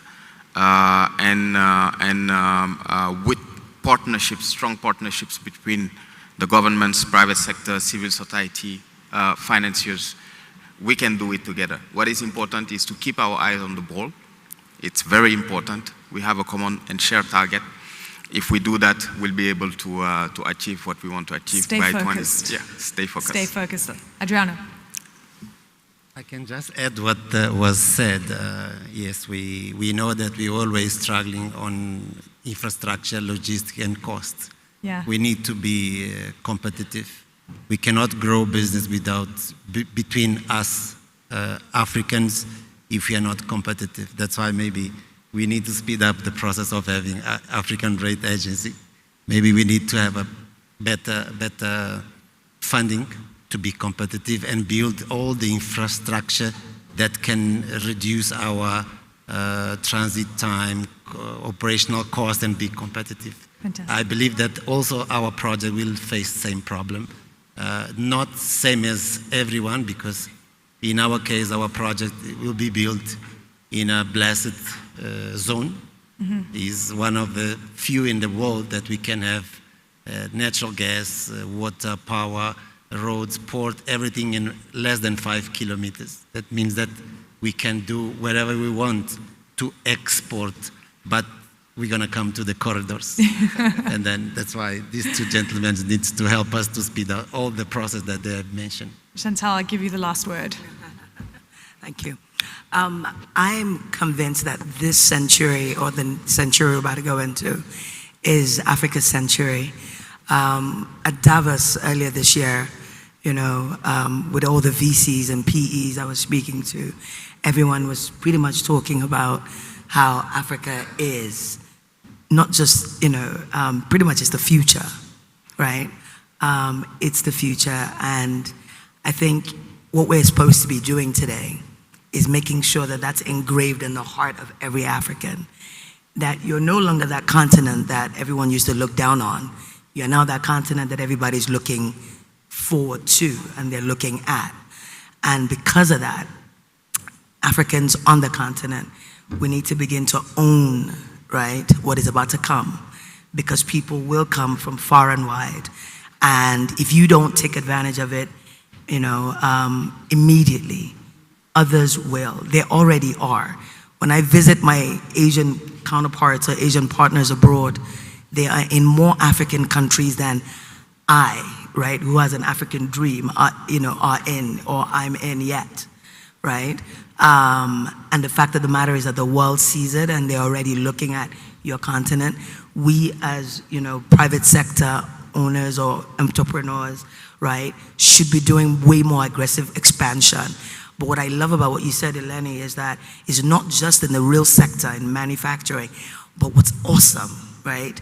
I thought because I was doing a business thing today, I should wear business. I normally would wear my African attire.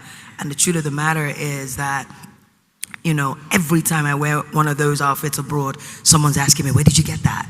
And I'm thinking, they're asking whether it's Nordstrom or some, and I'm like, no, it's from a, it's from a website called, right, where you can actually buy where you can buy it. But what's even more interesting is that I just left a course in Boston. And in Boston, people are listening to, in fact, there was a gentleman who came from New York, and he said, oh, he just left an AFCA concert last week, literally.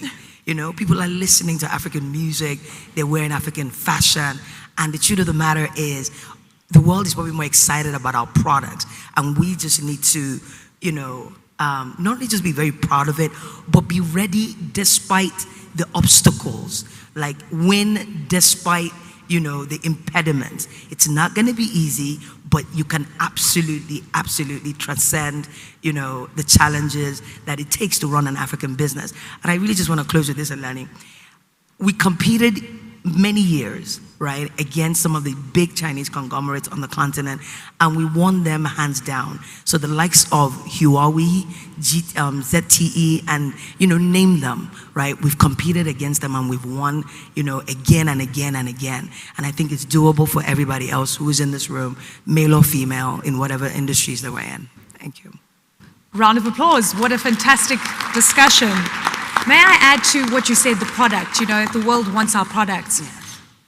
I think we should also fully own the product, and we mustn't forget that. And I think, instead of just selling it. And as opposed to just selling it, we should fully own the products. And I have to say that I saw Burna Boy at Salt Lake City at the NBA All-Stars. It was like 2 years ago. I know I get amazing assignments. I'm very lucky, but I'm there to work. And then Tyler, she's doing so well, and all these incredible. I'm just thinking it's not just about the fertilizer. Or the logistics, that's important. Yeah. But the continent is beautiful and has so much to offer, and I think it's starting to really bubble to the surface and break through. And thank you so much to all of you for all the hard work you're doing and for your insights and wisdom today. I wish you all the best. Thank you. Thank you so much. Round of applause, ladies and gentlemen. Please stay seated, don't go away. Not you guys, you can leave. Yeah, you guys can leave. I'm done with you. We're in our family. I mean, at this time of day, I can start bossing everyone around. Okay, ladies and gentlemen, we've got one more session, which is really important, and I'm really excited about this one. We are going to do some rejigging, I think, on the stage. So one more session. It's not going to be long. This is our fireside chat. I'd like to welcome His Excellency Dr. Jean Kaseya, the Director General of Africa Centers for Disease Control and Prevention, Africa CDC. We are going to be talking about everything the continent is facing from a pandemic perspective, health perspective, and also importantly, the important work that the Africa CDC has been doing, not only most recently, but also during the most crisis vital points during the COVID-19 pandemic. Dr. Jean Kaseya, please join me, sir.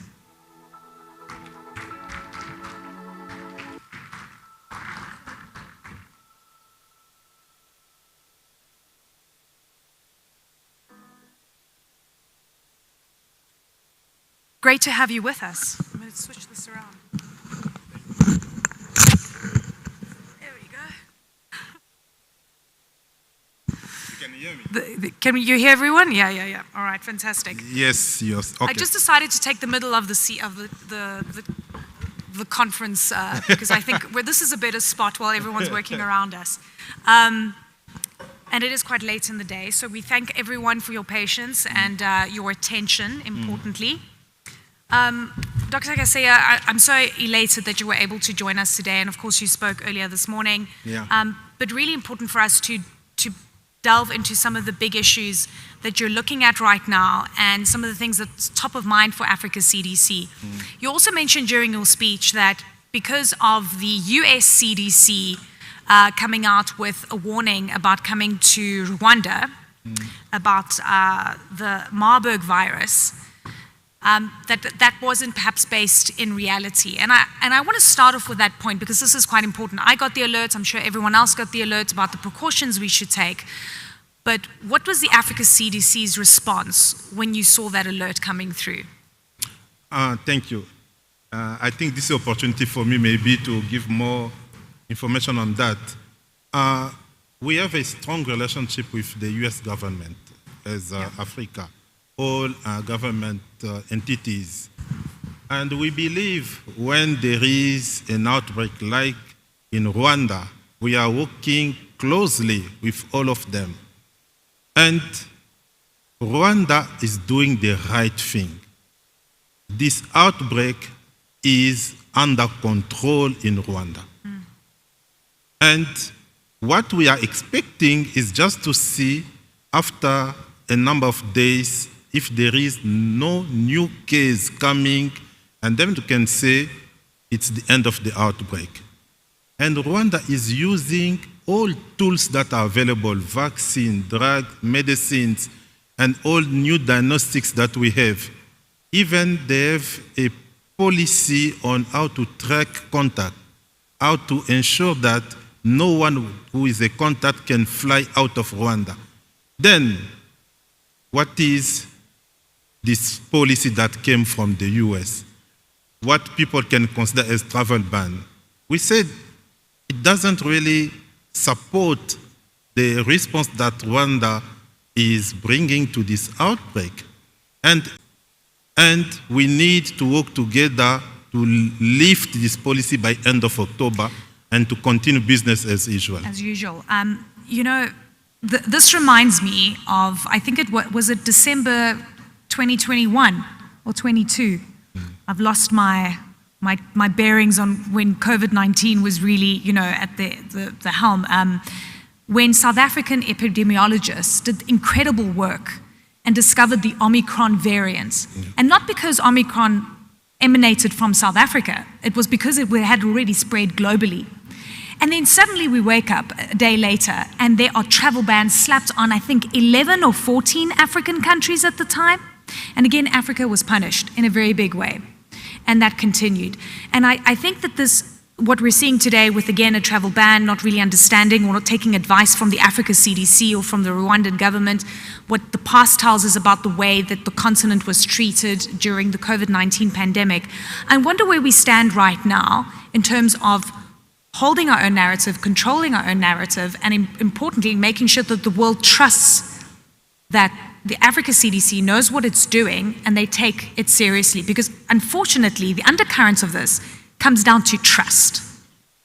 Look, trust issue is from both sides. Yeah. I think we have to admit that there was this trust issue when we had this COVID pandemic. Not having access to vaccines, to therapeutics, to diagnostics, even to gloves, to syringes, while others in other continents, they had access to that, it created this frustration in Africa. But I think it's opportunity for our friends from other continents to do right things and to start to rebuild trust. Today, we have a strong Africa CDC, as we have a strong AFCA. Today, we have a strong African Union supporting our countries.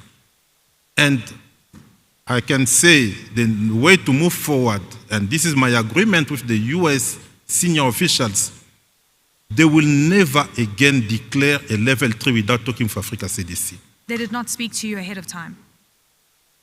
They will never do it again. Because that one is really to undermine us. They will never do it again without speaking with a specific country like Rwanda. Because, you know, when you declare, even when Africa CDC can say this is a level 3 status, because, you know, with MPOX we declared the public health emergency of continental security. We clearly gave what must be done to stop this outbreak. When we declare this level 3 status, we need to say to the country, what are you doing wrong? What can you correct? And mostly, what is the risk for you to spread the outbreak out of your country? Yeah. But today, I can tell you, with what I saw in Rwanda, there is almost zero risk for Rwanda to export, to spread the outbreak out of the country.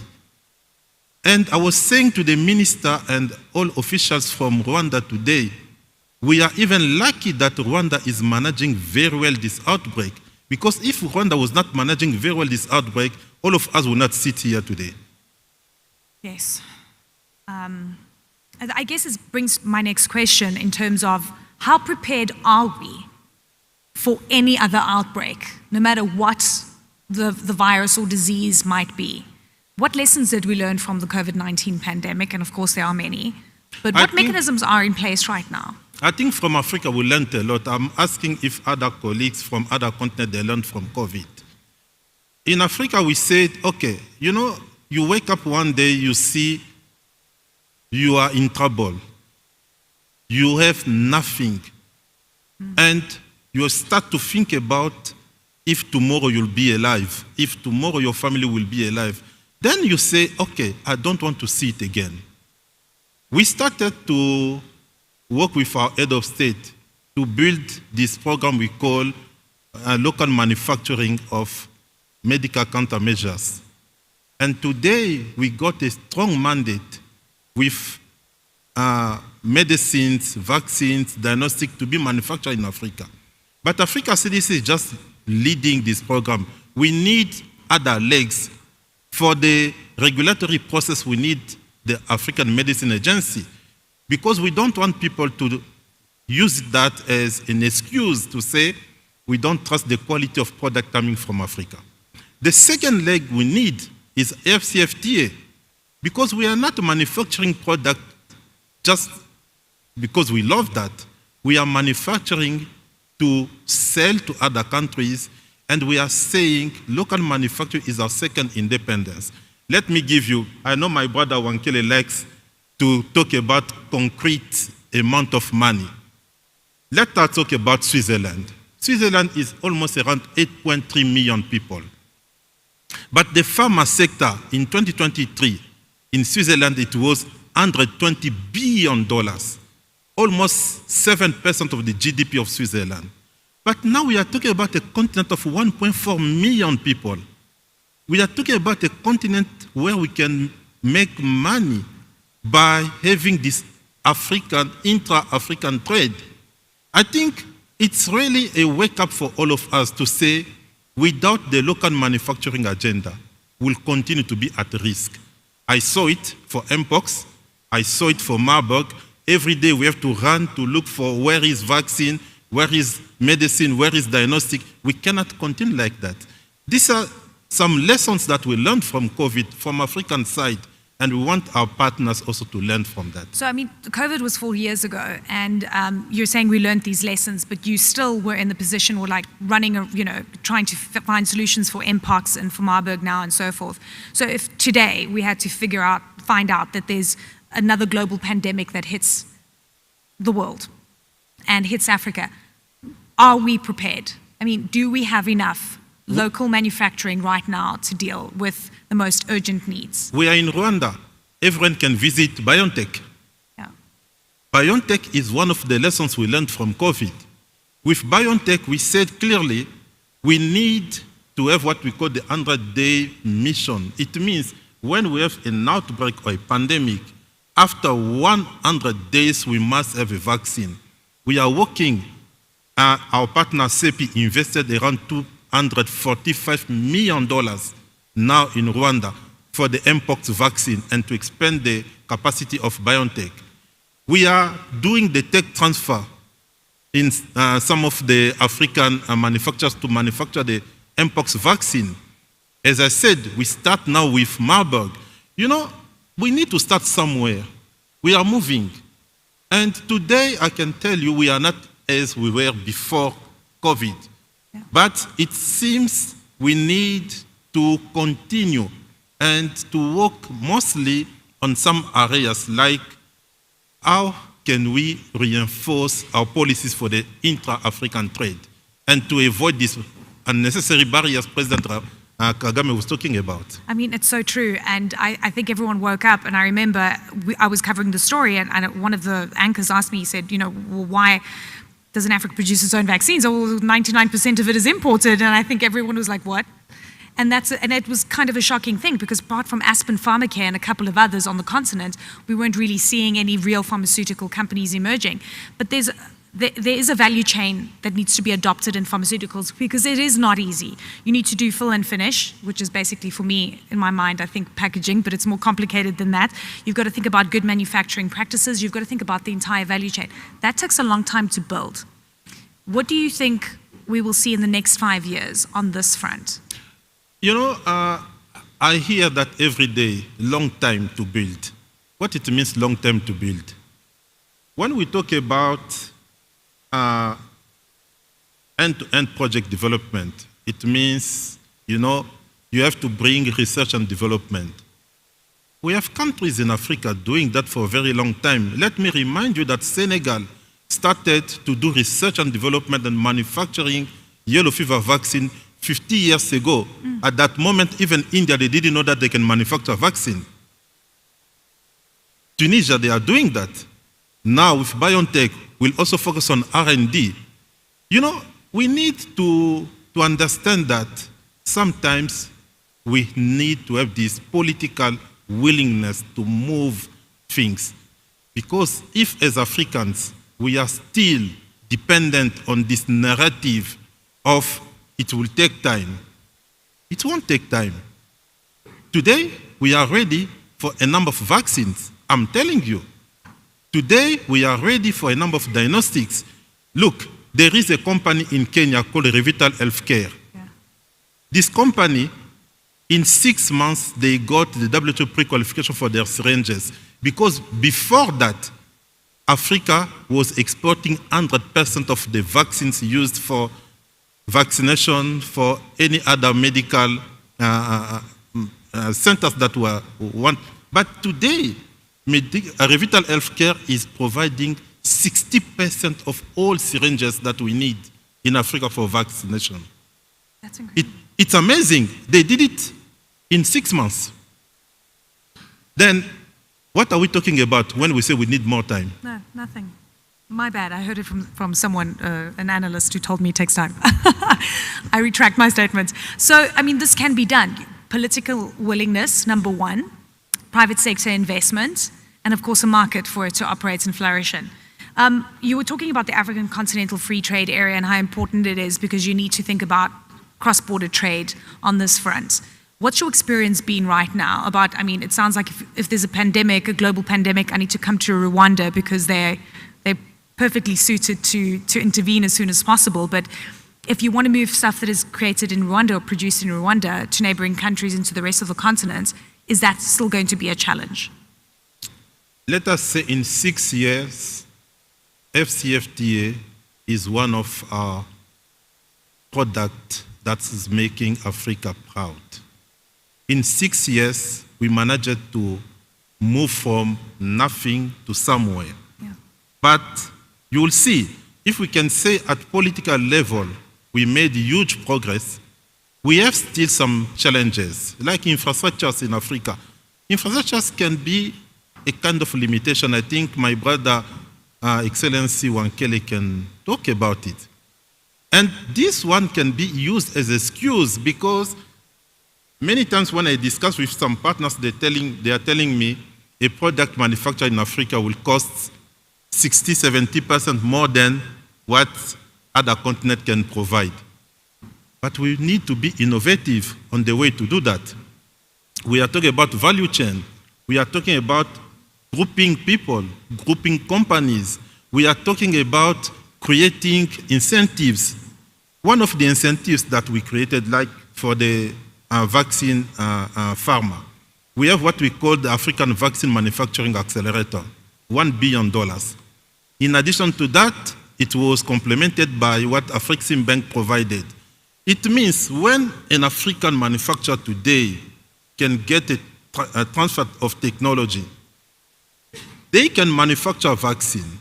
If this vaccine can cost a little bit more than what others can provide, these costs can be covered by these incentives. You know, we have to be innovative. We cannot continue with a narrative that will destroy our future. Because today, we don't know. If I talk about the health sector, we don't know what will be the next pandemic. And if we have this pandemic, we don't have access to medical countermeasures, we are dead. And we know the world turned on us once and could turn on us again in terms of vaccine procurement. And I think that was the big realization, right? That was the epiphany, okay, we need to do this for ourselves. What do pharmaceutical manufacturers say is their biggest challenge right now? There are some challenges. Let me give some of them. The first one is access to technology. And you will see we are fighting to have transfer of technology in Africa, because that one is critical. If you don't have technology, you cannot manufacture.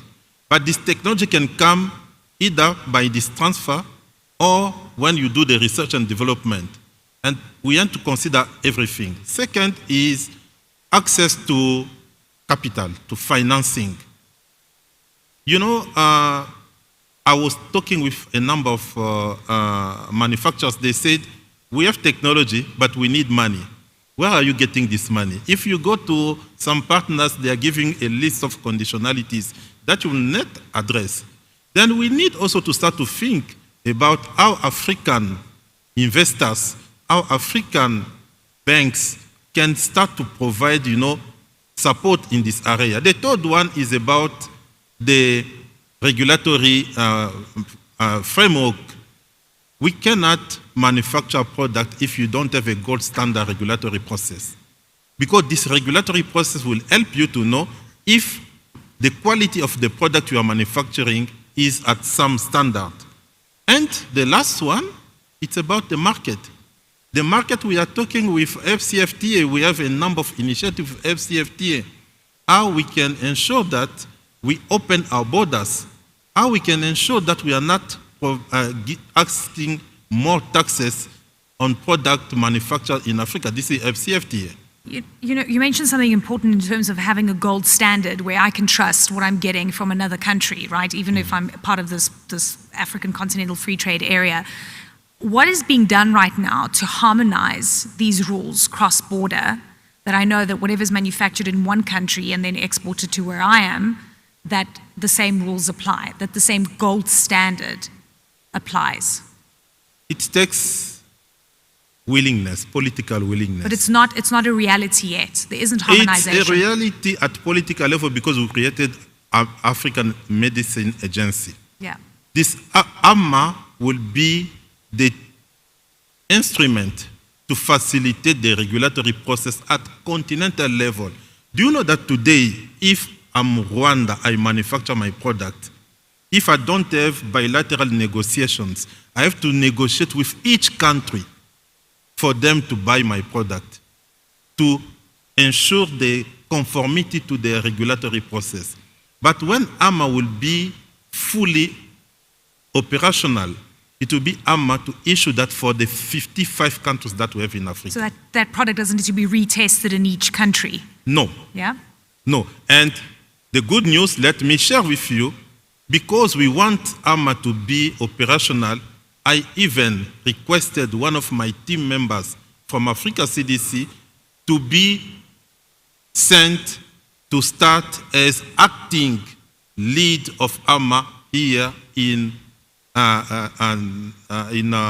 Kigali, and this person will start in 2-3 days. Brilliant. And he will come with a number of colleagues from AU, because we need to start to operationalize while we are hiring a new director, a director general for AMA and the new staffing.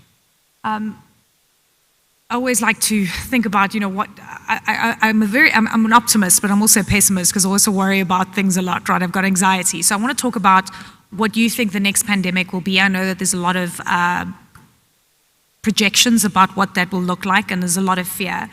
And how that plays into what we've seen specifically being launched, the African Pooled Procurement Mechanism, and how that will kick in that eventuality.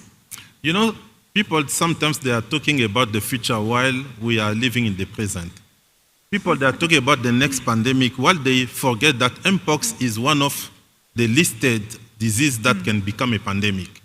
Marburg can become a pandemic. It means let us first to start to deal with what we have today and build our capacity. One of the tools that we have is the African Pool Procurement Mechanism. Why did we put in place this African Pool Procurement Mechanism? It's the market we are talking about. We have some countries at different levels, economic situation, social situation, but we want to have all countries getting what they need in terms of medical countermeasures, irrespective of their socio-economic status. And by putting in place this African Pool Procurement Mechanism will ensure first the quality of the product we are procuring, second, the affordability of the product. Look, let me say what is known today. If we talk about the Mpox vaccine, officially it's $270 per dose. How many countries in Africa can afford to buy a vaccine that is $270 per dose? But if we have the local manufacturing, we have the pool procurement mechanism, we can have it even at $10 per dose. Then we can ensure that all countries, all people in need can have access to that.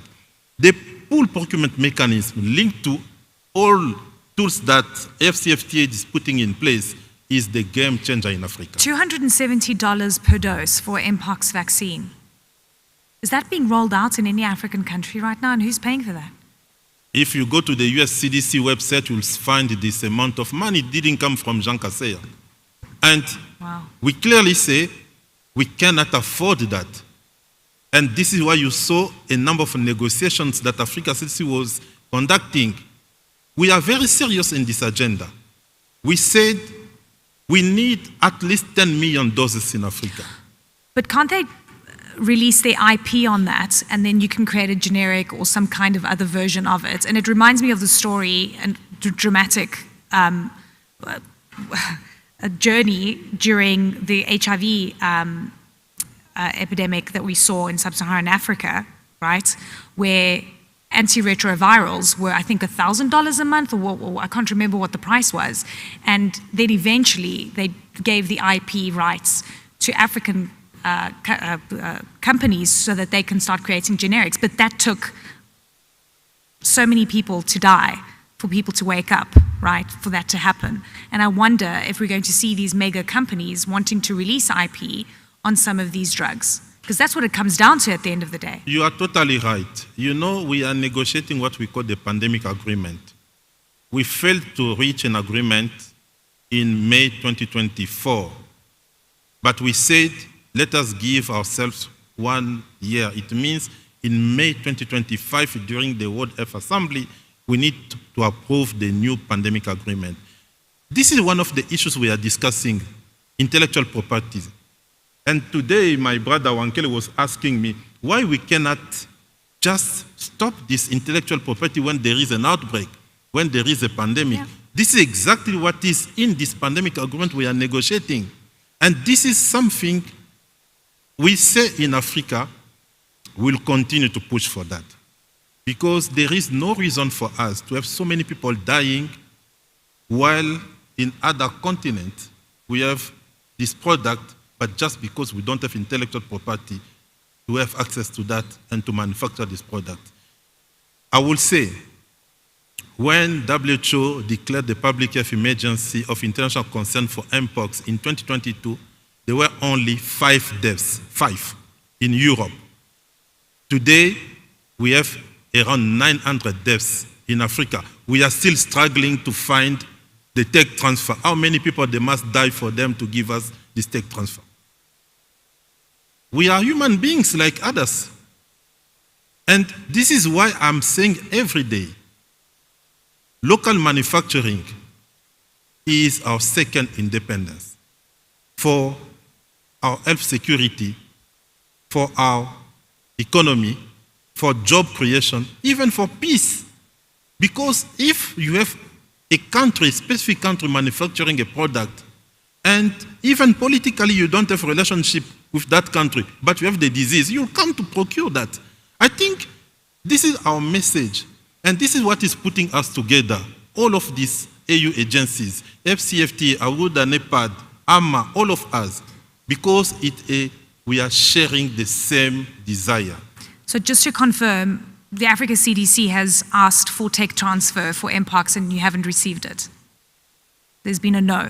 We got an approval from the company, but there are so many steps and so many issues, and we are working on that. But they're willing to sell you $720 of a dose? Will not buy this vaccine. No, but I just want to... Will not buy This is a that. story I will be doing very soon.